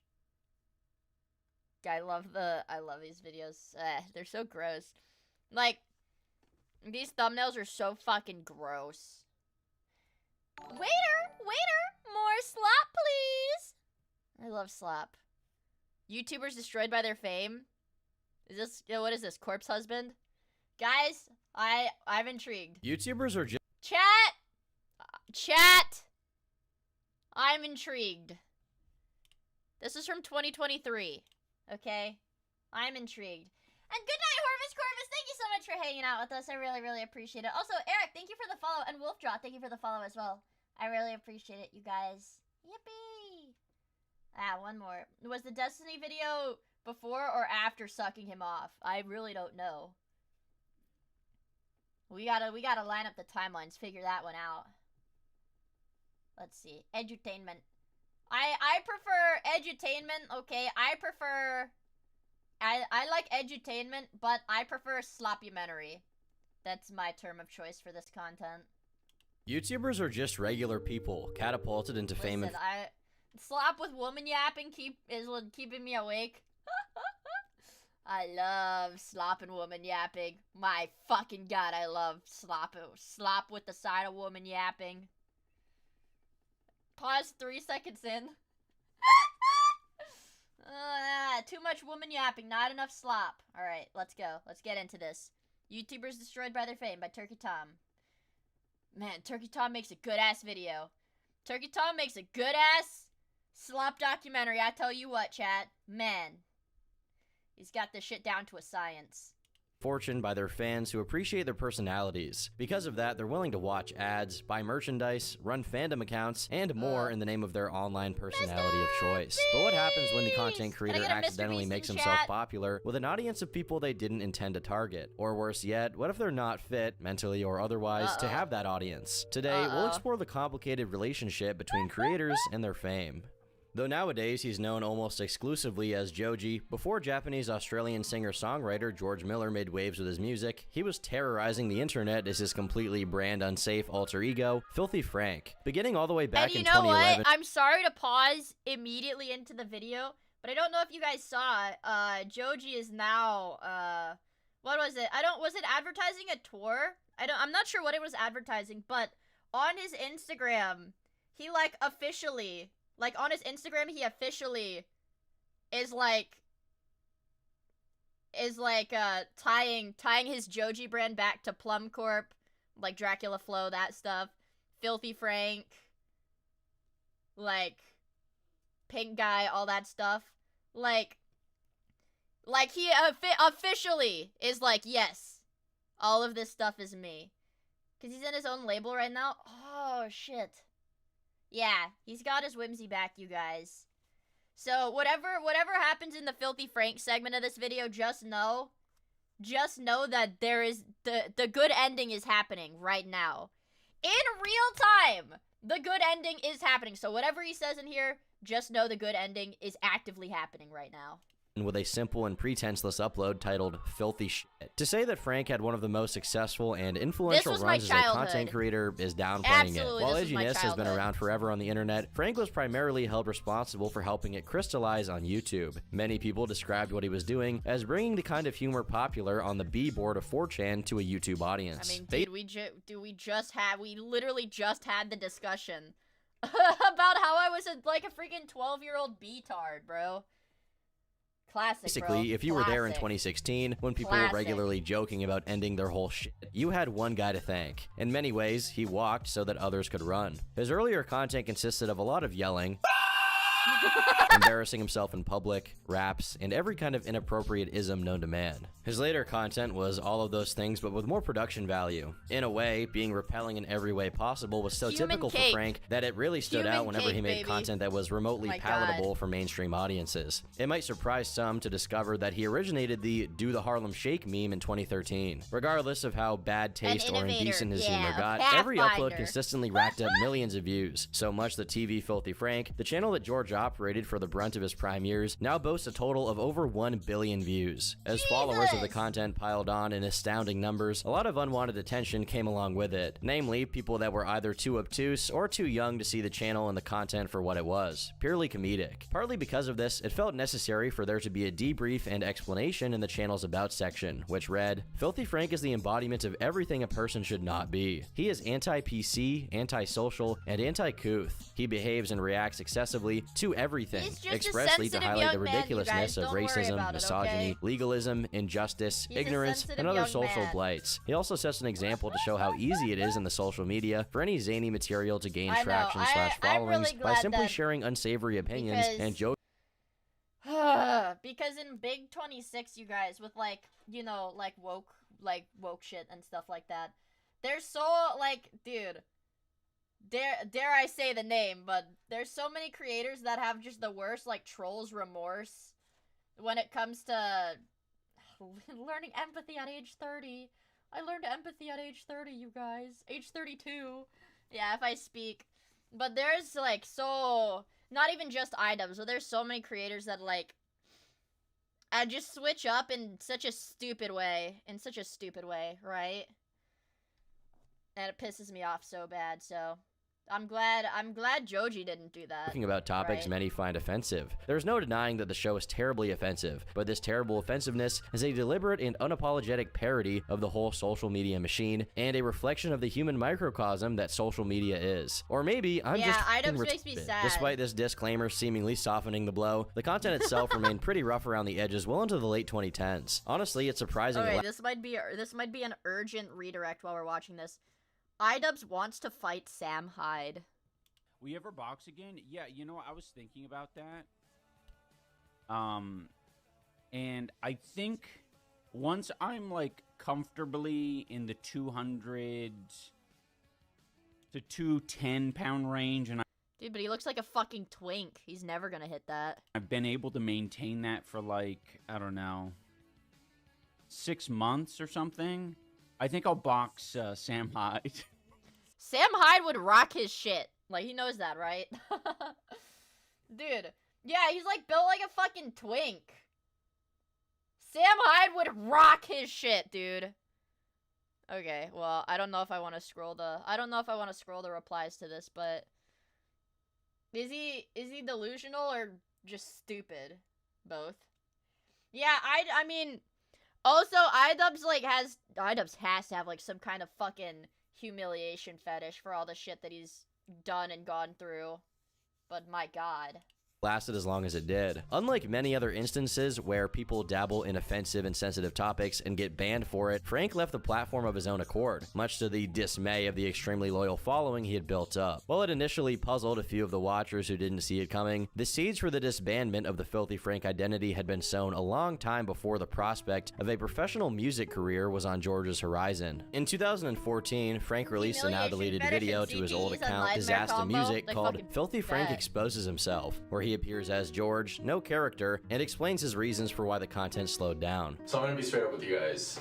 I have not been well the last couple months. Long story short, I was born with this, but I was recently diagnosed with a brain condition that ironically gives me seizures. You know, this whole time, I remember this video too, bro. Doing these fake I remember when this shit came out, man. Some call it bad luck, some call it karma, but ironically, boss. Hey boss, I have a seizure. Besides juggling the show with his college assignments and even jobs, he reveals he'd also been struggling with a neurological problem that caused him to have stress-induced seizures. In the same video, he mentions that some of his viewers might get upset that he broke the fourth wall to inform them of his health concerns, once again signaling a potential divide between him and his fan base. Years later, in an exchange he had on his personal Twitter account, George says, "So I act out some cringe shit upload, bounce. Same old cycle for now. Admittedly, some are passion projects forced through the FF character. When asked by his fans if he loved what he did, he said, "It doesn't really matter. That's how the world is, hun. It's just a big ball of poop." iDubbbz got the most severe CTE within 3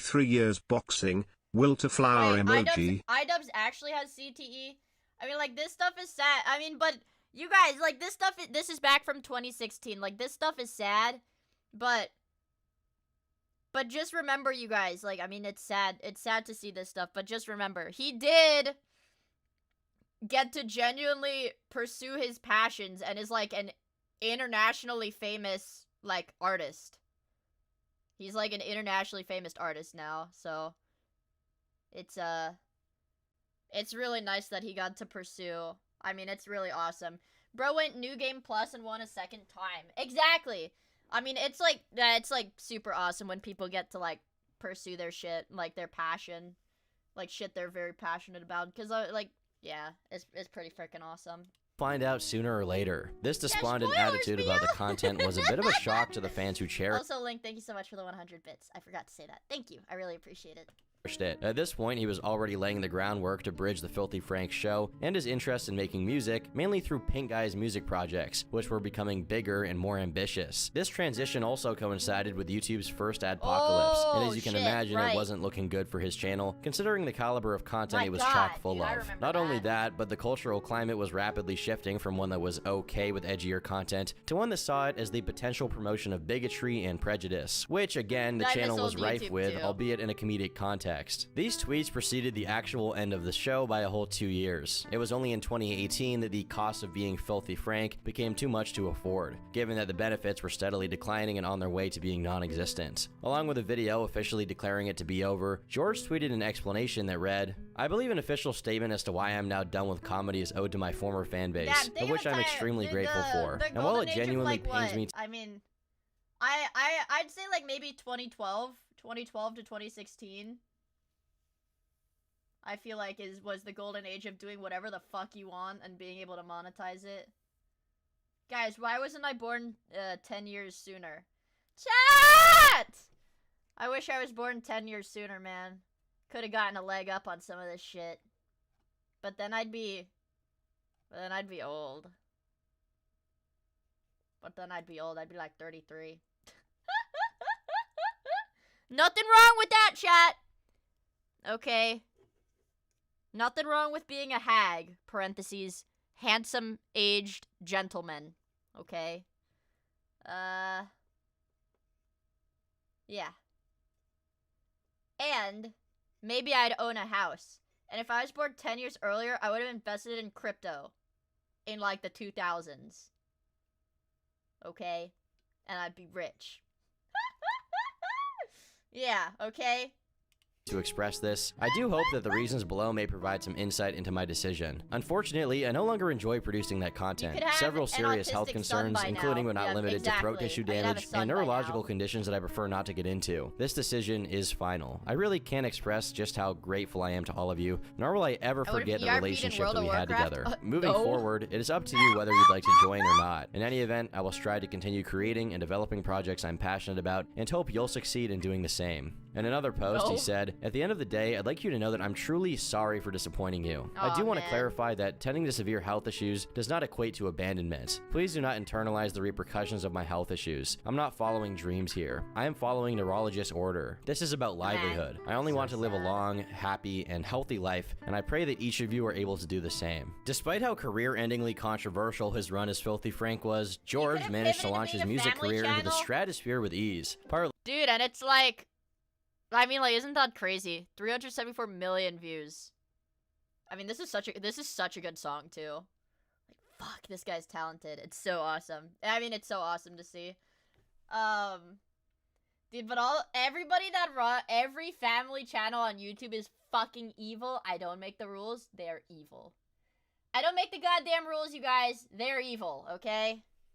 This was because of how clean-cut his departure from the Filthy Frank brand was, but also because a substantial amount of Frank fans already wanted him to focus on the Joji projects, even if they came at the behest of the end of Frank. Since his shift into exclusively working on music, he's published 3 studio albums and accrued over 1 billion views on YouTube. Damn. A pretty impressive feat if I may say so myself. But despite how well-received Joji was by his original fanbase, some newcomers who were just stumbling into his music for the first time were shocked to find out what George... Guys,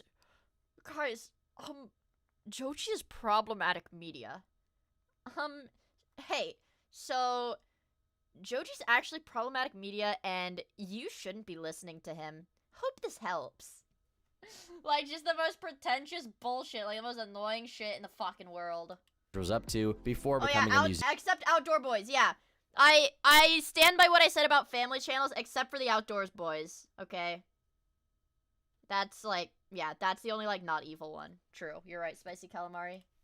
In particular, the K-pop stan communities on Twitter were mortified upon discovering the existence of Filthy Frank, which begat the 2020 #JojiIsOver party. Unbeknownst to them, most people online who followed George's music releases knew about Frank and were Frank fans before they were Joji fans. This fact didn't stop the K-pop stans from wigging out and acting as if uncovering his problematic past would result in his downfall. Of course, that's not what happened. In fact, nobody cared about their takes as usual, but an attempt was made. Fortunately for him, this campaign failed in such a humiliating fashion that it became a meme, which later discouraged people from trying at all. Ultimately, this worked out in George's favor. It's also worth noting that in recent months, YouTube themselves have begun removing some of his more offensive uploads, such as the Cake Trilogy, which are now only available. The Cake Trilogy was the fucking best, you guys. The Cake Trilogy, man. Fuck. Available through fan re-uploads on YouTube. Banger. While it has been widely speculated that George resents his fame as Filthy Frank, or has tried to part ways with it entirely due to fear of being canceled, there have been And we know, I mean, like, this was definitely a perspective that people had in, like, the early 2020s. But we know as of now, we know as of now, no, he's not afraid of this whatsoever, and he's embracing it.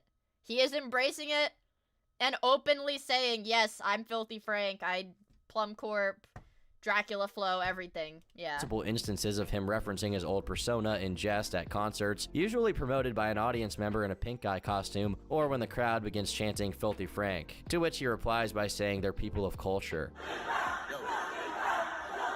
I see y'all are people of culture, let's go. Let's go! Add this to the fact that he stayed friends with Max Mofo and Chad, anything for views, after transitioning into his music Max career. and Chad are also fucking funny. I watch them. I still, like, watch them, like, to this day, like, from time to time. Like, they're fucking funny. Joji, and it seems clear that, on some level, George has made peace with it and embraced the fact that, for many of his fans, he is and will always be Filthy Frank, and there's nothing embarrassing about that. Despite the internet's infamous anonymity, most content creators, even the ones that start anonymously, eventually cave into the pressure and sacrifice their privacy to either satisfy a demanding audience or attract one. Achieving widespread success online is difficult if you aren't willing to allow the public to peer into your personal life and develop a parasocial relationship with you. However, if you can balance giving the viewers just enough of you so that they crave more. What is Pippa doing in this? Why is Pippa in my Turkey Tom video?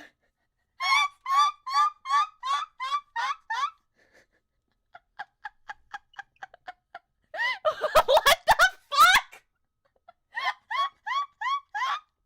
But not so much that they're either sick of you or constantly violate your privacy, so you get sick of them. You can capture people's imagination in a very specific way. For a while, this sweet spot was hit by Corpse Husband. Oh my fucking god. Turkey Tom's editor. Turkey Tom's editor, I guess, knows who Pippa is. Known for his deep, distinctive voice and enthralling The context was just faceless. Like, faceless people. This is the Corpse Husband segment. Storytelling, this enigmatic figure has risen to stardom without ever revealing his true identity. With a massive following on YouTube and Twitter, Corpse Husband's horror story narrations initially enthralled audiences and captivated. Dude, I want slap for slop. It's scared when I see my friends, right? That's weird. That's scary. I don't wanna. I'm watching slap to get the fucking slap on shit I don't care about. Why the fuck? No, I want to watch this for shit I don't care about. Don't show me my friends. I care about my friends. Created a dedicated fan base. The qualities of his content aside, one of the most effective elements of his persona was the aura of mystery surrounding him due to his unwavering commitment to complete anonymity, deliberately shrouding his face and personal details. I was setting up to do a little bit of gaming when I noticed I had an alert from one of my net friends saying they had stumbled across something interesting. A series of black boxes that, when opened, seemed to lead you down another web directory. It was like tunneling, but more vast. This decision has undoubtedly added... Is that what he sounds like? I mean, like, whatever. I can't talk. I have no fucking grounds. I have no fucking grounds to joke someone's voice, but, like, I mean... to his alert. Yeah, like, that's it? That's what people were thirsting over? That's what, like, all these, like, TikTok and Tumblr girls went crazy about? Igniting curiosity and fascination among his fans. By keeping his identity out of reach... You have a beautiful voice for a pubescent boy, Miia. Oh, thanks. Instead of plastering it all over every video of his, as the average YouTuber tends to do, Corpse Husband dangled the enigma of who he was and how he looked in front of the viewer's face. While his unique voice and the stories he told were more than sufficient to captivate the watchers, Corpse Husband himself became the focus of attention over time. This is a bit of— I mean, you know what? I can't even act shocked because my dad watches Twitch streamers, so it's like, in Big 26, it's like fucking normal, so I don't freaking know. Clavicular got arrested? What for? I'll pull up the news on my phone. No. No! Source says Clavicular is stable. Please, God. No, my feed is just tung tung tung sahur. What do you get arrested for? Mag dumping on an alligator? Are you lying? You're fucking lying. Did he mag dumped on it? What? We're gonna search clavicular. Okay. Hold on, you guys. Oh, there it is. Okay, thank you. What the fuck? I don't know if I can show that on Twitch, but like, what the fuck, bro? Ugh, what the fuck? What the fuck? He got piss mugged by an alligator? Does he go into jail? It's a 3rd-degree felony? He's gonna be looks maxing in prison! Dude, Clev probably is not even gonna mind going to prison because he's gay, dude. I mean, he's gay as fuck, so he's probably not even gonna care in prison, honestly. He's not gonna care about being in prison. Of a backfire, since part of the reason for the concern with anonymity was that it allowed people to pay attention to the stories and judge the content on its merit instead of developing a cult of personality and fandom. His popularity oh my god, was you're right. He's gonna go through fucking like meth withdrawal, like hard. Yeah, he is like addicted to meth, and stuff. Yeah. Into high gear as he slowly but surely transitioned into the music industry. In 2016, he was featured in a Living Tombstone song called Grim Grinning Ghost, which currently sits at almost 5 million views. I don't want to hear While this proved that Corpse had a reason to believe this endeavor was promising, it was only a God, fraction of the success that he went on to achieve Jesus through Christ. music. In 2020, he dropped the hit single White Tea, which has over 26 million views. While this is already extremely impressive at face value for someone in such an unorthodox starting position to become a recording artist, Corpse went on to surpass it a few months later when he dropped E-Girls Are Ruining My Life, which more than doubled the number of views of his first single, with over 55 million views. Within a year, he was featured on a song with an established artist, Machine Gun Kelly, which garnered over 28 million views. It seemed everywhere he showed up, the numbers just piled on Reddit, I'm not relentlessly. gonna lie. But This as is you can Reddit imagine, as fuck. attracting a lot of attention online goes both ways, and with all the positive feedback came many hardships, both in his personal life behind the scenes and online. really Reddit. Often, when you seek to not draw attention to yourself, you accidentally attract even more attention, which was very much the case with Corpse Husband. Alright, come on, One of the eyes, blink reasons at for the same people's time. infatuation with his identity, particularly his appearance, was his voice. Before I start the video, I just wanted to give a quick thank you to Felix, aka PewDiePie. The recent growth on my channel, and in general on everything else, was initially caused by him being kind and welcoming enough to Is this like a voice filter or what? The bro went through 2nd, 3rd, and 4th puberty. What the fuck? allow me on his channel, which I'm incredibly grateful for. He's done things to help me that he definitely didn't have to do, and even behind the scenes has just been super nice. Why would I I mean, what is this? He has a condition that makes him sound like that? Oh, okay.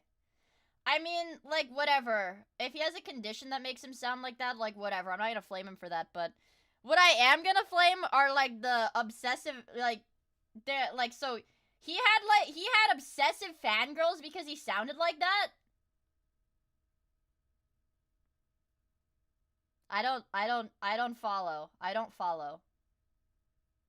follow. That's not normal. You ain't regular. That's not normal. Some people thought he was faking it or using a voice changer. Others speculated that his face wouldn't match his voice. Honestly, there were a lot of e-girls who idealized him as some handsome anime stud, and consequently, a lot of dudes who were rooting for the day their fanfic fantasies got crushed, and Corpse was revealed to be an extremely unattractive dude. Neither of these expectations would be met in reality. Whether because they liked him obsessively or hated him blindly, people became fixated on Corpse and tried to pry personal information out of him in any way they could. If having one stalker is already this dude probably got stalked off the internet. Like, he great, because he is just, like, off the internet now, right?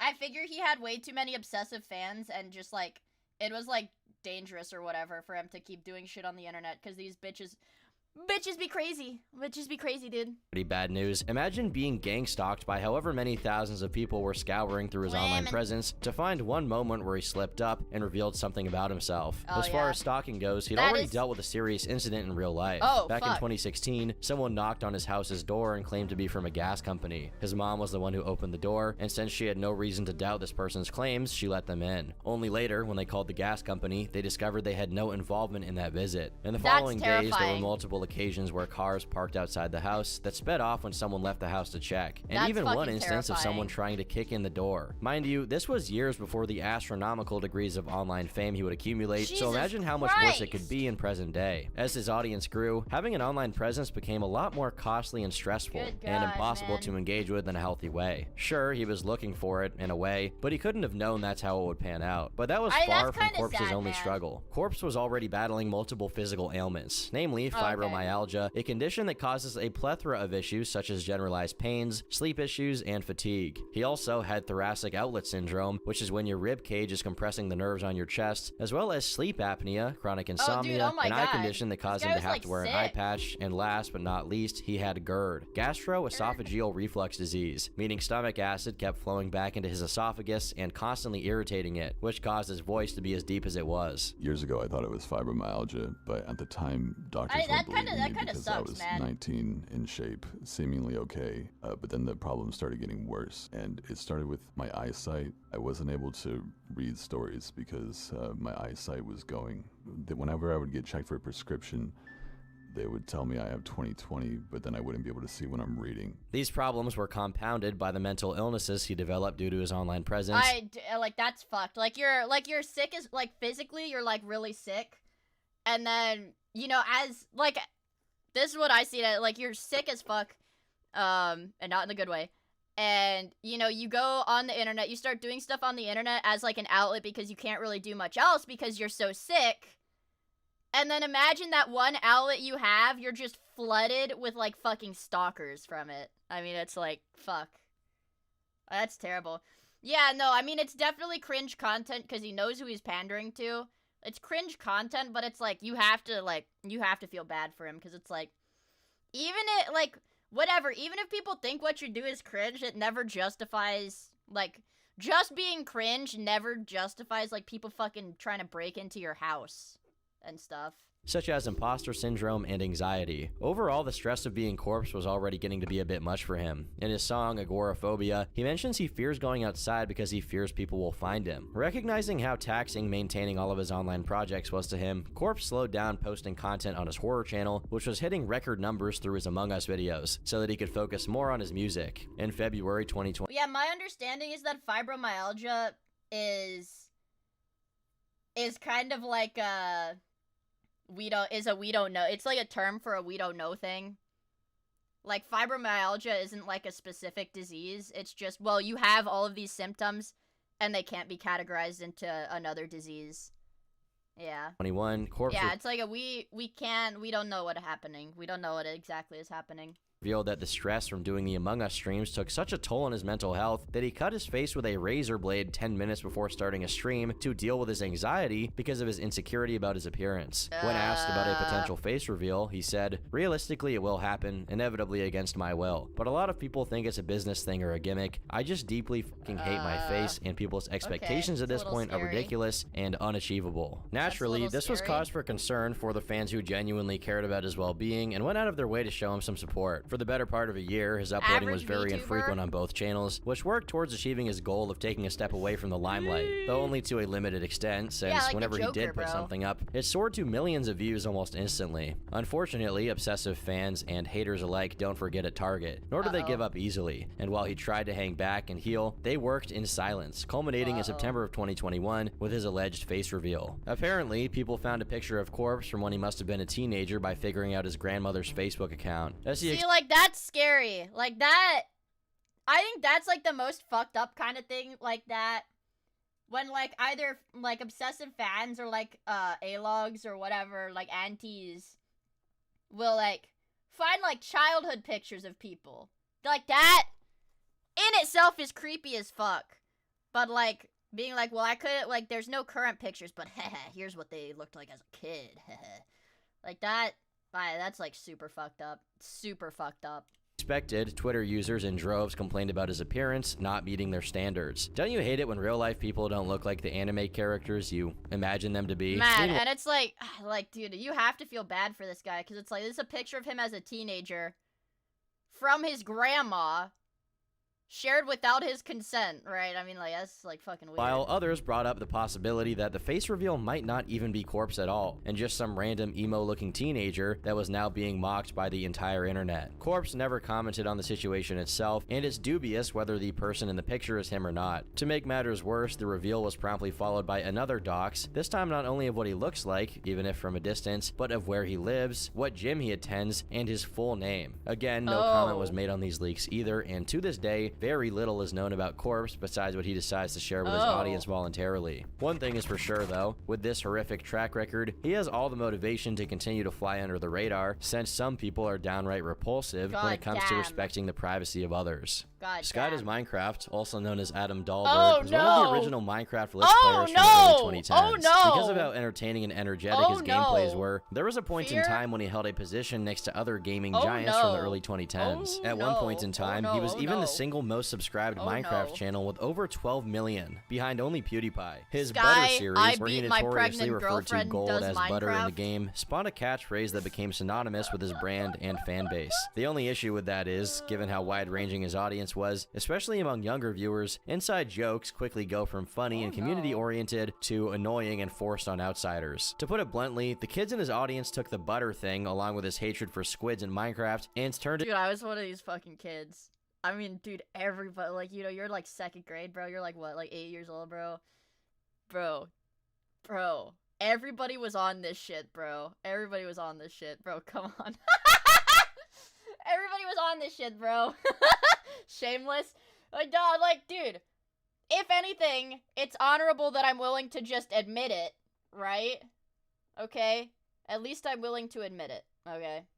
Into a dogma they proselytized everywhere they went. Mainly, this meant Minecraft servers getting griefed en masse by players leaving behind signs that declared war on squids or labeled gold as butter, as well as spamming every chat until they got banned or muted. The unintended consequence of the misled fans who did this was that people associated the actions of the fan base with Sky himself, and preemptively disliked him because of that. At this point, being a famous online gamer was still in its early stages as a concept, so this situation served as a case study of what can happen when a fandom grows too enthusiastic. Surprisingly, he managed to deal with it well for half a decade. Not only did his conventional Minecraft content flourish, but he successfully branched out into other endeavors such as music. Even if it was still centered around Minecraft, 89 million views is nothing to sneeze at, especially considering how much of a cultural staple of nostalgia these kinds of songs eventually became to those who grew up watching the YouTubers from this era. Right around the same time as online popularity was peaking, his personal life was also reaching its zenith, as in 2015, 2016, he married his girlfriend Alessa, with whom he had a child, It's downhill Mason. from here. Initially, this marked a change for the better in his life, It's as they down- decided it's to no all longer curse downhill on the from here, videos you so that guys. kids, including their son, could watch them. It was an endearing arc from being a silly gamer to a family man, and the fans appreciated the parts of their life he chose to share with them. However, this period of grace didn't all last very downhill from long. here. Within the next 2 years, Sky's following went from delighted in how wholesome his story was to closely watching Sky and Alessa's relationship fall apart, supposedly after multiple instances of her cheating on him. At least that's how the story was told.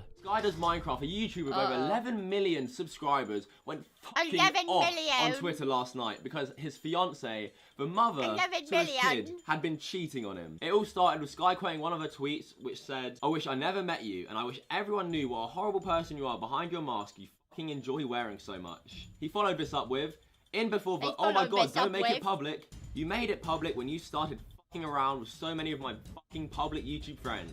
Garbage. bro, Like she seriously, was how for the fucking many team. people was She enough was for the women? team, bro. You'd think being able to count it on one hand would be enough." Going through a breakup is bad. Going through a divorce that involves a child is infinitely worse. But doing it all in front of an audience of possibly millions of bystanders is the kind of thing you'll only find on YouTube and in the inner circles of hell. At the time, most people sided with Sky, especially since during the divorce proceedings, Sky was given custody of Mason, Little solidifying did they his know. position that Alessa was the one in the wrong. Now, it's impossible to accurately tell to what extent each party contributed to the divorce, but one thing is certain, Sky was not the squeaky clean good guy he was widely thought to be when this was happening. In 2017, Sky quit gaming to focus on his music career, and as has been deduced by the people who were paying close attention to his online presence, entered into a relationship with a girl called Elizabeth. This, along with many of Sky's dark secrets he hid from his fanbase, was hinted at in KSI's diss track to him, Adam's Apple. I can't stress enough how much of a late- Wait, dude, fucking man, YouTube culture, man. The Sky Does Minecraft KSI diss track. 2010s internet moment this was. Yeah, like this is 2010s, you guys. This is 2010s, you guys. My fucking god. Sky's serious abuse allegations, so which would eventually 2010s. undo the rest of his career as an entertainer, were first mentioned in a KSI diss from 2017. Worst of all, people sided with the Sky at the time because the information KSI was referencing was coming from Alessa, who everyone thought to be an untrustworthy cheater, slandering Sky to get Mason's custody back. And on top of that, I mean, it was a diss track after all. It was only at the beginning of 2022 that more was disclosed when Elizabeth came forward and backed Alessa up. In the document shared by Elizabeth, she said, "You are a sick man. I spent months and months loving you with my whole entire being. I spent thousands of dollars just to come live with you. You made promises you didn't want to keep, but promises you made to manipulate my life so you could be in control. You use your fame, your name, and your platform to hide the disgusting and disgraceful things that you so claim not to do. You not only verbally abused and degraded me, the mother of your second child, you traumatized me and put me through things no one should ever have to experience. You hurt me for too long, and I'm tired of feeling afraid of you and what." I don't know if Turkey Tom is gonna cover this, but freaking Sky Does Minecraft also blew all of his money on like weed and like would like beat his freaking girlfriend to get more money for weed. What speaking up may bring. I had to tell people you weren't abusive because whenever I said you were, you would harass me and say horrible, horrible things. You were so unkind. I do not wish for anybody to have mental health struggles, nor do I wish for somebody, even you, to have such severe struggles. I wanted nothing but to love you and help you heal. You informed me you were only bipolar and possibly on the spectrum, which was never a problem for me. That was not the case. What you hid from me is the dangerous man you were capable of being, the person you are overall. 95% of our relationship, you hid me. You refused to want people to know my name or know about me at all. You avoided it at all costs, saying it was to protect the relationship. You refused to even let me talk about the baby publicly, as if it was irrelevant and you didn't care. But that's just the tip of the iceberg. According to Elizabeth, he consistently pressured her into pregnancy, despite her saying she wasn't ready for a baby. However, when she did get pregnant, Sky seemed unfazed and did next to nothing to help out, effectively being an absent father before the baby was even born. Additionally, the cheating accusations he levied at Alessa started looking like projection, since Elizabeth described him as being very shifty with his online messaging, using multiple different apps and deleting and hiding messages to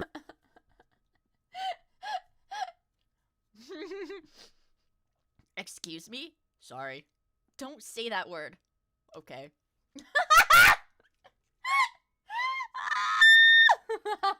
prevent her from seeing what he was doing on his phone all the time. Another red flag about his infidelity was that he repeatedly tried to convince Elizabeth to open their relationship into polyamory. Of course, this was because he was already cheating on her. What aggravated this habit of Sky's was that he never asked for the ages of the girls he engaged in conversation with and even sent nudes to. Honestly, there's no downplaying the sheer volume of insanity in these accusations, with the worst of which being making multiple death threats to and physically hurting Elizabeth by elbowing her in the stomach, and stealing money from companies to buy drugs, which Elizabeth... Sorry, okay, so I did spoil a little bit of it. I didn't know if he was gonna talk about the weed stuff, but... Sky's Minecraft is a fucking trip, dude. had to pay back out of her own pocket. He also had the habit of randomly spamming and harassing people online late at night during one of his psychotic drug binges, and purposely clogging the toilet so that Elizabeth would have to go to a nearby gas station in the middle of the night to go to the bathroom. Okay, now that one is just freaking epic. Eventually, the police became involved and helped Elizabeth out of her unfortunate situation, but not before she began to self-harm as a consequence of Sky's abuse. A lot of this, if not all of it, was happening while Elizabeth was pregnant, aggravating it to another level. After Elizabeth came out with her story, many other people felt emboldened to do the same and revealed their experiences working for Sky, all gruesome in their own way. Everything he had built in years of being a content creator, he lost in just a couple of years of not just recklessness, but an outright penchant for destroying himself and everyone around him in the most vicious way possible. He never addressed any of these claims besides the odd cryptic tweet where he suggested he would do something to hurt himself to get people's sympathy. His fan base, which used to be Dude, like, fuck, dude. Grown-ass man. When dude, when like public figures do this, it's so fucking annoying. You're like, you are a grown-ass adult! Exceptionally loyal, became desolate at the thought of the person he turned out to be. What were some Minecraft YouTubers I liked? I like Dan TDM, because he did the mod reviews. Who was the Redstone guy? Seth Bling? I think I watched Seth Bling. Was he the Redstone guy? I watched Ant Venom, too. Ooh, Captain Sparkles. Ooh, yeah. Man, bro. Man. Guy was before he was a rich web celebrity was long gone, and his original fan base has no interest in holding out for his return. Noah Antweiler, widely known by his online moniker Spoonie, emerged as a prominent internet personality renowned for his video game reviews, let's plays, and comedic... Hold on, I'm sorry, guys. I was too invested in chat. I was just letting the damn video play. Hold on. Interest in holding out for his return. Noah Antweiler, widely known by his online moniker Spoonie, emerged as a prominent internet personality renowned for his video game reviews, let's plays, and comedic commentary during his run as an active... Was he like Channel Awesome adjacent? I'm trying to remember. Or like whatever. Was he like adjacent? Or am I thinking of a different guy? I think I'm thinking of a different guy. Content creator. He was Channel Awesome. Okay.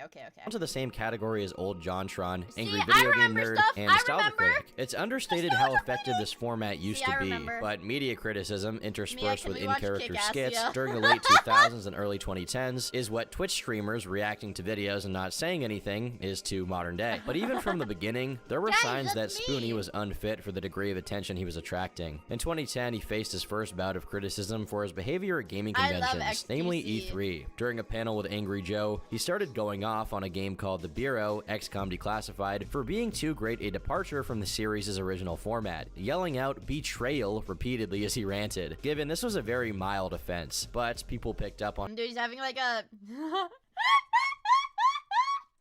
He's having a little schizo moment. His lack of self-awareness and how childish he tended to sound, almost as if he thought he was in character in one of his video sketches. This was just one of many instances where his contemporaries frowned upon his attitude, ultimately leading him to become a persona non grata in gaming convention circles. On the 11th of May 2012, Spoonie tweeted the following at a fellow member of Channel Awesome. You know, if things don't work out with you and at Nash076, I'd be happy to chain you to a pipe in my basement and love you. My way.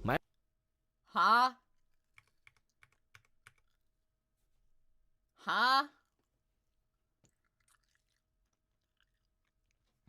One in chat if this is W Riz.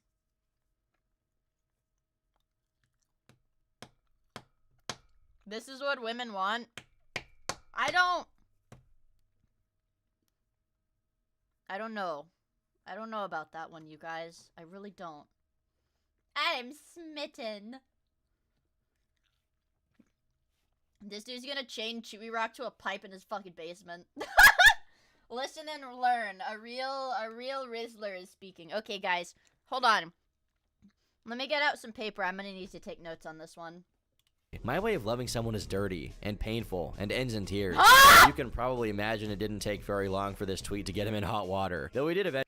Bro is fucking crazy. Bro's a fucking degenerate, bro. Freak. Not the funny kind of degenerate. Like, the weird kind. Bro is freaky.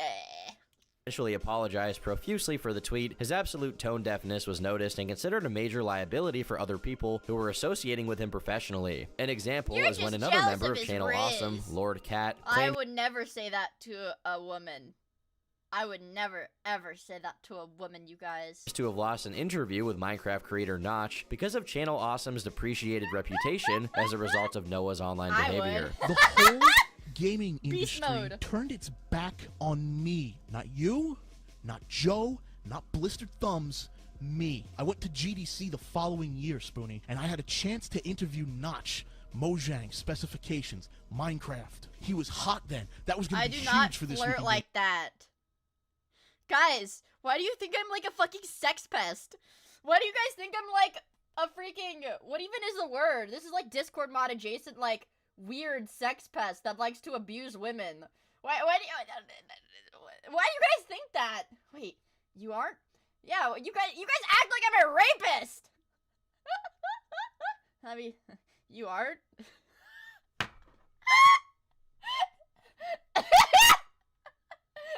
What are you guys saying?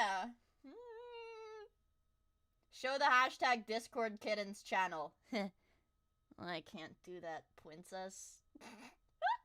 Also, welcome back, Can. That was going to be huge for the stream. You it was built going to this be temple, amazing. brother. Don't And ask you know why what there's happened? dicks on the The wall. representative at Mojang caught wind that we were going to interview Notch, and he stepped in, and he said, "Oh, I've heard of you. You're with that guy with the glasses. You're with Blistered Thumbs." I tried to tell them, "No, I'm not." But he said my name was associated with them, and he heard what you did, making a fucking jackass of yourself at E3. You fucking moron. As a punitive measure, he was first suspended from posting to Channel Awesome for a month, and later on, damn. let go of the network altogether. Instead of taking this as a note to be more careful about what he said and did, he gets more bitter, and he gets crazier, and he sex pests more women, and spazzes out at more cons. I assume, right? the opportunity to completely shit on Channel Awesome, saying their site was poorly designed, and he left because he didn't need them anymore and could do better on his own. I guess the first thing I would talk about is there's kind of a financial aspect to this, and in many ways I just didn't need Channel Awesome anymore, in the sense that it was a really one-sided relationship, but also on another respect, their website is so poorly designed. It really is atrocious. My videos are so buried beneath a nest of, you know, layered, rooted menus that if you wanted to find my stuff, I think I'm under like a lot of Blistered Channel Thumbs, Awesome were jealous of side him critics, at the time. and like I'm so far buried you can't see what I'm doing, and I'm one of the more popular guys on that side, or I was. Even if this were true to any extent, that's obviously not how you handle a situation, and what is essentially the closest thing you have to an actual career. In the same breath that he epically owned Channel Awesome, he admitted to not actually being sorry for the tweet that got him in trouble in the first place. Okay, this marked him as permanently unpredictable. Like, okay, look, you can not be sorry about it, right? You can, like, not be sorry, not give a shit, right? But you're not supposed to say that. You're not supposed to say that out loud. Prone to making bad decisions without considering the consequences. Quickly, this was associated with Spoonie's status in real life. He was an unemployed guy in his late 20s who admitted to having multiple psychological problems. Another sign that he wasn't dealing well with being an online entertainer was the frequency with which he engaged with negative feedback, as well as how he engaged with it, often banning people from his website if they dared to say something mean about his videos. Sure, it's his right to moderate his website however he wants, but a surefire way to tell someone is a narcissist is if they obsessively keep track of every single thing people say about them and try to silence criticism. Of course, the more he complained and interacted with the people saying abjectly negative things about him, the more people would do that just to spite him, since they knew it would always get a reaction. Such is the nature of the internet after all. But you can't expect a guy who held a contest in which the prize was an autographed picture of himself to be capable of dealing with trolls in a moderate— Whoa. Would you guys enter a contest for an autographed photograph of my model? Still humble. I'm humble. Guys, I'm humble. Humble Andy. Ego Andy. I'm humble. No. Guys, I'm so humble. I'm so humble though. Yes, for voodoo purposes. Okay. Well, see, that's where you guys differ from this guy's, I guess, audience, because you want an autographed miia. You guys want an autographed miia picture so you can like stick freaking pins in it and like give me diseases like through dark voodoo magic. I'm sure that's not what this guy's fans were gonna do. Can you sign my titty? Okay. Later, virgins. I get to sign a girl's titty. Fuck you, later, virgins. Mature fashion. You see, Spoonie wasn't content in being a content creator. He idealized himself as an actor and comedian, which eventually culminated in the solidification of the infamous Spoonie movie. Despite the bad rep he had accrued in his already sparse upload schedule, screeching to a halt after his departure from Channel Awesome, he was still a known entity in gaming circles and held in some regard by other content creators. Despite his tunnel vision on the hate he got, many people still really liked him and his content. Proof of which is that within 6 months of opening his Patreon page, he had over 500 supporters and was making almost $5,000 a month. He was being paid that much to produce $0 budget videos of him yapping about any media he wanted. Let it sink in just how much of a blessed position that really is. Eventually, his Patreon reached his highest goal, $5 grand, which would kick off the production of the Spoonie movie. At least that's what the rewards on the Patreon said. When he announced he would begin working on the film, it was clear that he had no idea what he was getting into. Hey guys, bunch of big news lately. I haven't had a chance to report on it till now because I was out of state. But I guess the big news is somehow you guys have reached the Patreon goal where it was listed that I would start work on a movie. I was blown away by this. You guys are the best fans in the world. Oh my god. It was just astonishing. Oh my god. Wow, oh my god. He was making $60K a year on random bullshit, and this was like back then. This wasn't like, I don't know how long ago this was, but this was not like 2020's money, right? This was like early 2010, mid 2010s, I guess. But that's part of what I wanted to talk to you about was the plan. 60K in 2015. 60K in 2014, 2015. As a consequence, his own fans began pointing it out. After all, they were paying because they liked the reviews, not because they wanted a movie. The decision to make a movie was much more about Spoonie's fantasy about being an actor than responding to any popular demand. Another common criticism levied at Spoonie was that, despite him making more money than he'd ever made before, the quality of the content was steadily decreasing. But these criticisms were often silenced as Spoonie disabled. Dude. This is like somebody's actual account. Is this Jeffrey Epstein? Is this Jeffrey Epstein? This is not Jeffrey Epstein, is it? This is just some random dude. This is just some random dude, bro. Thank you for the gift sub to Big Steam Can. The Steam. Holy shit. Oh my god, dude. Thank you for the gift sub. I really appreciate it, bro. Able to comments and ratings on any video they showed up on.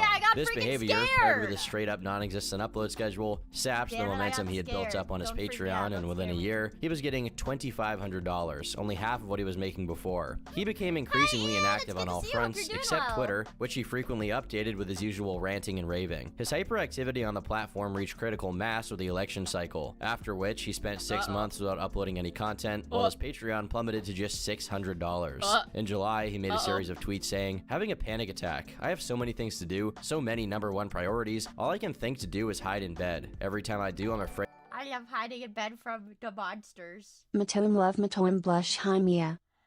Fuck with you! Thank you so much for the 4 months. I really, really appreciate it. Now we got Scamatrain. Yeah, Scamatrain.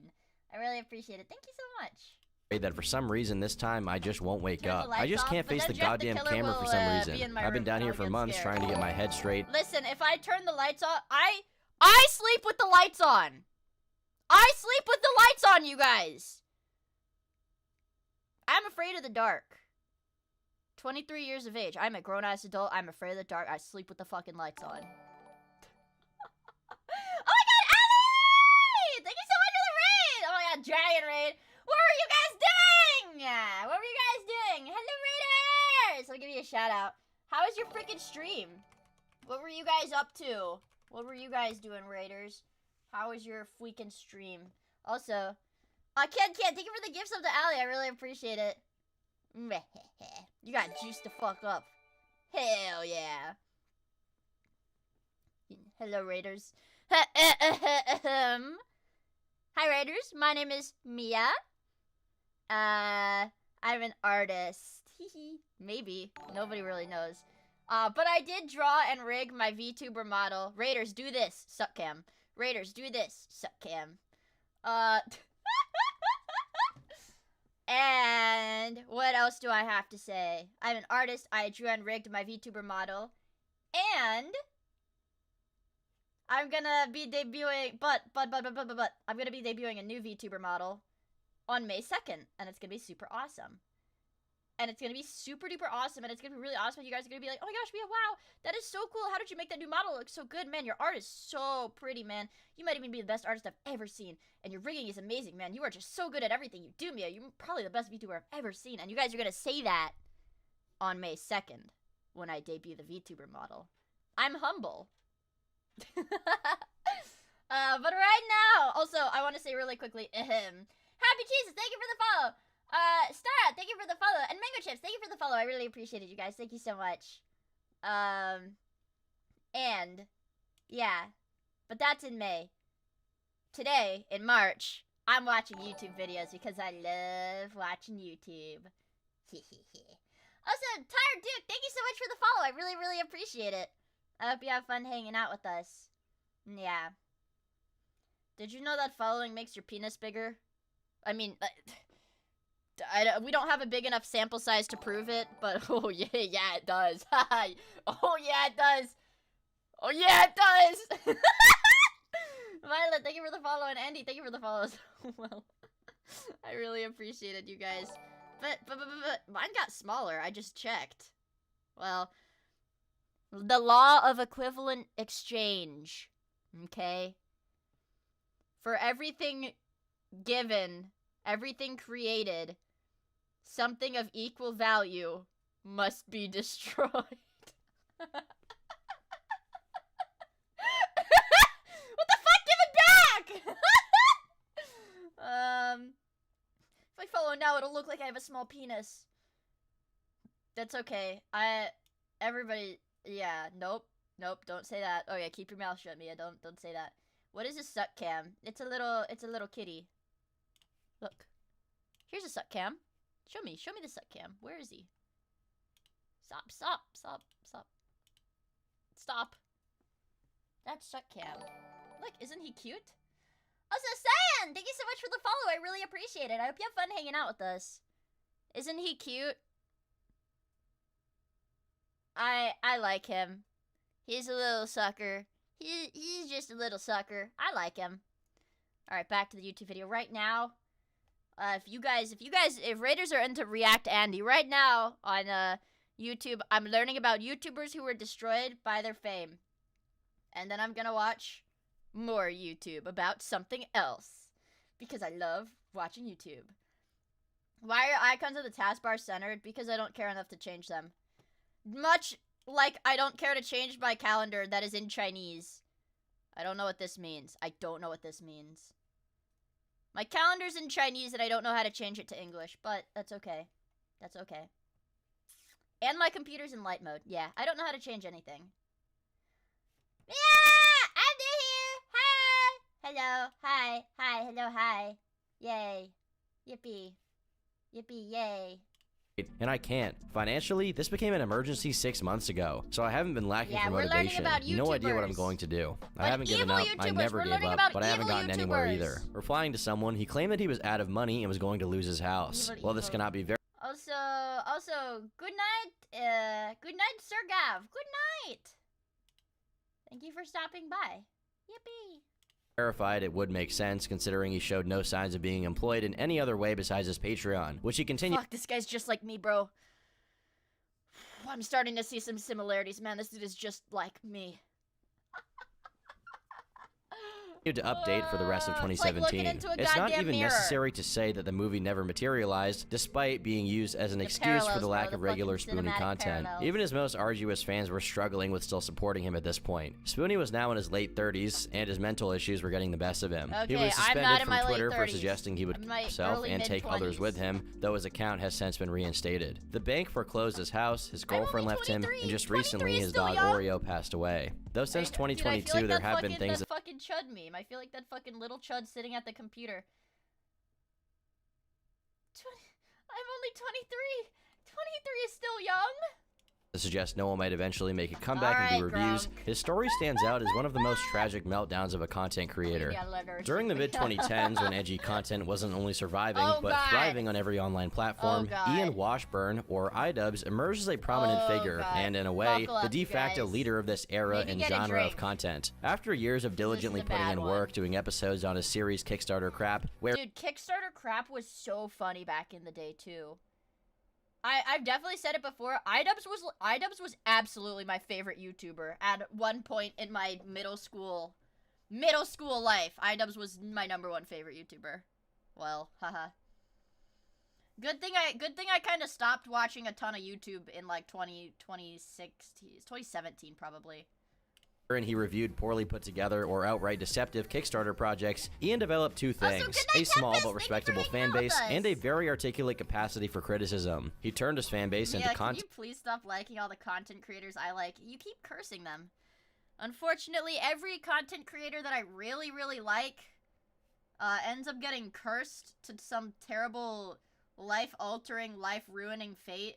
Not by me, but it just happens. And it happens so consistently, it's a little scary. Like, it's a little scary.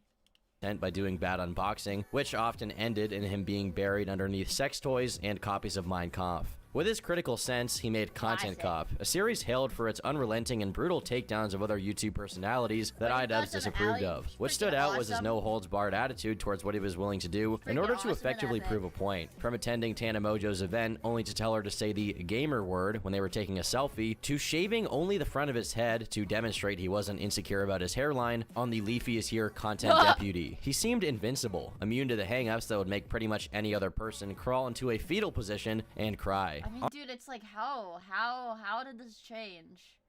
I legit wonder when your cosmic death catches up with you. I hope I still have a few years left in me, you guys. On a platform where drama videos abounded to endless back and forth with no clear winner, it was a sight for sore eyes when a new Content Cop appeared in the recommended, since with those, you always knew you would get what you subscribed for. But besides his own content, he also made— man, he's like a perfect example of the— what is that quote? You say, what, no pussy ruins a dude or whatever, but I've seen what pussy does, bro, and it's far worse. Made illustrious appearances in other people's channels, most notably the notorious Cake Trilogy from Filthy Frank. I really cannot understate how monumental these videos were during this era. It's a you had to be there kind of thing. But with peaks so high, how could he ever follow it up? That's the question iDubbbz have been trying to answer for— You guys think I'm funny, right?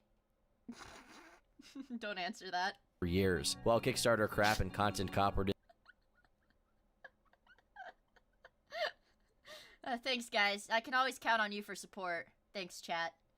You guys really know how to uplift me. Thanks, guys. At least you're honest. Honesty is the best policy. That's what matters. That's what matters, you guys. Thank you for staying true to yourselves. True to your principles. Discontinued entirely, the bad unboxing series lingered on for a while, though it took on increasingly strange formats. Besides the odd episode of iDubbbz Complains and the videos where he saved squirrels on his second channel, it seemed like he was genuinely at a loss as to what direction he would go with his content. Consequently, the uploads were far apart, and when they did come, they seemed underwhelming. But in 2019— Dude, and it's like sad because the thing is, when you're like at this point, yeah, all of your videos have millions and millions of views. I mean, you don't need to keep doing YouTube. Like, he could just retire. Find a normal woman that's not a freaking clout-crazed succubus. Just find a normal chick. I mean, like, you know.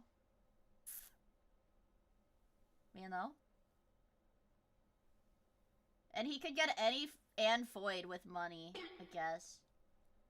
Creator, I'm scared, but you donated $1, so I will click this link. Stop being a silly Billy. Okay. Oh, okay. I'm scared of what he's gonna say. Stop being a silly Billy. Okay. And get on your redemption arc. Okay. ASAP. People like seeing you lose because you suck, but it's getting tiresome, it's getting worn out, so now it's time to win. But you have to get all the tattoos lasered off, and you have to ditch Yoko Ono. Stop being... Dude, I mean, this is like... this is genuinely motivational. I mean, I don't know, dude. That shit's genuinely motivational, man. I wanna be honest. Genuinely motivational. Yeah. But the problem is he's never going to change. He's never gonna change, so we just have to fucking deal with the consequences now. Consequently, the uploads were far apart, and when they did come, they seemed underwhelming. Oh, but wait, in it's 2019, every Ian shooter struck ever. gold once again with his documentary on Airsoft Fatty, Full Force. Though it did numbers, it didn't have the cultural impact his past works had. While most of the feedback was largely positive, an undercurrent of IDubbbz fans began wondering where the edge he had went. Why did these new uploads feel oddly lukewarm? Eventually, this weird vibe some of his fans were getting from the content was made manifest when IDubbbz's then girlfriend, Anissa, started an OnlyFans account. Many people felt that Ian's tolerance of this greatly betrayed his critical character. Though he'd never given his opinion on that specific topic, people presumed he wouldn't be the kind of guy who was Dude, my thing is, bro, obviously, like, they had money. They had money, bro. IDubbbz was, like, in his prime, was, like, one of the most, like, he was big in his prime. His videos were some of, like, the most watched shit. I know they pissed it all away with the creator clash stuff, but, like, I mean, fuck, dude. She didn't even have to do that. Okay with his girlfriend exposing herself in that way. While Ian harped on how ridiculous it was that people felt a parasocial connection to him and even looked up to him, his demeanor felt distinctly different, like he was more emotionally aggravated about this topic than he'd ever been about almost anything he covered on his channel. The conclusion drawn from this debacle was that the rift between Ian and his fan base was always there, and the conflict surrounding Anissa's OnlyFans just revealed it. Other people speculated that Anissa was affecting his opinions and softening his stance. Some even argued that Anissa's OnlyFans was a sign of her issues with self-esteem, and that Ian's tolerance of it was effectively enabling her. Ultimately, the only certain thing you can say about this controversy is that it marked a major shift in people's view of IDubbbz. A lot of people felt very alienated, and tied it to the noticeably milder content he'd been putting out. After all, when someone spends over half a decade being the most offensive person imaginable, it's a very radical change in pace when he starts making videos complaining about the amount of peanuts that come in peanut products. His content was still doing well, but it felt more like a regular YouTuber stuff as opposed to the headliner he once was. His personal views were once again the topic of discussion when at the end of 2020, he made a video lambasting anti-maskers. She's better at streaming than IDubbbz. She can actually deal with the trolls. It's weird. Man, like, that's fucking sad. Honestly, it's fucking sad. Regardless of what he thought. Yeah, dude. I mean, low-key, like, they'd get made fun of, I'm sure, a good bit. But if it was, like, if the OnlyFans was, like, if IDubbbz was in the OnlyFans videos and it wasn't just, like, her or whatever, her and whatever she does, I mean, that, you know, you have to have a little bit of respect for that. Like, that's kind of beast mode, but whatever. On the matter, the fact that he would go out of his way to make a video about what makes it so weird is, like, she doesn't like him, though. So, hello, Camel. Hello. The thing is, she doesn't like him. She doesn't like him is the thing. Whoa, too many notifications. Jesus. Also, Sleeping Kitty, thank you for the follow. I really appreciate it. Thank you for subscribing to me on YouTube. Yay! them was seen as a gratuitous virtue signal and perhaps a way to cut contrarian or right-wing viewers that he no longer wanted in his fan base out. A year later in 2021, some of his public perception would be restored with the dawn of Creator Clash, a boxing... I actually, the very first Creator Clash, I wanted to go see this so bad. I think I was like 18? I was like 18 or 19. But, so obviously I didn't have the means to go to like freaking Florida, right? It was in Florida, I think, to go see it. Dude! Who did this?! Who just did this? Who just did this? Bro. Who just fucking did this? When I find out who did this, you're getting fucking banned. You're getting sent to the fucking dungeon. You're getting sent to the fucking dungeon. Okay? You're getting sent to the fucking dungeon.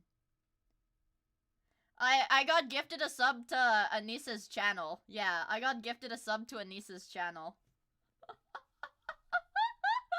Event that came together as a consequence of his yearning to fight Rice Gum, the final target of the Content Cop series. More importantly, Ian uploaded another documentary video, this time on comedian Sam Hyde. The video made waves since for years, no one with a significant mainstream presence interacted with Sam after the cancellation of his Adult Swim show World Peace due to political controversies. It also made people question just how loyal Ian was to his more progressive sensibilities, since he was a That's weird. That's weird, guys. My phone just went off, and it's an email. I just got an email notification on my phone, you guys. That's kind of weird.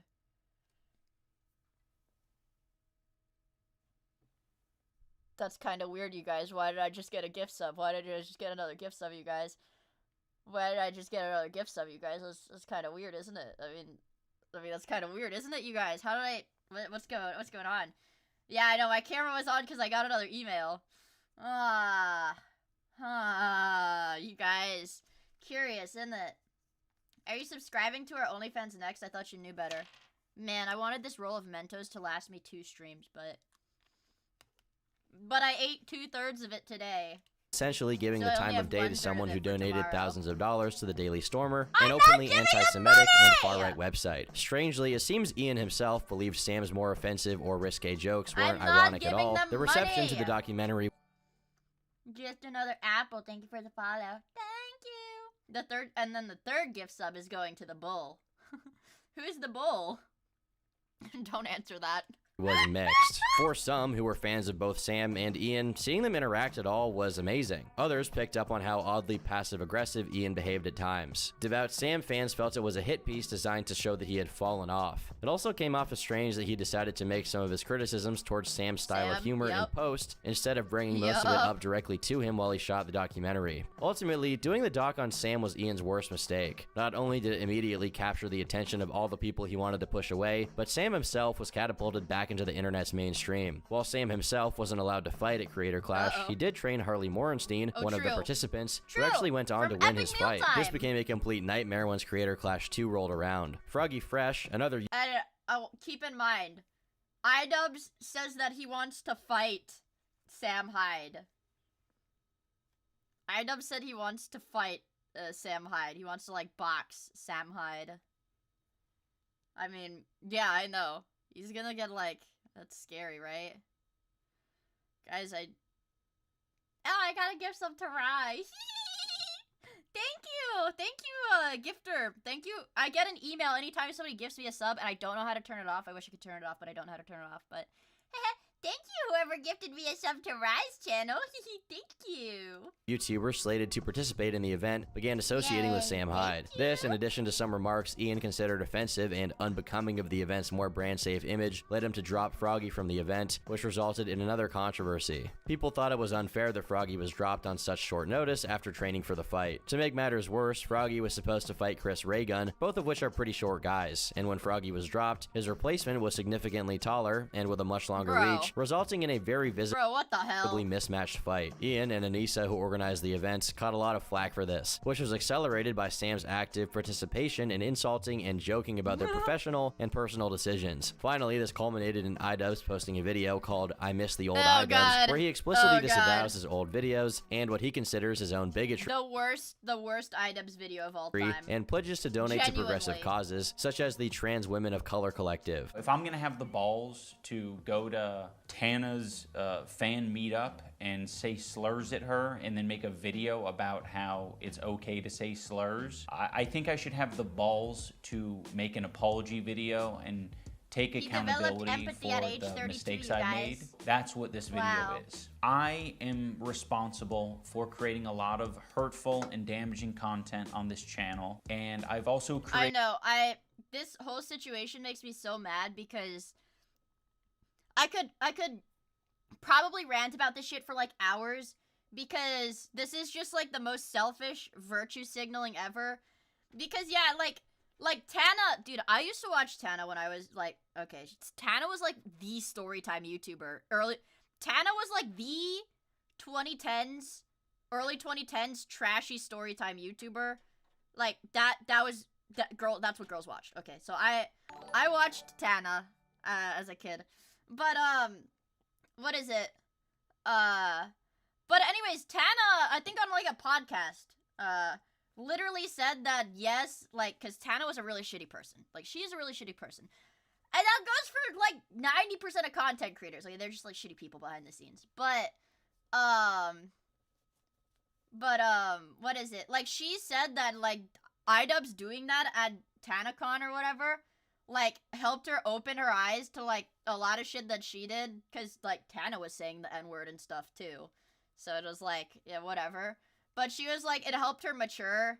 It helped her mature and grow, like, into a better person afterwards. And she was like, no, like, I'm not, like, I don't feel, like, I'm not mad at him. Like, current day, no, I'm not mad at him about, like, over this. But then iDubbbz is freaking, moral frogging over this, like, oh, man. I was such a bigoted monster. I should have never, like, dude. Maybe, like, what I hate is people who try to virtue signal, they don't actually care about the people that they supposedly hurt, right? It's just in, like, self-interest of making themselves feel better. Like, they don't actually care about the people they're supposedly, hurting. Like, I could rant about this shit for hours. It makes me so angry. Many such cases. Like, many such cases. Created a culture of apathy and, I don't know, a lot of, like, cruelty as well. Once again, people felt betrayed since in this video, he implies that the people he did content cops on didn't deserve it, or that it was in poor taste or too offensive, which was largely why people found him funny in the first place. Others felt that regardless of his change of heart and personal beliefs on what kind of humor crosses the line, the video was gratuitously self-flagellating for something that virtually no one held against him. The way he talks about this content makes it sound like he used to fucking murder puppies for these videos. It was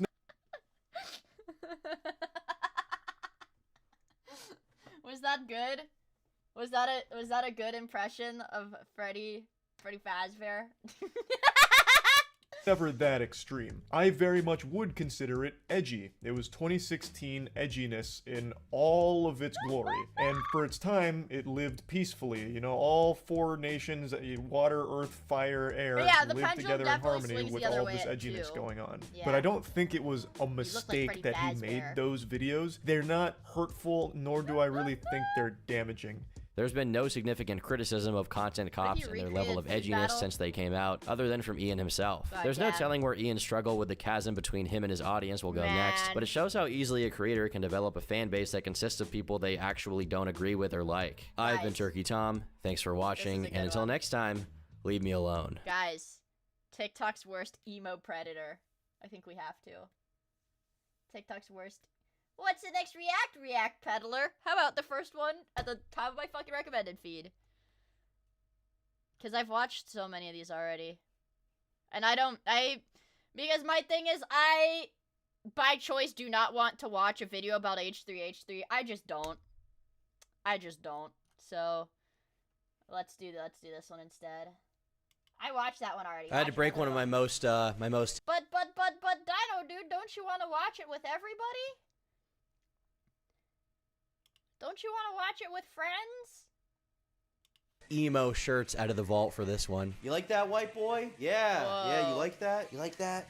This is so... what is it about? Oh my god! Oh my god! I am the right woman to marry gold! Women have no right to reject me just because they... No way. Do you guys think this guy... oh my god. Oh my god. Oh my god. Oh my god. Does this guy... Also, Girl Maple, thank you so much for the raid. Raiders do this, suck cam. Raiders do this, suck cam. Thank you so much for the raid. I hope you guys had a epic stream. What the frick were you guys up to today? Also, hello Raiders, my name is Miia. I'm an artist, allegedly, and I drew and rigged my VTuber model. I wish I had more to say about myself. I wish I had more to say about myself. Let me give you a shout out. Also, Icy, thank you for the gifts up to Kuroko Maple. I really appreciate it. I'll give you a shout out. I hope you guys had a really awesome stream. And today I'm watching YouTube again because I fucking love YouTube. Guys, I swear I can do more than this. Also, Kendo, thank you so much for the follow. I really, really appreciate it. I hope you have fun hanging out with us. And I forgot it a minute ago. Exotic Booters, thank you for the follow as well. And Smile Wide Bro, thank you for the follow. And I missed it as well. Just another Apple. I think I missed that one. Thank you for the follow. I really appreciated you guys. No! Also, Asia Power, thank you for the follow. I really appreciate it. Guys, come April, we are doing a 10-day training arc of Minecraft speedrunning because I am not placing last in the Seawatts tournament, okay? I am not going to place last in that goddamn tournament, okay? And if I do, I'll probably cry, realistically, because that would be so embarrassing. That would be so freaking embarrassing. What was the Batsu decided on? I'm scared! You guys are gonna disown me. Yeah, you guys are gonna... Everybody's gonna unfollow me and disown me if I place last, so I really don't want to place last. But we just got a really, really scary intro, and we might as well just replay this very, very scary intro for the Raiders. God! Oh my God! Yeah. I am the right woman to marry gold. Women have no right to reject me just because they think I did a kiss. I'm not. Just because I what?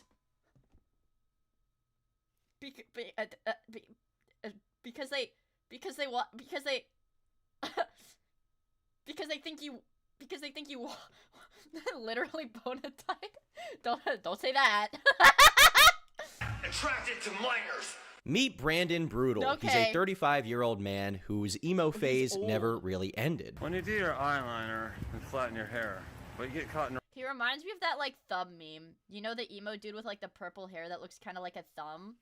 That's what this guy really strikes me as. Rain, because the rain comes out of nowhere. You don't have an umbrella. And his mouth doesn't close all the way. It's not just a phase, Mom. He's a TikToker, a skater, he's a poet. Dear Diary. But most importantly, he's a trained vocalist. Screaming into much energy drink can, part 2. So far, But despite his many talents and his 2003 Riz, Brandon is not really It looks like a guy I went to high school with. My condolences, bro. ladies' man. And that's really been frustrating him since he, like He all looks other... like a black crayon! Oh, +2, bro, +2, what the fuck? craves a nice pair of milkers, and it's gotten him into a lot of trouble. Now, to walk things back a little bit, Brandon is from Charlottesville, North Carolina. He was born there in 1989, and his real name... Wait, there's Charlottesville in North Carolina? I got so scared. I thought he was really gonna... No. Oh, Charlotte, North Carolina. I was gonna be like, there's Charlottesville, Virginia, and Charlotte, North Carolina, but I don't think there's others. Yeah, he meant Charlotte. Okay. All right. Keith McKesson. Man, that was close. McKesson. Fucking Irish Charlottesville, name, Virginia. dude. Get That these was people gonna out of be- here. that No was gonna more be Irish scary. people. I'm declaring war. If you're Irish, if you have Irish ancestry, I think you are the lowest of the totem pole, racially speaking. I'm just saying. Now, not a lot is known about Brandon's early guys. life, but what we do know is that back in 2013, he made a MySpace Green account, Potato which, is as many fucking of you British. Of probably course he's know, gonna be was like, an yeah, he's emo right. breeding ground back in the day, used by a lot of people with the straightened out hair, with the eyeliner, with stuff like that. Okay, those fucking bracelets they would wear, you know, like the fuzzy bracelet that went all the way down. What is that called? It's like a wrist cuff thing. All the people with that were on MySpace. I love asking Alexandria. Now, back on MySpace, Brandon described himself as a shy, sensitive guy who liked to socialize, write poetry, dance, and sing. Now, by 2013, Guys, he's just a sensitive young man. Guys, be nice. Sensitive young man confirmed. Guys, be nice to him. MySpace was already kind of like a dead thing. People weren't really using it that much. People had already migrated over to Facebook well before that point, but for some reason, he just really wanted to be a part of the emo culture there. So he stayed there, and he actually used it until 2019, at which point he moved over to a new social media platform that was getting really big at the time, and I love a lot, being TikTok. In 2020, Brandon made his first TikTok account. He started posting in April, and Oh my god. His head is shaped like, you know, Mighty Beans? Like that toy from like the 2000s, 2010s. His head is shaped like a Mighty Bean. Mighty Beans. It was pretty unremarkable at the time. It was just like a standard lip syncing video. The only thing that was really remarkable about it is that once again he was still in this emo phase. He loved emo music, and as a result, a lot of the commenters noticed it and were like, "Where is this guy from? What?" I loved Mighty Beans as a kid, but I'm a girl. So my little brother got all the Mighty Beans, but my little brother didn't really like them. I just play with them. I just play with them instead. Era is this guy from? And surprisingly, this video actually got him 200,000 views, with a lot of people being very charmed by his dated aesthetic, kind of a throwback type thing. He got a bunch of attention right off the bat on TikTok, so he was like, all right, I gotta capitalize on this, and he very much did, posting a lot more TikToks, evolving from making pure TikTok slop, where he would just lip sync to songs, to making some more original works, including singing and songwriting, which was, I mean, it's good. It's really good. I do like it. I'm not even kidding. I like it. Gotta be real, cause Cannon, what they think this is something to steal. I ain't gonna be somebody or not. So all my haters should know when to stop. Cause this is me, I got my integrity. I ain't gonna let them make me out to be some silly little wannabe. Okay. Yeah. He also started making some original skits, which a lot of people found to be even more cringe than the singing, and it's hard to blame him. Still, the views spoke for themselves. People just couldn't get enough of this goofy goober and all of his antics. But things quickly turned kind of weird by March of 2021 when he posted a very strange video. You want to be my friend, you have to be 18 and up. You want to date me, you have to be 21 and up. Why? Because I'm not no Davey Vanity. Now, obviously, there's nothing wrong with what he said. Yeah. It's good to have boundaries with who you talk to. Like, that's totally fine. But people were weirded out by... Turkey Tom could learn from this. No, I'm kidding. Turkey Tom doesn't talk to minors, but... Nah. But I think in another sense, Turkey Tom could definitely learn from that. How out of the blue this statement was. Like, he just kind of posted like, hey guys, I'm not friends with kids. I'm not friends with kids. Did you know that I'm not friends with kids? Nor do I date them. Did you know that? Me? Friends with kids? Date kids? Me? What? Not me. That's not me. That's just not the kind of guy I am. In case you didn't know it, I am not a pedophile. Now, on the 7th of April, he ended up posting another pretty similar video, but here he gave some extra details. According to him, some of the people in his town were often confused about the kind of women he likes. They were perplexed. Supposedly, there was some misconception that he was a child enjoyer. He pushed back heavy against that accusation, clarifying that he'll only be friends with women who are 18 and up, and he'll only date women 21 years and older. Fair. Although he gives possible consideration to 20-year-olds. 20 maybe, but 21 and up.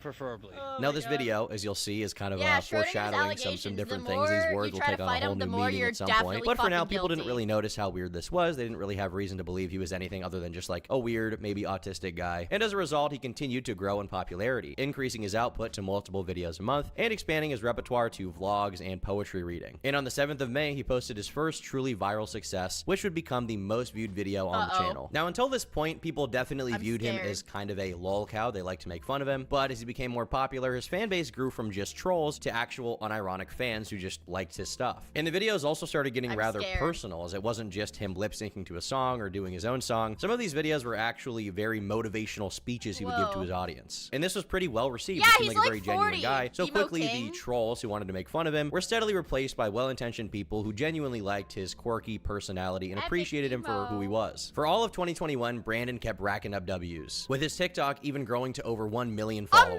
But just because you're doing well online doesn't mean you're doing well in your personal life, and Brandon definitely was not. In July of 2021, he posted a video where he told a story of how he'd gone to a mall to meet a female friend who ended up being a no-show. She stood him up. Feeling sorry for himself, he ended up crying in a cafe. And this was a very sad story to a lot of people, and as a result, the video received a lot of support from fans. What they didn't know at the time is that this video had some darker subtext, and it was actually the first peek into the kind of person that he truly was. But still, for the time, Brandon was doing quite well, and as a result, he added a new genre of videos to his repertoire, being urban exploration, which mainly consisted of him walking through these dilapidated houses with nothing in them. Then, as 2021 was coming to a close, he posted one of the most strange videos he'd ever made.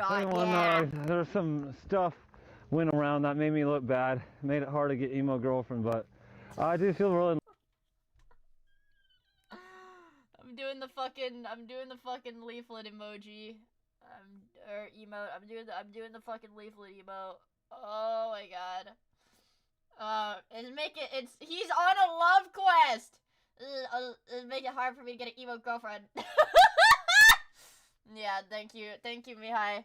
I'll have to make a miia. I'll have to make, like, a miia doing that, like, gesture, emote, because it's becoming a trend. I'm doing this, quite frequently when we watch stuff together.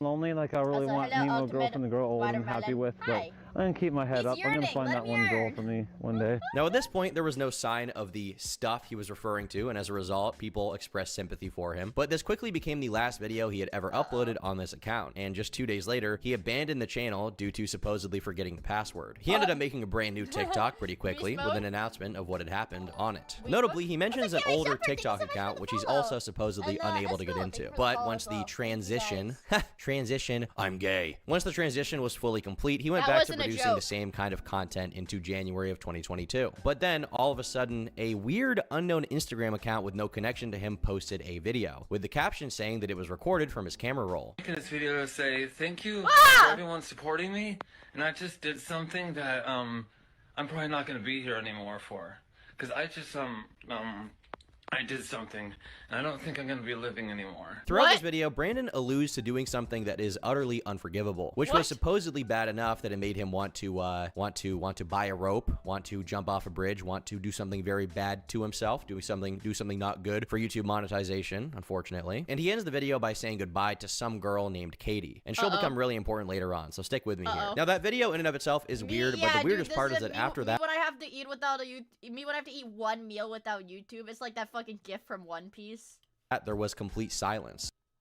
It's like fucking war vets feeling like 1% of the pain that I have to feel when I eat one meal without YouTube. A lot of fans concluded that he had taken his own life, and they began to flood his comment section saying, man, that sucks. Other people also started making tribute videos, some of which racked up hundreds of thousands of views. And the news got so big that it was picked up by a bunch of articles, with agencies like Sportskeeda reporting his death. They even implied that they had spoken to his family, which told them that all the videos that were posted after November 28th were actually uploaded by them and not Brandon. Supposedly, this family was going to maintain his legacy by posting all the content he had pre-recorded up until that point as like a remembrance for Brandon Brutal and the fans that had been there from the beginning. But there was a problem with that, which is that Brandon was not dead, and the family had never spoken to any of these agencies. In a Facebook post that's been deleted since then, a user called Sandra Phillips expressed as much, saying that Brandon was in need of prayers. And at the time, it wasn't clear who this Sandra was, although some people speculated it could have been his mom. And this was further supported when his friend, Cat Catastrophe, made a video that's also now deleted about the situation, clarifying that even she didn't think he was dead. This was then reinforced by another call with Sandra, who said Brandon was not doing well mentally. Now, to this day, it's not entirely clear what happened here, but in February, Brandon came back to the world of the living with an Instagram live stream, breaking the illusion once and for all. However, the rumors of his death persisted well after the truth came to light. Regardless, things went back to normal at this point, and he went back to posting cringy TikToks, and as he did so, he relentlessly pursued his goal. What is this?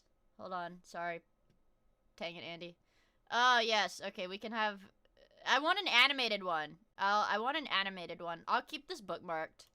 I'll keep this open and bookmarked, but I want an animated one. Of finally finding an emo girlfriend, which he made clear was his lifelong dream. Andy. And hey, I get it, okay? Andy. But be careful, Brandon, okay? Be careful. Those women are insane. They are... What is this video from, you guys?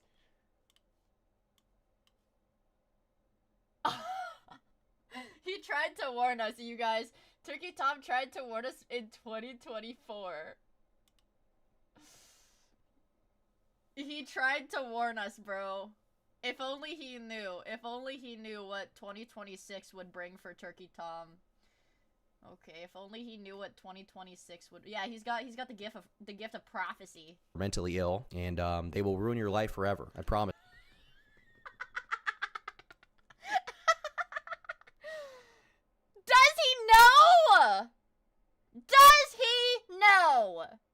Does he know? I think he knows deep down in his heart. I think he does. The humble foreshadowing. Biblical levels of irony right here. He's a prophet of his own demise. Well, I mean, not necessarily his own demise, because it did come out that all of the girls that were trying to cancel him on Kiwi Farms were actually just crazy BPD women that said that they were trying to ruin his lives. They were trying to ruin his life, and then the girls started infighting over, I don't know, something. They were like, no, he liked me the most, or some shit, and it literally took like 3 days of them trying to expose him on Kiwi Farms for them to be like, well, actually, girl 1 is lying. Well, no, girl 2 is lying, but girl 3 is lying, and I don't like that. Bro Bro had a harem of grippy socks. Bro, the socks weren't the only grippy things. My man! Now in October, he uploaded a short video announcing he had been forced to cut his hair short, and he explained how this really bothered him. He felt he was unwilling to produce videos with the hair he had because he wasn't really in his true emo self. And he stayed true to his word as his video production really slowed down, although eventually he would get back to posting normally even before his hair grew fully back, even before his true animus, his true inner wolf came back visually. The wolf was being expressed even with his short hair. But unfortunately, his search for a boyfriend-free emo girl was kind of difficult.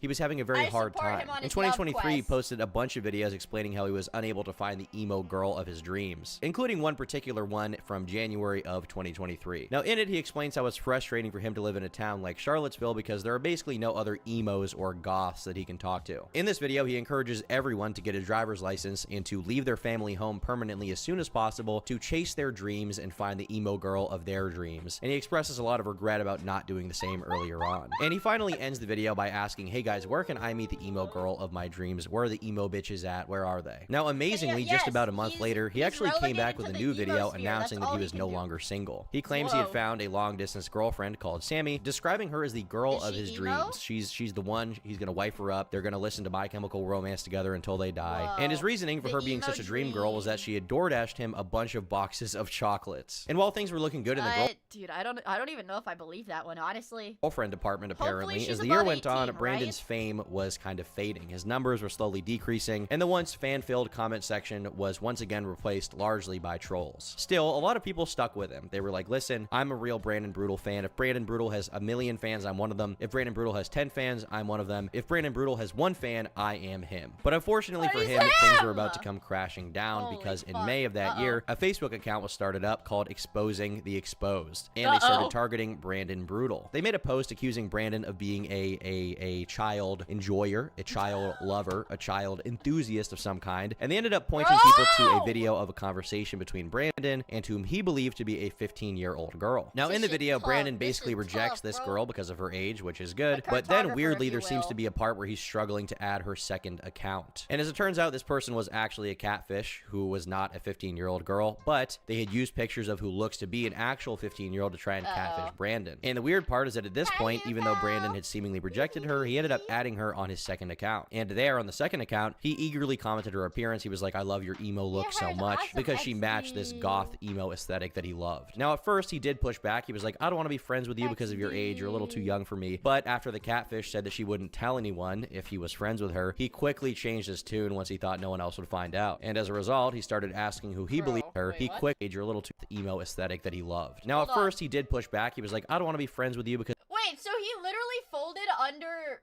like... He folded under zero pressure. Because of your age, you're a little too young for me. But after the catfish said that she... Man, dude, it was going so well. I don't make friends with minors. I'm 34 years old, and she just said, well, I won't tell anybody. He's like, yeah, alright, I guess. He wouldn't tell anyone if he was friends with her. He quickly changed his tune once he thought no one else would find out. And as a result, he started asking who he believed to be a minor for some pictures, for some illicit pictures.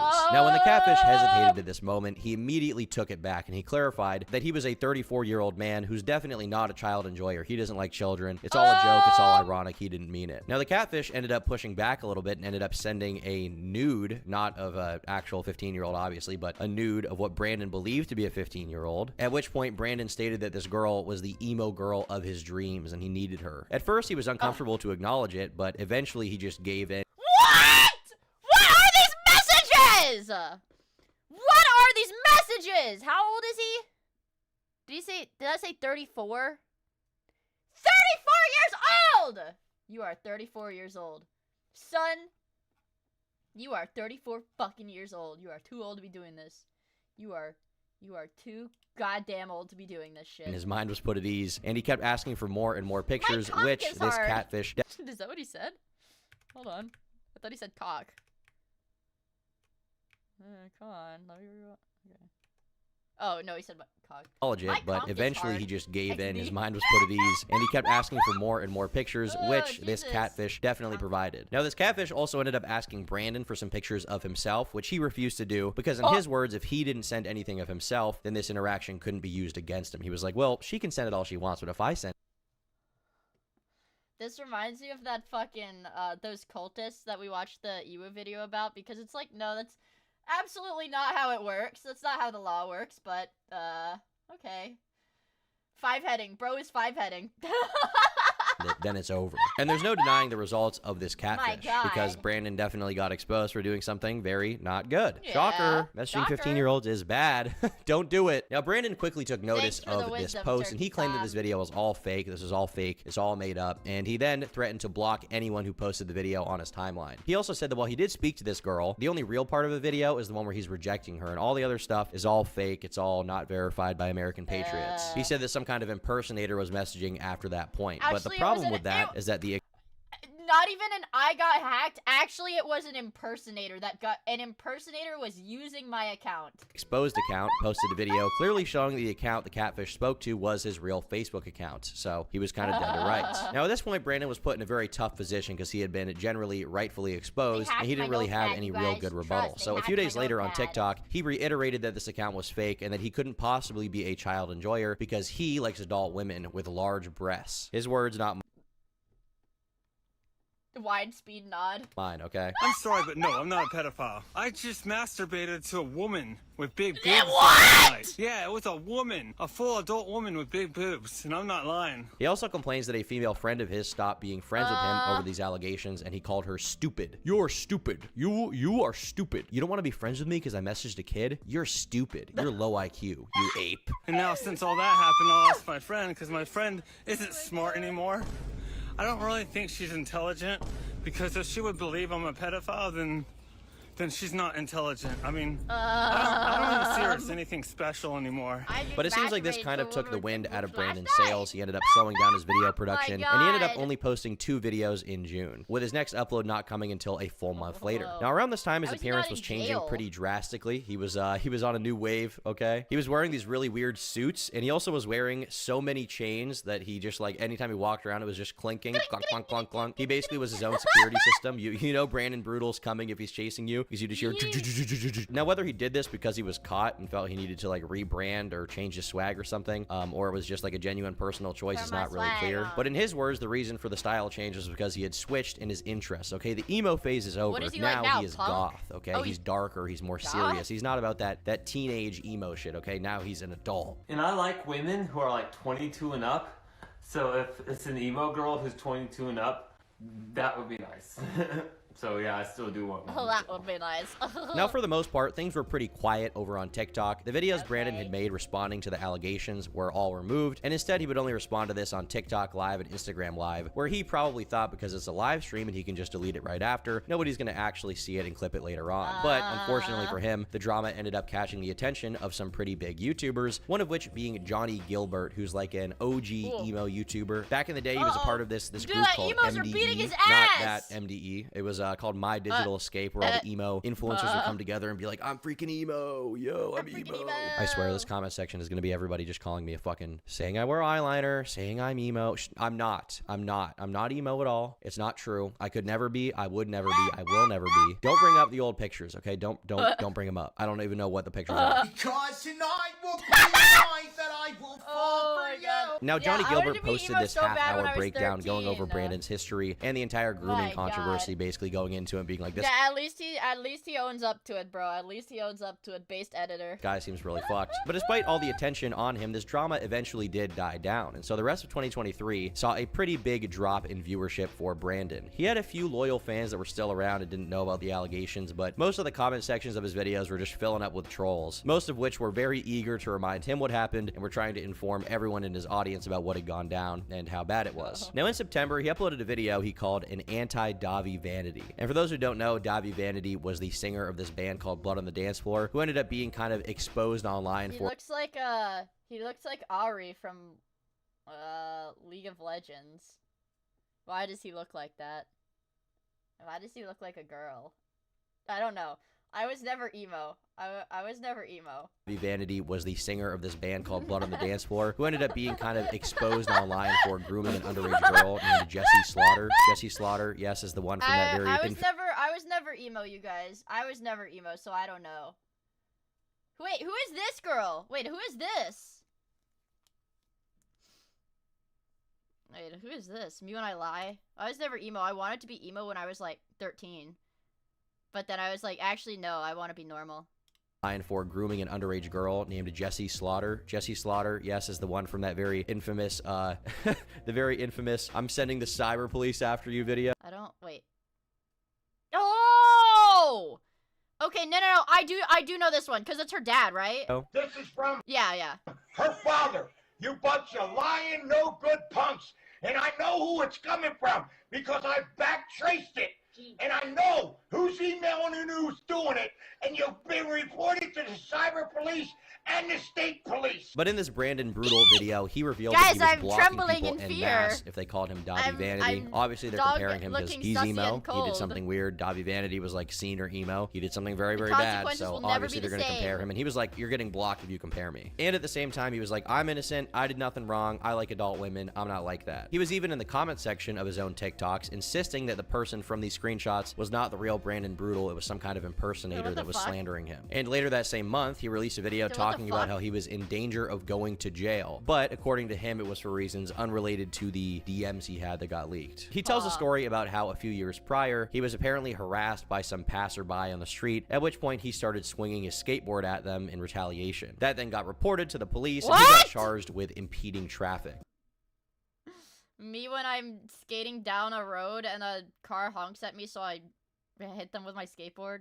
They freaking call the cops on me because they hate emo boys. He then missed his court date, and when he showed up for court the second time, he was told he may have to spend up to 60 days in prison. But he called his lawyer, probably some kind of emo version of Saul Goodman. You know, Brandon likes to keep it in the family there. And at that point, he found out it was very unlikely he would actually go to prison for this. Now, at this point, this whole messaging controversy was still pretty fresh in people's minds, and he clearly could tell that it wasn't really convincing anyone. So he ended up changing his story in October. When he was replying to people in the comment sections, he started saying that his account had actually been hacked after he blocked the 15-year-old, and this hacker was the one that was talking to him inappropriately. To add to that story further, his Facebook account was deleted, which he claimed was intentional. He said that he mass reported the account because he himself no longer had access to it, which definitely makes it look like he's trying to hide some DMs there by deleting the account. Now, in November, the drama started flaring up again because a lot of people were finding out about it for the first time. Like, dude, like freaking 2015, you're like throwing hard as fuck.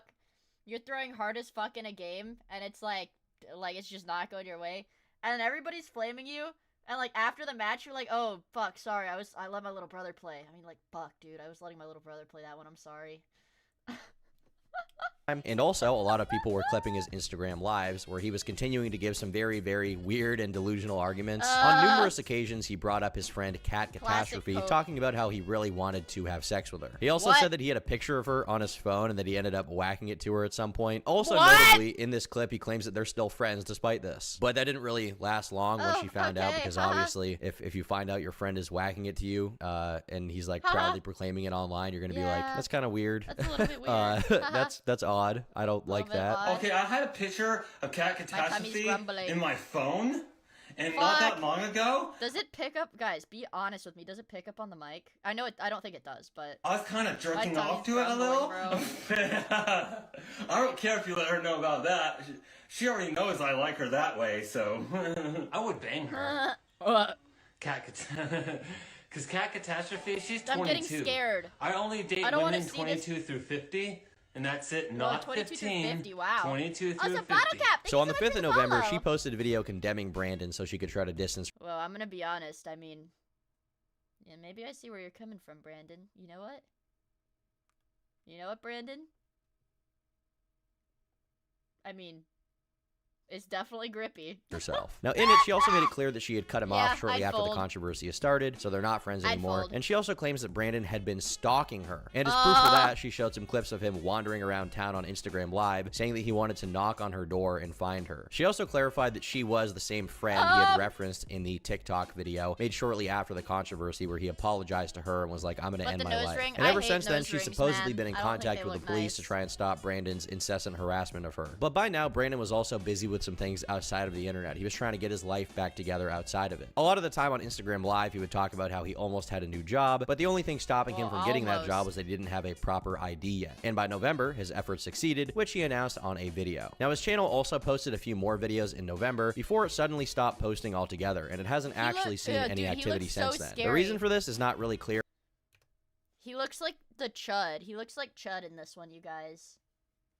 Like, actually, 1-to-1 looks like Chud. Only stopped posting altogether, and it hasn't actually seen any activity since then. The reason for this is not really clear, but shortly after this, Brandon made yet another TikTok account, and unfortunately most of the videos from this account have been deleted, but we did manage to find a few of them, including one where he goes more in depth about this whole hacker story and how he was framed. Unfortunately, he doesn't really explain much of anything, simply saying that the hacker hacked his Facebook, which is why it was connected to his email. I don't really track the logic here. I don't really get, like obviously your Facebook is connected to your email. I don't get how that's proof that you got hacked, but whatever. But Brandon was pushing on. He did not want to let these allegations destroy his career, and his consistent streaming on Instagram, unfortunately, would get him into even more trouble, despite him trying to hide from these things. At this point in time, Brandon lived with his father, who was already pretty disapproving of everything that Brandon got up to. And Brandon, at the same time, had a lot of hatred for his dad, as he often called his own dad his roommate. And he would also publicly humiliate his father for his hoarding problem, which, you know, there is a problem, for sure. Oh my now, God, ultimately, this kind of situation is something you would think would just happen offline, like these arguments aren't something that needs to be publicized, but fortunately for our entertainment, this relationship ended up coming to a head during a late night live stream that Brandon was doing when his dad walked into the room. Brandon is like, "Hey dad, I'm trying to go to bed, why are you interrupting me?" But his dad doesn't really buy that, and after a short argument, something crazy happens. So you were going to bed, and so you gotta talk to yourself before you go to bed?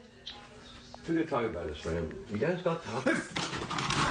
You gotta motherfucker, you fucking holy! Hit me, come on, hit me, you're out here. Good. Hit me, motherfucker, hit me. Come on, hit me, hit your dad. Motherfucker, he's nothing. Motherfucker, your dad, fuck me. Come on, get the fuck out of here. Now, it's kind of hard to make out what happens here, but it looks like Brandon tries to hit his dad, and then his dad retaliates and gives him an ass whooping. Miraculously, somehow this didn't lead to him being kicked out. I guess his father still gave him a little bit of a leeway, and he was like, well, he is my son. What am I supposed to do here? And as a result, Brandon continued streaming live to the complete detriment of everyone around him. Around this time, he was defending himself again, saying that he couldn't be a child enjoyer because all of the women whose videos he likes on TikTok are adults, or at least almost all of them are, which in his mind proves that he is attracted to adult women and not kids. But in his desperation to prove that he's not a weird guy, he inadvertently sinks his own defense, ultimately in another clip where he goes on to say something really, really, weird. A 15-year-old is not a kid. A 15-year-old...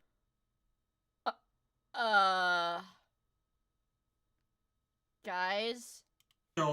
...is a teenager, and I'm not into teenagers either. Okay? You can't say someone's into kids when they were asking news from a teenager. Dude. And if you didn't catch it, there he... The fucking, yeah, freaking FBI, bro! Oh my God, the comments are alive, too. Also admitted that he was the one, in fact, who asked for the pictures from what he thought was a teenage girl. You can't say someone's into kids when they were asking news from a teenager. What? Okay.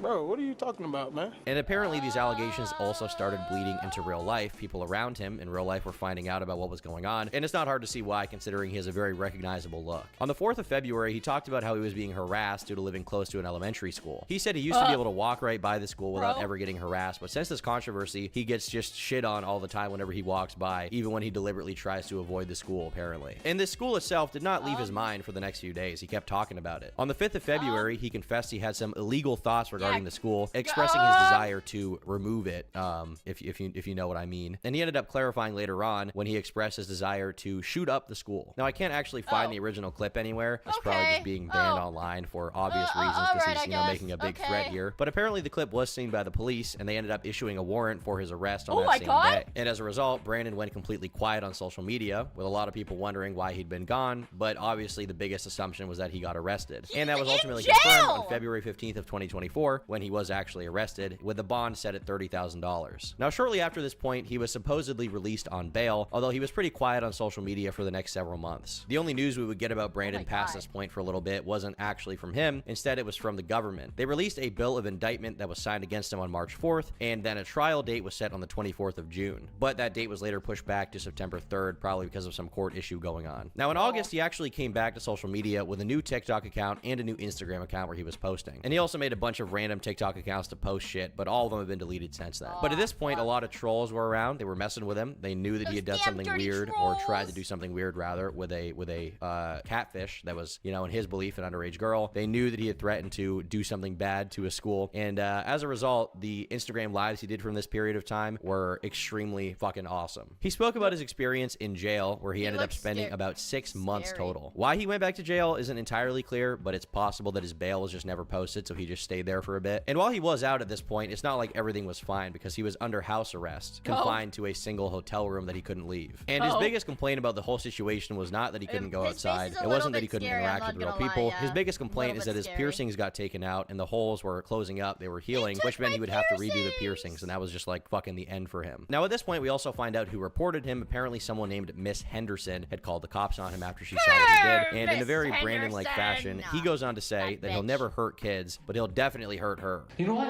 I'm not gonna... Flawless fucking logic. Flawless fucking logic. Guys, an IQ too high? hurt kids. I'm not gonna hurt anyone, but I will hurt you for putting me in jail, you fucking slut. And she's not even the only person that he ended up threatening with violence. No, I don't care if I go back to jail. I'm gonna say this anyway. If I see any of you on the street who's putting up these red flags in my comments on my live, I will shoot you. I don't care. I will.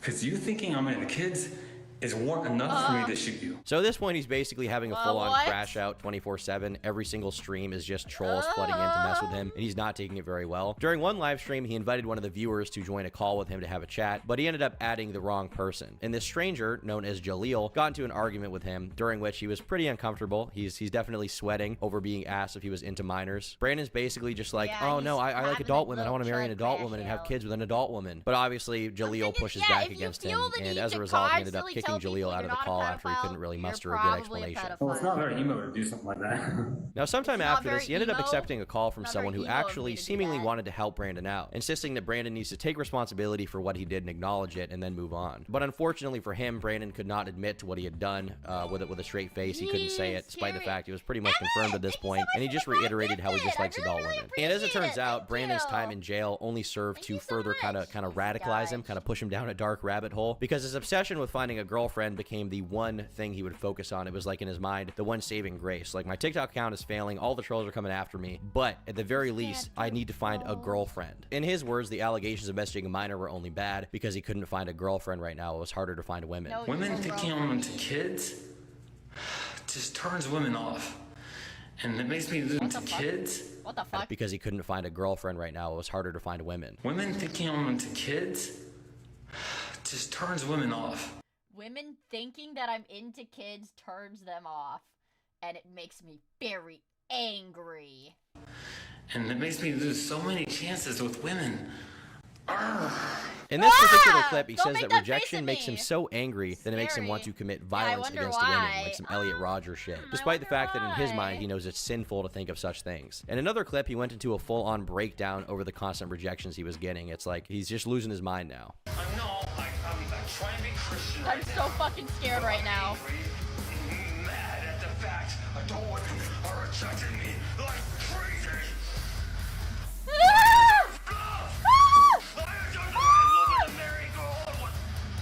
Women have no fucking right to reject me just because they think I did on kids.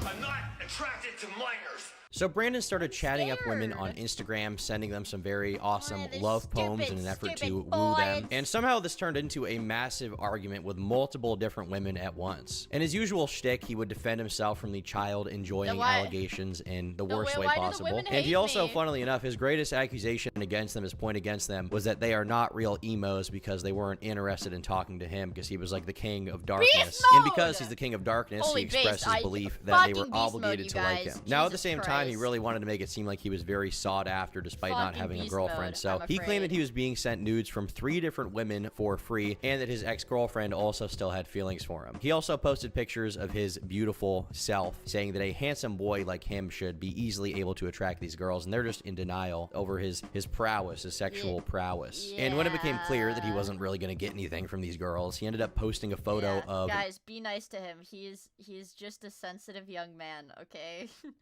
He's a sensitive young, parentheses, He was born in 1989, so current day, this guy is what? 1989 to 99 to 09 to 19. Wait. 1989 to 19. He's 37 years old, you guys. The supreme gentleman, Elliot Rodger, okay, he's a real fan, saying that if adult women kept rejecting him because of his minor attraction, he would do far worse things to them than they could ever imagine. Someone called him a liar over this and said that he was a child enjoyer, and he said that he couldn't be a child enjoyer because he had just gotten done flirting with 2 beautiful adult women, but that if these women made him bitter enough, he would turn into a real-life Elliot Rodger. Obviously, this wasn't received really well by people who followed Brandon at this point in time, and he wanted to defend himself, so he posted a new TikTok defense where he said that these posts actually weren't even made by him at all, but instead this was a hacker who had stolen his Instagram account and said these things. It wasn't actually him. Once again, he got hacked, right? It's not him. People are ruining his life, but it's not him. They're destroying him. The trolls need to. One in chat if you believe him. One in chat if you believe this sensitive emo bad boy. I think I believe him.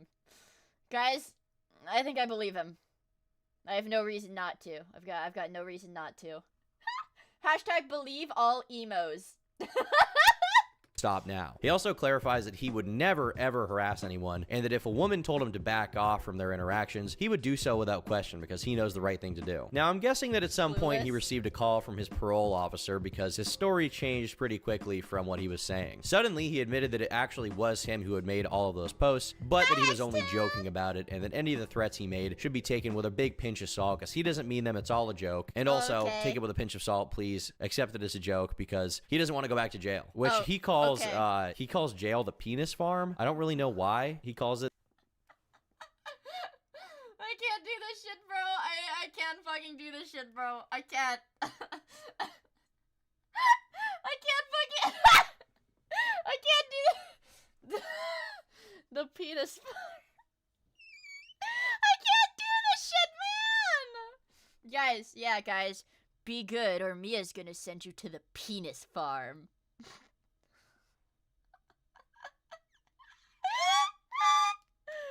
Jesus fucking Christ.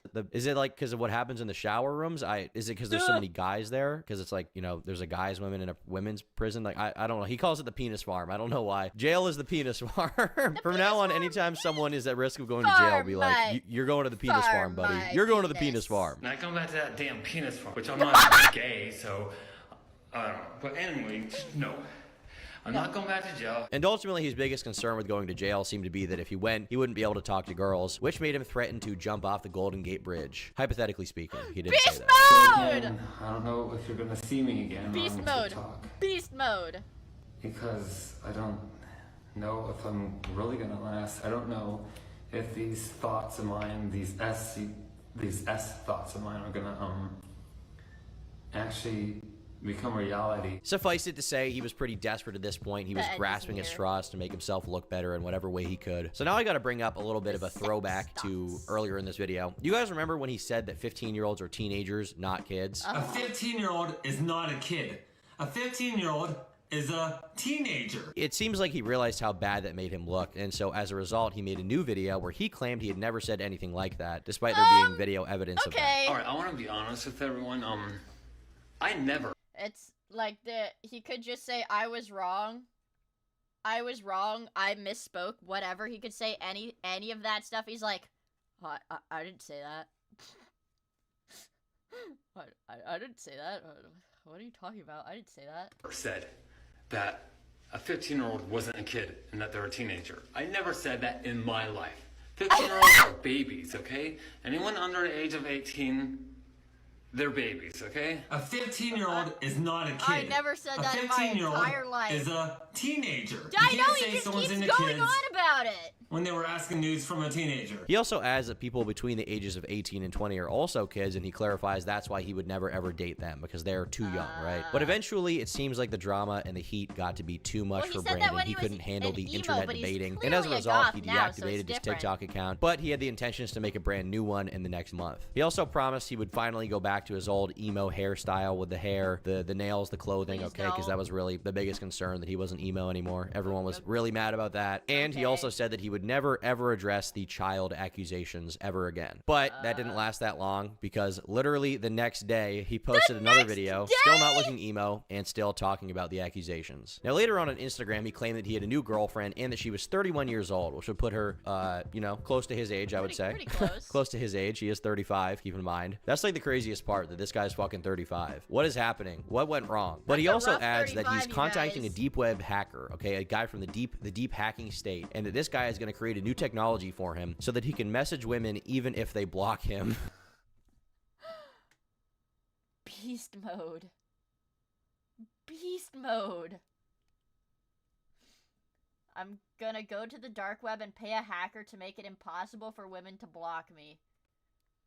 Beast mode.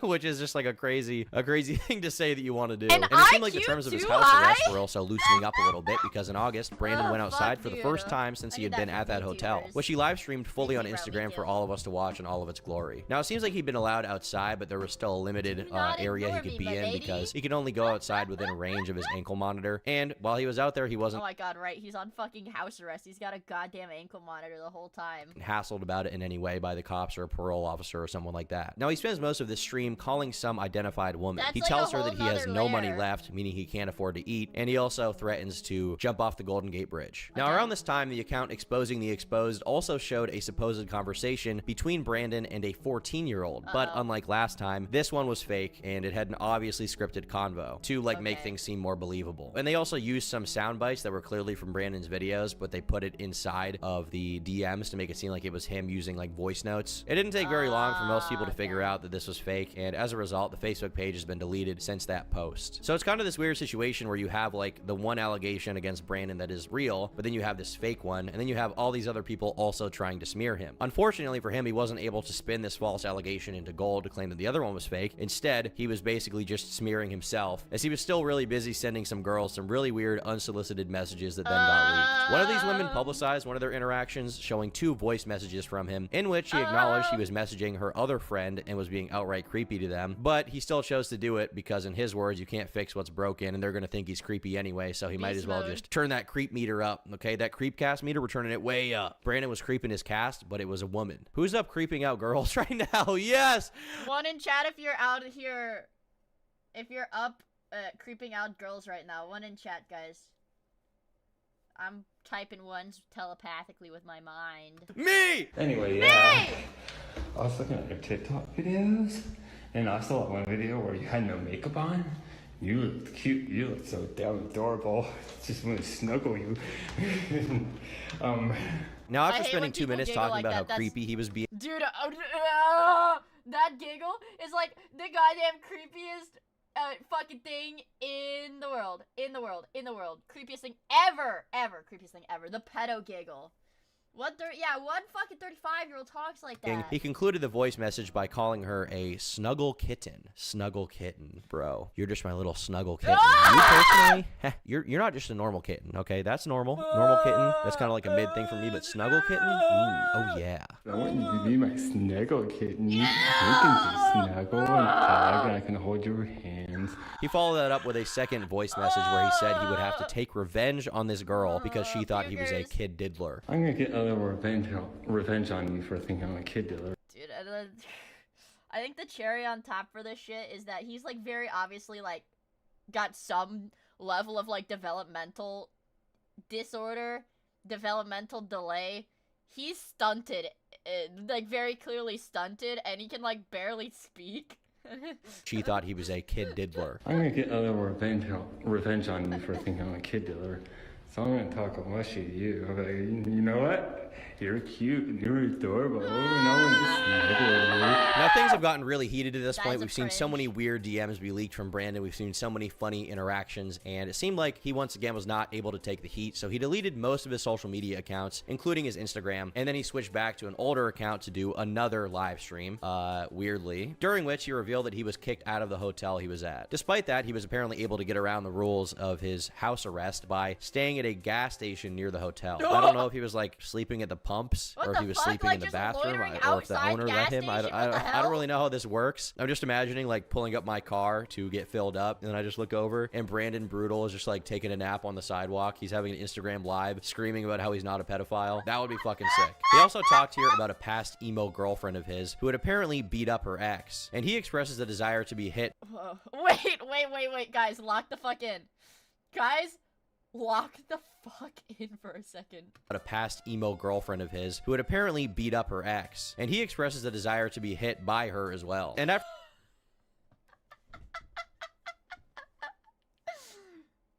hold on, you guys. He might not be that bad. Base department, my man.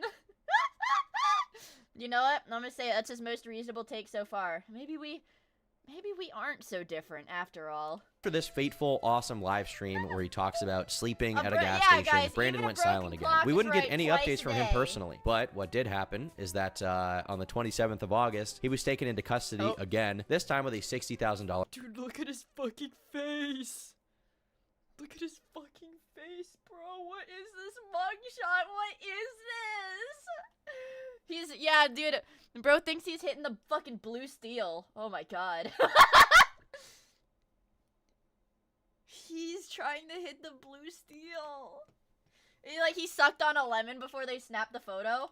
Bond and an official sentencing attached, like which should be on the 29th of May 2025, and he'll be sentenced to whatever. According to additional court records, he was to be released into house arrest if conditions were met, at which point he would be barred from using the internet. So at this point, we know that the courts are looking at his internet stuff, they're looking at his internet access, and they're just like, there's some court clerk or some police officer looking over videos of Brandon Brutal being like, I just, I'm gonna wear the new emo stuff again. I'm not goth anymore. I'm going back. I was hacked on Instagram. I'm sleeping at the gas station. Some police officer is looking at that, getting paid to look at that. That is, I don't know. He's like me, basically, except he works for the government and gets paid less. To me, Brandon comes across as someone who's desperately trying but failing to outrun the worst of his impulses. The way that he lies with such brazen conviction. Dude, I can't imagine being, like, one of the cops that has to go over, like, cases with, like, these TikTokers, like, internet personalities that are, like, getting arrested for shit like this. Like, man.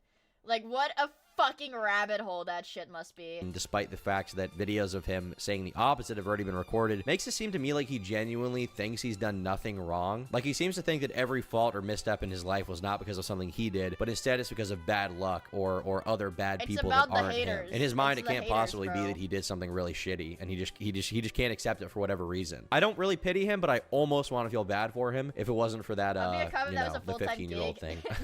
That makes it kind of hard. Frankly, it's clear to me that he is someone who shouldn't be walking around unassisted, so I think that either imprisonment or him being locked in some home where he can't have internet access is probably the only real good solution here. And ultimately, we'll have to find out what happens at that court date, but yeah. Hashtag Brandon Brutal for president or something. I mean, he would be like a lot of other politicians, I'll say that. I can't talk right now about that. There's some people going by. It's inappropriate. Hold it. And he's like saying... He's like saying this very loudly as people walk by. He's like, that's appropriate. We can't talk about it right now.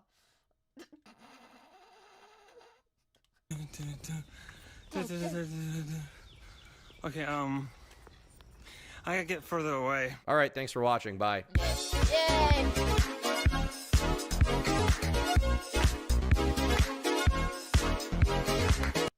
Banger. I fucking love Turkey Tom, you guys. I fucking love Turkey Tom, man. We watched some, like, fucking glorious furry slander videos. But I don't know, that stuff is, like, more gross than funny, so I don't know about that. Goodbye, Turkey Tom. What do we have? Oh my gosh, a 1 hour long how it's made. I love slop! Oh my god, yes! A palate cleanser? Okay, let's see it. Daily Hope Core. Hell yeah. なんとなく生きてんじゃないですか。迷ってんじゃないですか。生き生きしたい。簡単ですよ。過去のことを思っちゃダメだよ。なんであんなことしたんだろうって怒りに変わってくるから。未来のことも思っちゃダメ。大丈夫かな。不安になってくるでしょ。ならば一生懸命一つのところに命をかける。そうだ。Yes! 今ここを生きていけばみんな生き生きするぞ。 Yes! なんとなく生きてんじゃないですか。 I feel better now. Thanks. That's a palate cleanser. Now that we saw that disgusting ass video. Where are my notifications from? Oh, okay. Yay. Yay. Ooh, oh my god. Fuck. The worst soy boy. Okay. The worst soy boy on YouTube. What? Last one, guys. This can be our last one, okay? It's like really freaking late. It's really fucking late, but I want one more slappa as a treat. Hello, my name is... Guys, please. I want Turkey Tom. I want Turkey Tom. I want Turkey Tom. Shut up. I want Turkey. Can I get a Turkey Tom in the chat? Turkey Tom! Thanks, Sugishta. I want a turkey. I want Turkey Tom. Turkey Tom! Turkey Tom! I want slap! I love slap! We need an intervention versus an addict. Last slap of the day, okay? Last slap of the day. Okay. Anyway, hit. It's like crack. Also, Aesthetic Rex, thank you so much for the follow. I really appreciate it. It's bedtime for me, dog. Good night, Em! Thank you so much for hanging out with us, bro! I really appreciate it, dude. It's good. I just need one more Turkey Tom video. Scratch his neck. Hello, my name is Tom, and today we're going to talk about this guy. His name is Jake. Everyone say hi, Jake. What's it like being 5'1"? Now, Jake is a commentary channel on YouTube, a guy who calls out other people for their misdeeds. But Jake is not just like any other commentary channel, no. Instead, he's a part of a very specific race of commentary creators, a specific phenotype. Orange peanut. Now, I'm not talking about Donald Trump's testicles. Oh, yeah. It's a group of people that all look the same, act like, the same, what, think the same, and talk the same. Fascist propaganda and gamer streamer should not be saying the same thing. Fascist propaganda, fascist propaganda. It's a stereotype that you guys know by now. Okay. Now, the sort of inoffensive dude with no angles on their face. Sometimes they'll have like a weird mullet. Sometimes they'll have a quiff. Sometimes they'll have a little bit of patchy facial hair. But whatever the case, they always have the same exact opinions that you would think. Bro, the editor does not have to take these fucking shots, bro. Editor, bro, editor! Think a guy that looks like that would have. That the Boogaloo Boys are known for wearing Hawaiian shirts. And guess who else always has on a Hawaiian shirt? Despite the fact that he publicly totally does not share in their beliefs, guys. Everyone recently found... Wait, that's my favorite merch photo of Wendigoon. This is my favorite merch promo photo. This is my favorite. This is my favorite Wendigoon merch promo photo ever. This is my number one. This is my favorite one. It's so good. It's so fucking good. Also, Madeline, thank you so much for the follow. I really appreciate it. Thank you. Dude, I love Wendigoon. I love Wendigoon, bro. This is like the funniest picture of Wendigoon on the internet, bro. Everyone recently found out about Jake Doolittle because he uploaded an insane video where he demanded that people donate to his charity and then threatened to expose other commentary YouTubers for not donating to his charity. Let me see. What is this a mugshot of? Oh, man. Uh-oh. Uh-oh, clavicular. Uh-oh. Uh-oh. Clavicular in court after getting listed as 5'11" on his mugshot after years of balling up his socks and his shoes and tiptoe maxing.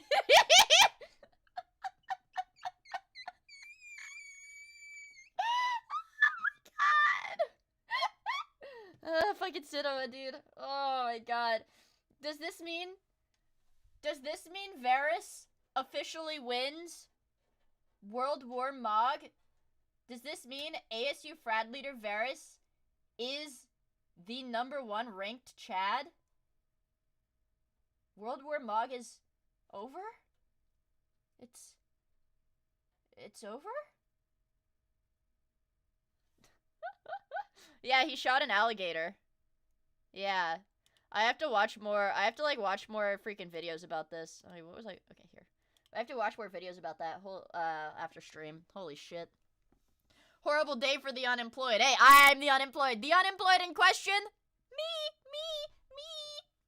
A bunch of examples about how YouTubers have ghosted me and not wanted to help with Never Stop. But one of the weirdest things that Jake let slip in this video, Dude, this guy looks like a soy jack. This guy just looks like a soy jack. was that he had a history of controversies, a history of past actions that have led other YouTubers to not want to associate with him. And because I made a video that wasn't received well a year ago, people don't want to work with me. And it got me thinking, what the freak has Jake Doolittle been up to that's so bad? It's a story that involves stalking, blackmail, knee surgery, low testosterone, and most importantly, knee surgery. So today we're going to go into all of that and much more as we delve into the deep, dark depths of the Jake Doolittle iceberg. Thank you for hanging out with us. I really appreciate it. I love getting to slap Now, before Jake got into YouTube, he actually had a very different passion, and it was dancing. Whoa. He's a very esteemed, astute dancer. He does a great job at it. Frankly, I'm jealous. But he really got into the whole YouTube thing, doing this whole nice guy bread tuber shtick a few years ago. And his most popular video is doing a collab with Drew Gooden. And the content isn't really anything that special. It's mostly just boring. But if you sift through the videos, there is actually a gold mine of stuff here. Like when he's talking about body positivity, and he ends up going into extreme detail about how bad his acne is and how he picks it and how he just can't stop picking it. I've been posting a video every single day for almost 2 months. It stresses me out. I get acne, and then with my acne, when I get stressed out, I pick at it. Like there was no Okay, then don't do that, lol. reason to give this rant. He just volunteered this information. Cue the I'm a sad, annoying meoid. Here's some embarrassing information about me. Please don't make fun of me. Not know why. Jake's actual content, though, is pretty formulaic in terms of its style. It's honestly boring, apart from when you find a classic clip of him just saying something or doing something embarrassing. Like taking comedians and looking at their past sets and being like, that aged like milk. That actually aged very badly. It's fascinating to me that a comedian who bases all of his characters off of stereotypes, dangerous stereotypes if you will, is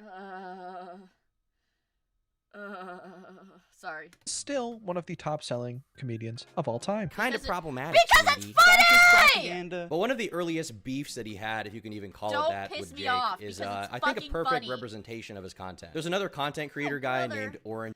That aged badly. Guys, is this problematic media now? Mia's shutting out again, dude. I'm gonna freak the fuck out. Peanut, okay, also known as Tony. I will oil up and do the thug shaker. And who is this guy? Wait. Who's that? Wait. Who's this guy? Yeah, he's like a male Karen though. It's kind of problematic.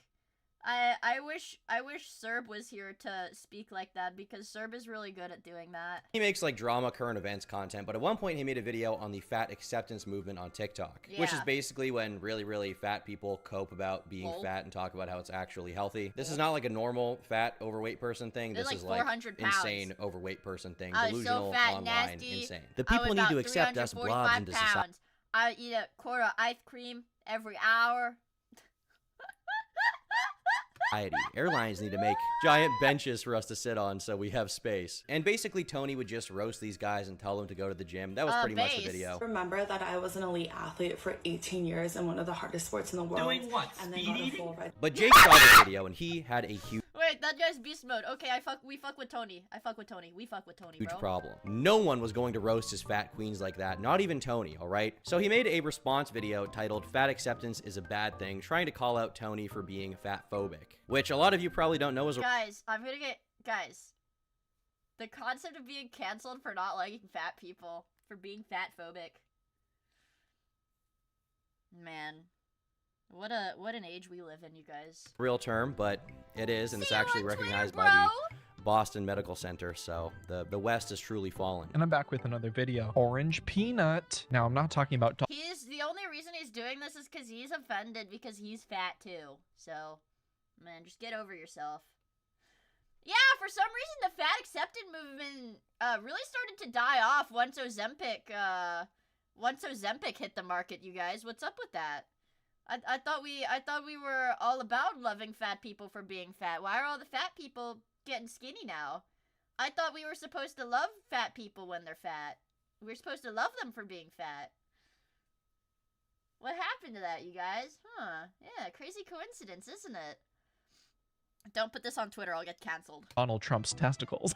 Oh, yeah, yeah. In this video, Jake calls out Tony for just generally Stop being a big noticing meanie, me, and then he tries to roast him back by talking about his icky armpit stretch marks. Like, I understand that this guy's accepting of his, I don't know, armpit bruises. To which Tony responded by saying, LOL, you are fat. He's got some chunk to him. He is definitely a bit chunky. Jake Doolittle cardio? But easily the most Beast mode! Fucking beast mode! Fucking beast mode! Fucking beast mode. Oh my god. Oh my god, beast mode. insane thing that Jake did in this video is when he out of nowhere accuses Tony of like not respecting girls' consent for some reason. It's a possibility that you can't do certain things, like bench an unconsenting girl, right, Orange Peanut? Bench an unconsenting girl. Bench an unconsenting girl. Bench an unconsenting girl. Bench an unconsenting girl. Literally completely out of left field, he just drops that little nugget for no reason, no baseline, just assuming that because this guy is slightly buff, he must be a evil frat guy and doesn't care about girls. Is, like that, saying that fucking like reeks of jealousy. Well, because you're in shape and attractive. Well, you're probably a rapist. Ugh. Like, bro, just get in shape. It's fine. Consenting or something, I don't even know. We went from nice, lighthearted roasts about appearances and background and content to all of a sudden you're accusing me of not caring about consent of girls? Now, Tony obviously responded to that, and after this point in time, apparently Jake messaged him to apologize for the comment he made, where he kind of implied that he was rapey. The video is still up to this day, but the comments are disabled, and I assume he used YouTube Editor to trim that part out because I can't find it anymore. But at this point in time, this controversy didn't really extend beyond these two people's audiences. Nobody was talking about it. But I do think looking back, that little jab, that little twist of the knife that Jake pulled there is somewhat indicative of what his future content would hold. Uh-oh. Eventually, Rob's Media would Oh no.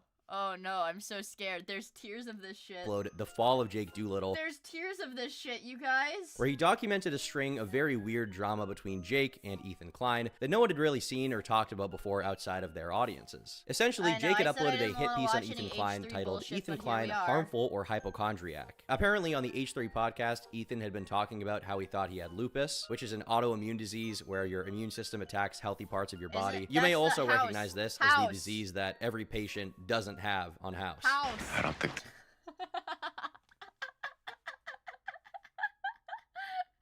House.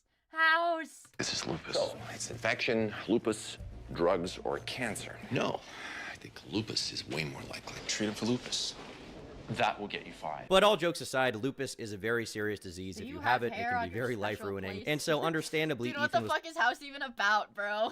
Pretty rattled about the prospect and wanted to talk about it. But it turns out that, thankfully, Ethan Klein did not actually have lupus, and he later joked about it on a live stream. But if you look up all the ones that I'm abnormal for, it all is like, you have leukemia or lupus. I'll take lupus any day, bro. Hit me with that lupus. And this is where Jake comes in, because apparently, if you didn't know, it was super wrong. And not only wrong, it was extremely problematic that Ethan would make light of such a serious condition after he thought that he actually had it. Hit me with that lupus. Okay, I'm being so silly. House Obviously, the premise of choosing one illness over another is silly and absurd.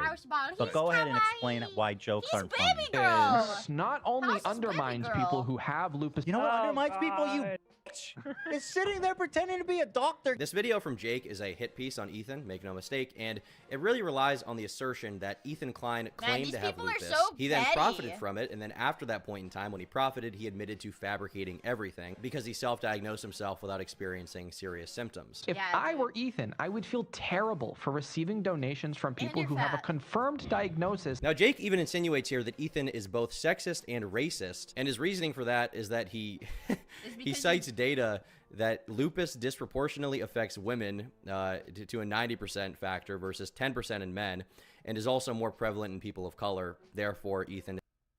Bro, we gotta get this dude off YouTube. We gotta get this dude off YouTube. I cannot, I don't want to get in trouble. I literally won't say anything. We gotta get this dude off YouTube. black women or something.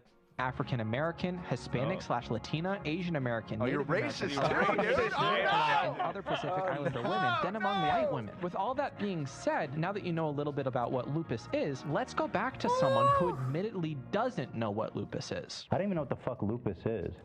Oh, wow. Yeah. So you said Got him. it. Checkmate. What a liar. Here I am being super transparent and upfront about everything. While also at the same I time, low-key he look had to kinda bring out a hot, real though. bread tuber thing here. He accused Ethan Klein of engaging in classist behavior. Fascist propaganda. And again, if we're going to take Ethan's word for it, he had gone through almost all the steps to verify everything. It was a genuine concern that he had. So he was essentially in the process of figuring out if he had lupus. He was very scared about the idea of having it. The episode was going fine until Ethan said something unexpected. This morning, it was going fine until Ethan started opening up, being vulnerable about his scary medical issues. Lying. And Jake just kind of accused him of lying about it intentionally to profit from donations, as if Ethan even needs more donations. I know, mean, this look, guy's this guy weird. is very rich, all right? We know what he's been up to with Teddy Fresh. He's got a lot of money. I don't think he needs an extra couple $100 from fans donating to the Dude, H3. Teddy Fresh was like, dude, so many kids wore that when I was in like high school, bro. It was like so cool. Like what? Mid late 2010s, bro. Yeah. Podcast. That's what kids wore, bro. So obviously this Teddy Fresh and like Rip and Dip, bro. I'm just trying to illustrate the time period for you guys, okay? video from Jake was very bad, and it received a very bad reaction, not only from his Generation is cooked. I loved Rip and Dip when I was a teenager. own audience, but also from those outside of it. And so as a result, H3 would make an entire stream dedicated to making fun of Jake. Even other fellow bread tubers would see this video, and they'd comment like, dude, you're grasping at straws right now. It's kind of embarrassing and cringe. Now, because Jake was in controversy and he is a commentary YouTuber, you would expect that he would, I don't know, at least have some kind of rebuttal. Maybe he would double down and he would have some kind of justification for why he said what he said. Maybe he would apologize for it and be like, look guys, I effed up. But instead, he took a very interesting route. I will do anything to make this stop. The death threats telling me to end myself and saying I was never sick in the first place is something I cannot handle. I was trying to make a video from the perspective. BreadTuber gets criticized fucking once. Spends his entire career making hit pieces on people. Gets criticized once. Of a sick person, and it didn't connect with everyone. I was in the hospital last week after posting the video, and I legitimately cannot handle anymore. I apologize to everyone involved. Crying about death threats and then talking about how you're currently in the hospital is going to become a recurring trend whenever Jake is faced with the consequences of his actions. It feels like the idea of death threats is the go-to response for anybody who says something dumb and then it blows up in their face because they accused a big content creator of something that they were not guilty of, and then they get backlash, and then they immediately are like, people are being so mean to me. Like, obviously it's a bad thing to make a death threat towards anyone. I don't think you should do that, but you're making public commentary videos on the internet about popular figures. Mean comments and insane people are pretty much par for the course, and at the end of the day, for the most part, it's all just words on a screen you don't have to worry about. Undoubtedly, Jake had made videos about people that had gotten a few schizos from his audience to go make death threats towards those people. That's not Jake's fault, but when he is in controversy, he will immediately cry wolf. And the funniest part about all of this is that the entire reason Jake even made the video is because he was a scorned fan who wanted revenge. Once again, we have another syndrome situation, all right? It's pretty nuts. Basically, Jake had been obsessed with H3 for years. He was a huge fan of him, and at one point he managed to actually get in contact with Ethan. The reason why being that the D'Amelio sisters, who are some of the most popular people on TikTok, they apparently didn't pay Jake for some photos he took for them. They owed him $500 and they did not pay him. And so Ethan saw this and was like, oh, I feel bad for you. And he had him on his show, and he was like, I'll give you $500 because I feel bad for you. Stay on the line. I'm going to send you $500 because the D'Amelio family didn't. Stop it. The D'Amelio family really didn't pay you bald. I don't $500. know.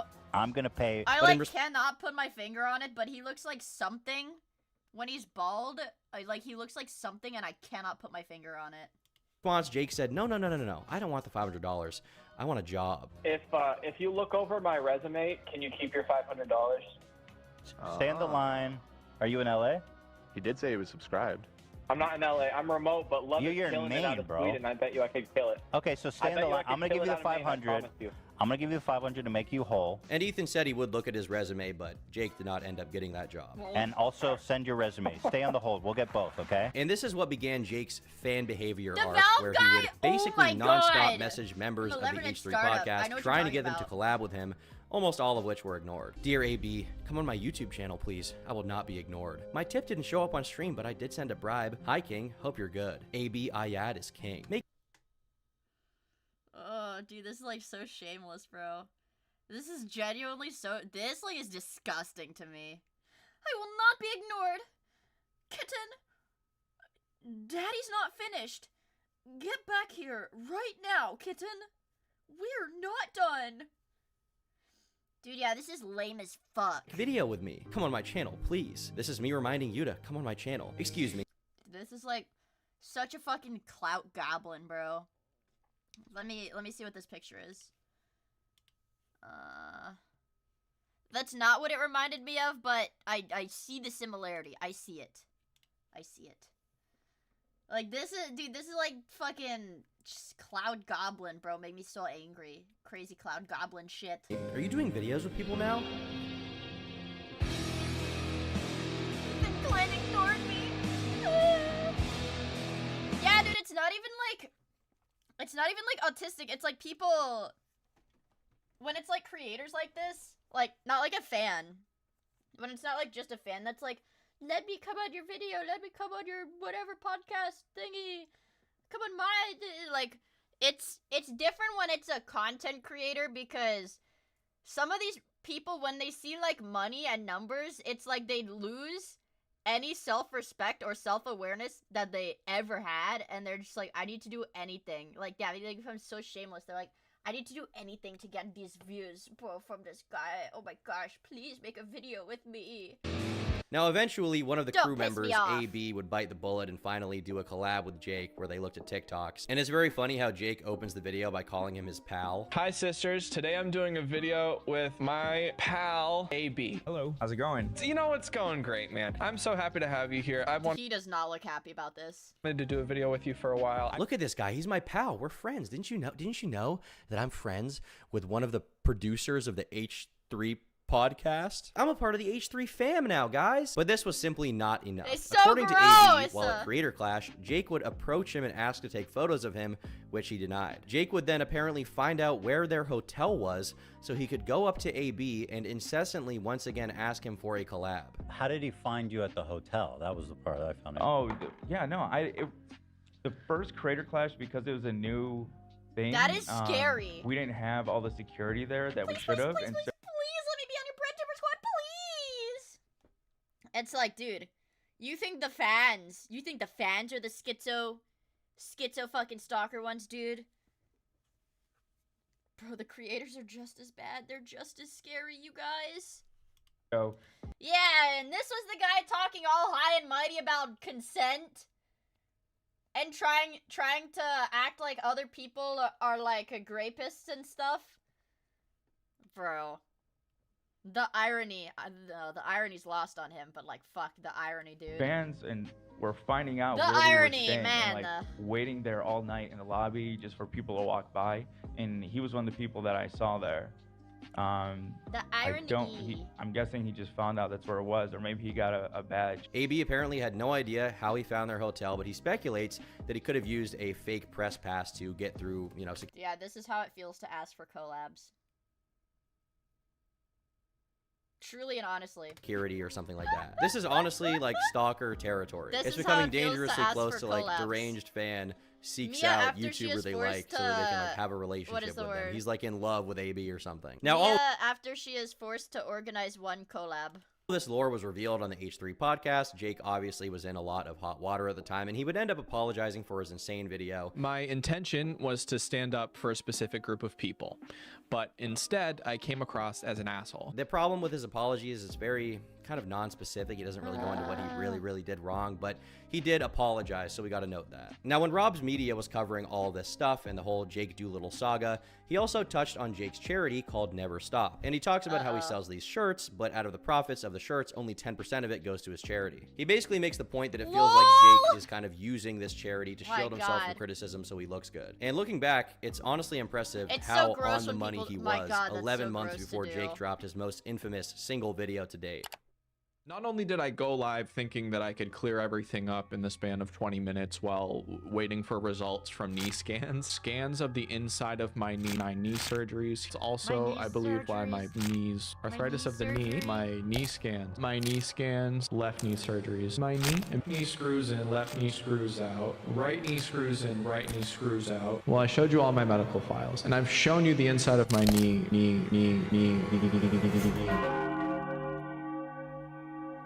So recently, as of me recording this video, Jake dropped a new video, a new upload that I was very excited to see because I'm a big fan of him, titled I'm Frustrated with Commentary YouTubers, with a thumbnail including I'm Alex and Cody Co, who are both pretty big commentary creators that have been alleged to be involved with crimes against women. Now, the thumbnail was changed pretty soon after to remove these people, but the important thing to note here is that the video has nothing to do with those specific people, at least as far as I know. Today is going to be dude, clickbaiting with, like, real people? Clickbaiting with real people is fucking stupid. I'm gonna be honest. A little bit of a different video because I am frustrated with a lot of your favorite creators. The premise of the video is essentially that Jake is very frustrated with other YouTubers that he knows because he asked them personally to donate to his non-profit charitable organization and they did not donate. There has been no YouTuber who has ever inquired or donated. They didn't donate to my charity. So they're bigoted. Did you know that? They're bigoted and they're problematic. They're problematic. They're problematic. Are you still gonna support them after this? They're problematic. Any money to never stop. He basically says, like, I messaged all these people and I told them about my charity and some of them didn't donate to me, some of them didn't give me money, which I found really bad, and I see how much money they're making on their closed friends story on Instagram, and they're making a lot of money, so they need to give me money. A lot of these YouTubers love talking about holding people accountable for their wrongdoings and all that kind of shit, but when I try to say, hey, if you have any extra money, we are giving $500 a month. I know that you just put on your close friend story that you're making 15 grand off this brand deal. Hey, I would love the help. My views are down, but you're getting, I don't know, 50,000. My views are down, so you're obligated to give me some of your money because you just are, okay? Like, what kind of fucking entitlement is this? I am entitled to your earnings. I can see you're making money. Oh, dude, yeah, my cortisol is gonna freaking spike. My cortisol is gonna freaking spike. Subs a month. What are we doing here? And it gets even more insane as Jake then implies that he is going to expose some of these YouTubers, and one specific one apparently, in the future because they're not donating to his charity, and he's going to, like, try to nuke their career because they don't give him $500. Throughout this video, I'm not going to name names. Chat, I need $500. But I would like you to know that I am going to name names at some point, possibly next month or so, if my following up. Dude, this guy's really bad at Findom, man. Who the frick did he learn this from? He's never gonna get far in the Findom sphere. He fucking sucks at this. Yeah, he's really being a bit too aggressive. He's being a bit too aggressive and not enough seductive. But these people amounts to nothing, and I keep getting ghosted. So not only is he gotta acting go to DSP school. extremely entitled and demanding that people donate to his specific charity, not only is he pocket watching them and being like, you make so much money, why don't you give it to me? But he's also essentially threatening to blackmail, or at least try to blackmail the people he DM'd by threatening to reveal the names of people who ignored his message. I want someone to tell me why US senators and representatives are more likely to work with me than other influencers in the commentary space who I have talked. You guys have to work with me.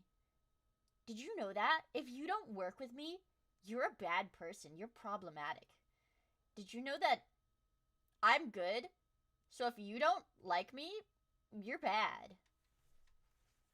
personally is a sociopath, a scholar of the 48 Laws of Power, and a member of the dark triad of psychology. I will say that I respect his attempt here, but it wasn't very effective. And when you see this controversy recently, it really makes you think, like, he's crying about people who ignored his messages. This seems to be a pattern of behavior. This guy does not like when you ignore his texts, and if you do ignore his texts, he might try to ruin your life. Ignoring his message is like a mental trigger for him to fly off the handle and become a supervillain. My views are Dude. down, but you're getting, I don't know, 50,000 subs a month. What are we doing here? Just My views are down, but you're... Calm down, Miia. Calm down. because Yeah, he's like a psycho ex-girlfriend. people are more popular than you and have more subscribers doesn't mean they have to buy one of your shitty Teespring shirts so 10% of the revenue goes to charity. It doesn't matter how rich you are. It does not make you a good person if you donate to charity. If you have $1 billion and instead of donating that to St. Jude's Children's Hospital, you instead decide to blow a hole in the side of Mount Rushmore, build a beautiful gamer cave, and then move Ninja in there so his braless wife can bring him sandwiches while he cranks 90s, that is totally up to you, and you should not I think that's awesome. I think that would be awesome, actually. Feel bad because you spend your money in a way that you like and want to. And YouTubers are also not obligated to respond to his messages or collab with him. Because I'm petty and because this isn't about supporting me, it's about supporting people who need the support. I'll give a bunch of examples about how YouTubers have ghosted me and not wanting I have 0 viewers, yet you give me no money. Do you have any shame? to help with Never Stop. I don't even know why he would say this. Like, are you okay? And I'm not doing this because I think that it's going to light a fire under influencers to donate to Never Stop. Because it's not going to happen. This video is not going to do anything. Then why are you Then making why this make the video? fucking video? YouTube is not That's a what I therapist said, you can just Turkey rant out Time! all your frustrations to and expect a positive result. This is a public platform and you are a commentary channel who makes a living. Yeah, he wants to try to publicly strong-arm these creators, but the problem is, he lacks any persuasive skills, and he lacks most basic social skills. So everybody's just gonna be like, oh, haha, a little bit awkward, but okay, well, whatever.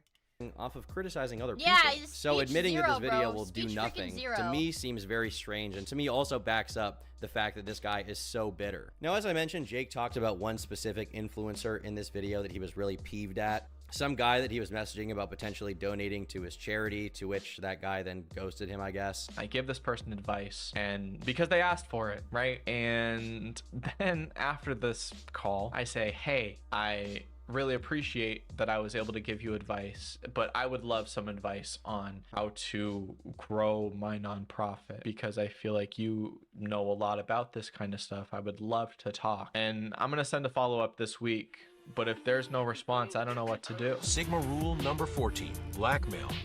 Dude.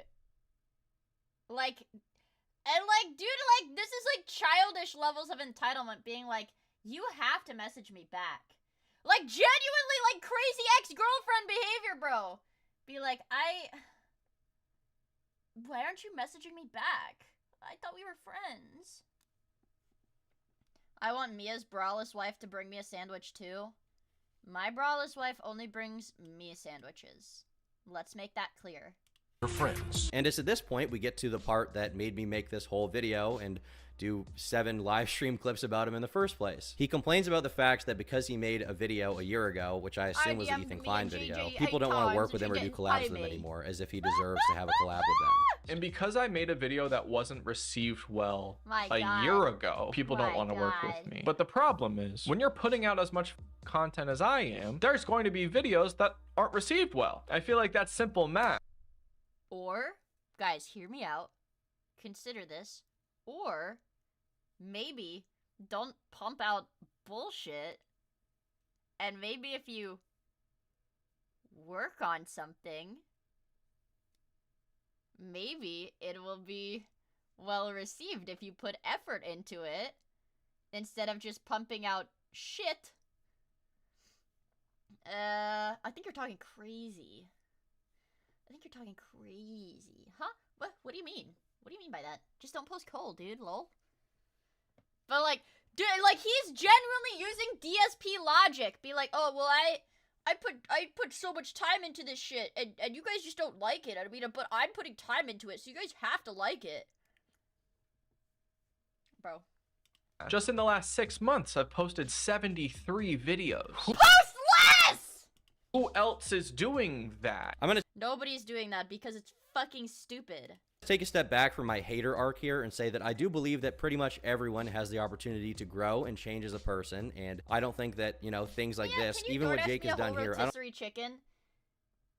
Dr. Dribs, if I don't DoorDash you this rotisserie chicken, are you gonna blackmail me for being problematic?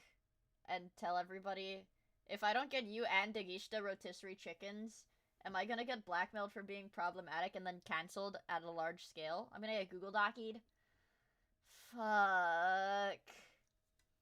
Let's just say a googly doc. I don't think that should be held against him for the rest of his life, okay? I don't. Everyone does have the capacity to change and become a better person. But just because you feel that you've changed doesn't mean you get to cry about the fact that other YouTubers don't want to associate with you. You don't get to call them evil because they don't want to be involved with someone that tried to slander Ethan Klein and got blown out for it. Who else is doing that? When I was watching this for the first time, I thought he was trolling or something. I could not believe it. This video received a significant amount of backlash, even more than the H3 thing. It was almost universally hated, apart from a few glazers in his comment section trying to defend him, but really the majority of the consensus was that I'm not trying to be creepy. I lurk in your art streams. Okay, I'm sorry. Let's go back to the video. I'm sorry.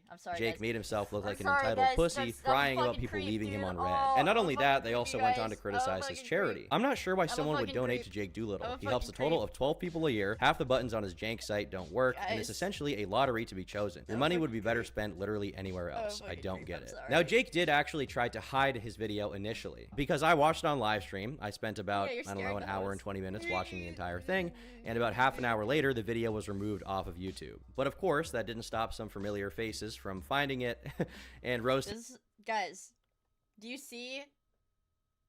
Never mind. Him about it for 3 hours. Who else is doing that? And so many people, man. Again, this man is having delusions. Like, I don't know what's going on, but to be like, I'm posting 3 videos a week. Who else on YouTube is doing that? It's like a lot of everybody. People. Probably close to 1 million people. Yeah, like 1 million. Yeah. Also, I mean, a lot of them are posting a lot more than you, man. Yeah. Sure. I just realized, as a side note, he shouldn't be talking about being left on red, because he left me on red. The last thing I said to him when I said, "Is he serious about making a video about you?" Right, you tried to talk him out of it. I said, that is insane. I go, as a viewer, I'm honestly shocked that you would take that seriously in any way possible. Now, Jake was very aware that this live stream was happening. No, it's okay. Rules for B, but not for me. And as a result, he decided to type in the chat and say, "Hey, can this wait? I'm actively in the hospital. I'm actively in the as opposed to passively and actively in the hospital. Like, what does that even mean?" But once again, this is the exact same thing that he cried about a year ago when Ethan called him out for trying to slander him. And obviously, Ethan ended up responding to that message and had some choice words. Bro, are you crazy? You think you're gonna emotionally manipulate me into not watching this? Are you crazy, bro? Now, for the time being, Jake was radio silent on YouTube. He had removed the video. He was in Ethan's comment section, but he wasn't responding to any of the criticism directly. But in his infinite wisdom, he decided to fire up a live stream on Instagram while he was in the hospital to talk about what was happening.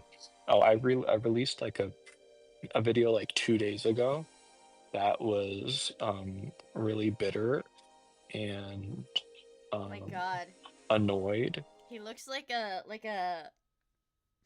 know, like the style of illustrations that are in like freaking fairy tale books. That's what he looks like. He looks like he could be a Candyland character. You guys know the board game Candyland? So this is me just checking in, saying hello, apologizing. He kind of tacitly acknowledges that it was a bad video, but he doesn't really get into why. He kind of makes it seem like he's getting unjustly canceled or called out. And a large majority of it is also him saying that H3 is evil for punching down on little Jake. You shouldn't feel the need to delete videos that are important to you. Yeah, but usually the videos that are important to me don't get, you know, it's like a bad take usually. Like, people don't like it. You should go on H3 and talk with them. That won't do anything. And he also talks about his knee surgeries a lot, which spawned a lot of memes. I'm about to schedule 2 more knee surgeries. I have no... Now, this live stream only went out to a few people when it happened because Jake has My a pretty small following on his Instagram. God. But people obviously heard of it because he was in controversy and they decided to screen record it and upload it. Uh-oh. One of those preservers, one of those uploaders was Rob's Media, who decided to archive both the original video from Jake and the live stream to his YouTube channel. Now, obviously, this content is 1000% Jake's, and legally he's within his right to take down archives of it if he wants, but I would say it's probably bad practice to take these things down. Firstly, because Rob's Media is not making money off of his content, really. He's just re-uploading stuff that Jake posted so other people can access it. And on top of that, archives are extremely useful. A lot of media will be lost to time, either because of controversy, either because people just don't do a good job of preserving it, and Rob's Media, as a lost media aficionado, wanted to preserve this content. But Jake had a different idea. Racists. Jake Doolittle put a copyright takedown request and placed a strike on my second channel, Rob's Media Archive. Obviously, it's his content, but it's an archive. He's not doing this to protect his content, but instead to hide his mistakes instead of owning up to them. Hi, sisters. It's Jake here, and I'm back with another video. And I'm here with my pal. And another important thing to keep in mind here is when you take down content on YouTube, you can actually choose the way that it gets taken down. For example, when a YouTuber uses copyrighted music in a video, there are two options that usually go down. First off, they'll get a straight up copyright claim. And what that means is that the revenue from that video will be paid to the original copyright This happens to every single one of my YouTube streams. holder. So if you use a Foo Fighters song in your video, unedited in full, there's a high likelihood that the label will then claim your video and take money from it. But then there's another kind of claim, which is where a video will get blocked worldwide. Basically, the claimant has decided that they don't want people to be able to use that content on YouTube, and as a result, if you use that Foo Fighters song, what's going to happen? Your video is not able to be seen by anyone. But then there is a third option, which is the strike. You can manually choose to add a strike to that person's channel to penalize their livelihood. And of course, Jake, because he's spiteful and bitter, had to go out of his way to make sure there was a strike on Rob's Media's archive channel. They make YouTube videos sexualizing Minecraft characters. Guys, this is problematic.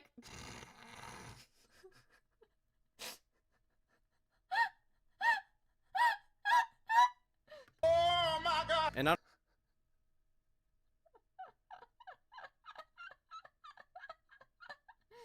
This is problematic media. I'm uncomfortable. I'm deeply uncomfortable. This is problematic media, and we need to get it off the internet.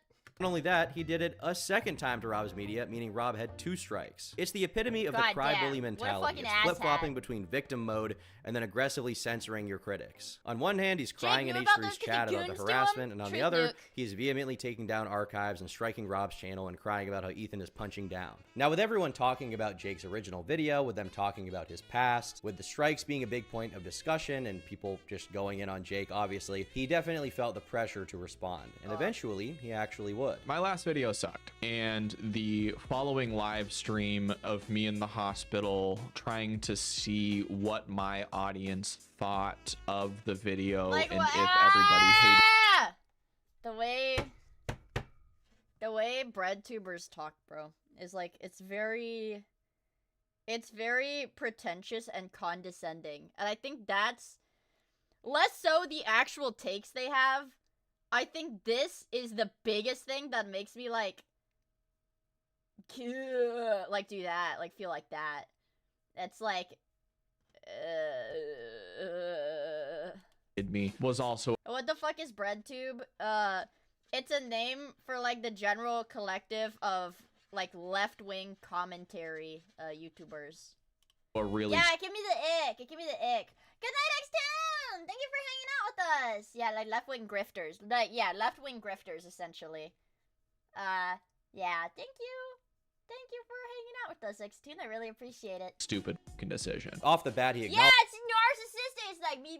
Like, everything he says is about him, bro. Everything's about him. Always. All the time. All the time. acknowledges the controversy is happening. He acknowledges why it's happening. He doesn't seem to be making a lot of excuses for it. There's a lot to address, and thinking that I could There's clear a things lot up to address. while on a vertical live stream, holding the phone below my chin is clown behavior. From here, Jake explains that he had just watched a video of another YouTuber ranting off the dome and then decided that he should do it himself about something he cared about. But he does willingly say multiple times, yes, my video was very bad. It was unscripted and I was ranting like a lunatic, but that's no excuse. Nah, He kind of which does chin, make a few bro? excuses for himself, which you know, they're probably true. This is probably the headspace he was in, but I just don't really care to hear about it. But I thought that I could explain what was going on while in the ER, in a lot of pain, scans of the inside of my knee. He talks about how during the time that this video was made, he had recently been denied insurance after multiple surgeries, and overall he was in a very bad mood. I was very upset recording that. What is strange about this is that he says that he does stand by some of the stuff he said in the video to this day, which I'm kind of struggling to figure out what that would be and where that would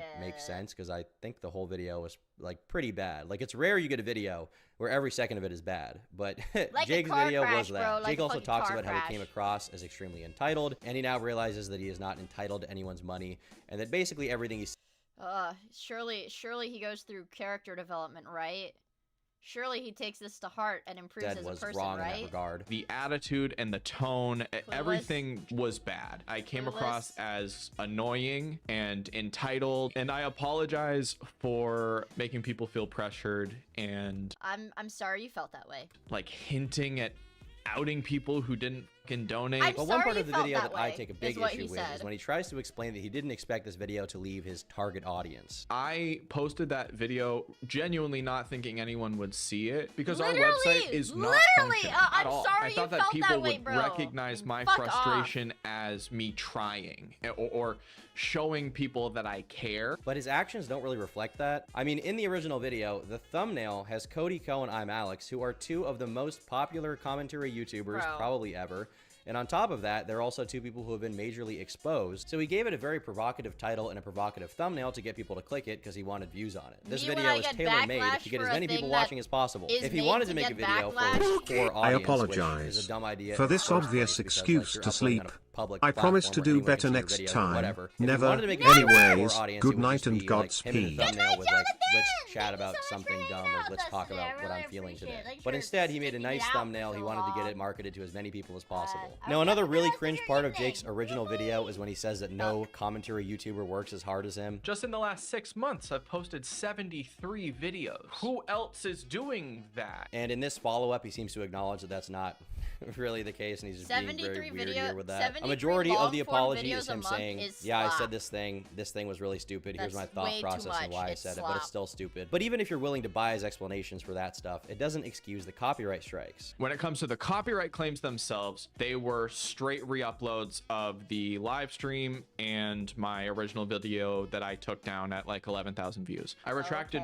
one of the strikes on the re-uploads because the person emailed me and asked me to retract it. I also felt bad because this person created a new YouTube account to try to re-upload archives, and they had already gotten like over 2,000 subs off of an archive channel. Just because they were re-uploads does not mean that they shouldn't be re-uploaded for the sake of preservation. Jake even acknowledges that the purpose of it was for archiving, and he didn't really give a reason as to why he took these down, as far as like why he really did it or why he felt like it would be a good thing to do. He kind of just moves on. Yeah, I don't know what to deal with the freaking Shane After Dawson saying, in the yeah, background copyright is. strike those, they were re-uploads, which in my opinion is not a very good explanation for why you did that. And he then goes on a tirade about how people accused him of faking his illness, and he actually has the illness, and he didn't fake his illness or whatever. Well, I showed you all my medical files, and I've shown you the inside of my knee tearing apart due to those diagnoses. I don't know what else Like, is he trying to farm pity points for needing a knee replacement or some shit?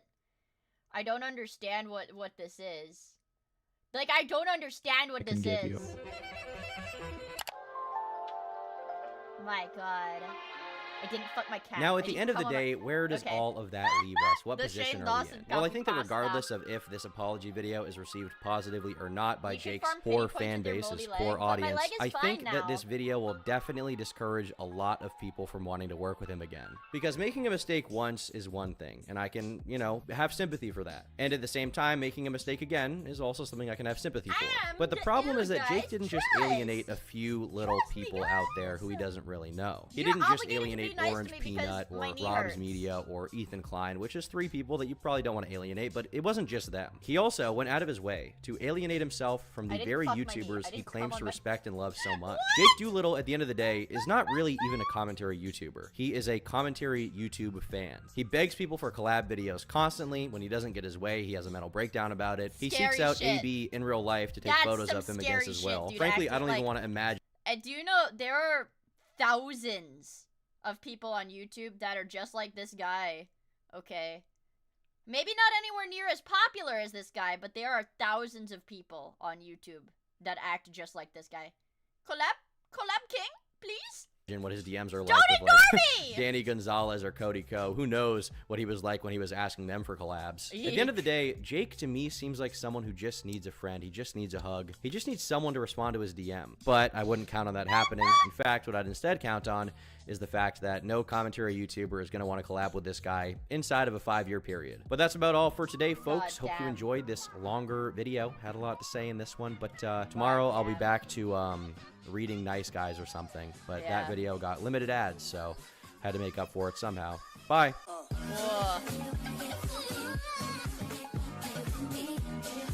He needs to collab with a fucking job. Oh my god, dude. Fuck. What a banger. I mean, 7 hours in. Hey, what is today? It's Thursday night. Maybe we should call it here. Guys, I'm thinking maybe we should call it here. 7 hours in. Maybe we should call it a day. 7 hours in. We do another go beast mode tomorrow. Well, we go beast mode tomorrow. Oh yeah, guys, did I tell you? I didn't tell you. Hold on, let me tell you before I go. My car has freaking wasps. The worms! The worms! The worms! The worms! The worms! W Sloppy Tommy Day Suck Cam. Sloppy Tommy! Miia, thank you so much for the 2,000 bits. I really appreciate it. My car has wasps in it. Sad. And I don't think well, I don't know. Man, dude, my freaking little brother, I don't even know if he just got his driver's license, but man, my car, the battery will drain itself if nobody drives it for like an extended period of time. And I freaking go out of town and I'm like, okay, could somebody just like drive it around the neighborhood every like once a week? And yeah, it's still the Jeep shitbox, and lo and behold, nobody did that. So my battery's dead, and I was so mad because I wanted to go to the gym in the morning. But I was the only one home. And my car didn't start, obviously, because like it's because the battery's dead. And there's wasps living in the door of the car. So I'm like, okay, fuck, I can't go to the gym right now. That's fine. So I was the only one home. I couldn't like jump my car or anything. Like I was the only one home, so that was the only car there. And then, so, oh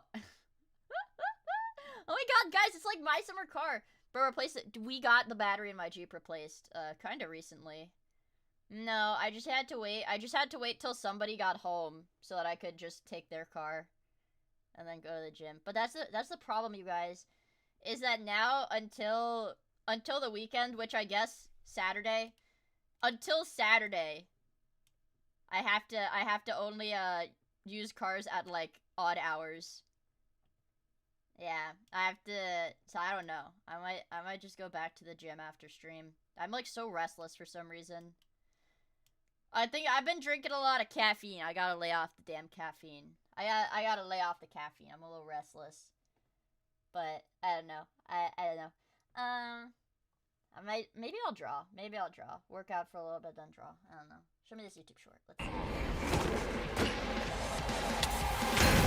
Cursed item, Totem of Undying. When trapped in Do you want me to send this to my dad? This artifact serves as the absolute failsafe. Should My every dad would like this calculation shit. fail, it snatches the user back from the very jaws of certain death. My dad would like this. I don't know jack shit about JJK. Oh my gosh. So I took my parents out to lunch the other day. Because they had mentioned wanting to try like the revolving like conveyor belt sushi place. So I took my parents out to one of those places, and you know they have the little gachapon machines like on top of the thingy. And Kura Sushi is like doing JJK collab. My dad thought it was so fucking sick. I was like, no, Dad, look, let's all put our plates in now and watch the screen, and you get a JJK keychain. My dad thought it was cool as fuck. That was silly. But what was I gonna say? Yeah, it's late, guys. It's late. Okay, it's late. It's 2:18 a.m. It's 2:18 a.m. It's a little bit late. And we're streaming tomorrow, bitch. Don't think you get out of this all easy. Okay, don't think you get out of this all easy or anything, okay? We're streaming tomorrow. Drained. Yeah. Don't think you're getting out of this easy, chat. Uh-huh. I'll be here tomorrow. Okay. Yes, scared. Fear. Yeah, don't think you're freaking getting out of this, you goober. So yeah. I will stream tomorrow and it'll be fun. But for now, I'm gonna go probably EP buy or something related. Yeah. But thank you guys for hanging out. I had a lot of fun today. Yay, I love slapping it up. But most importantly, I love slapping it up with you guys.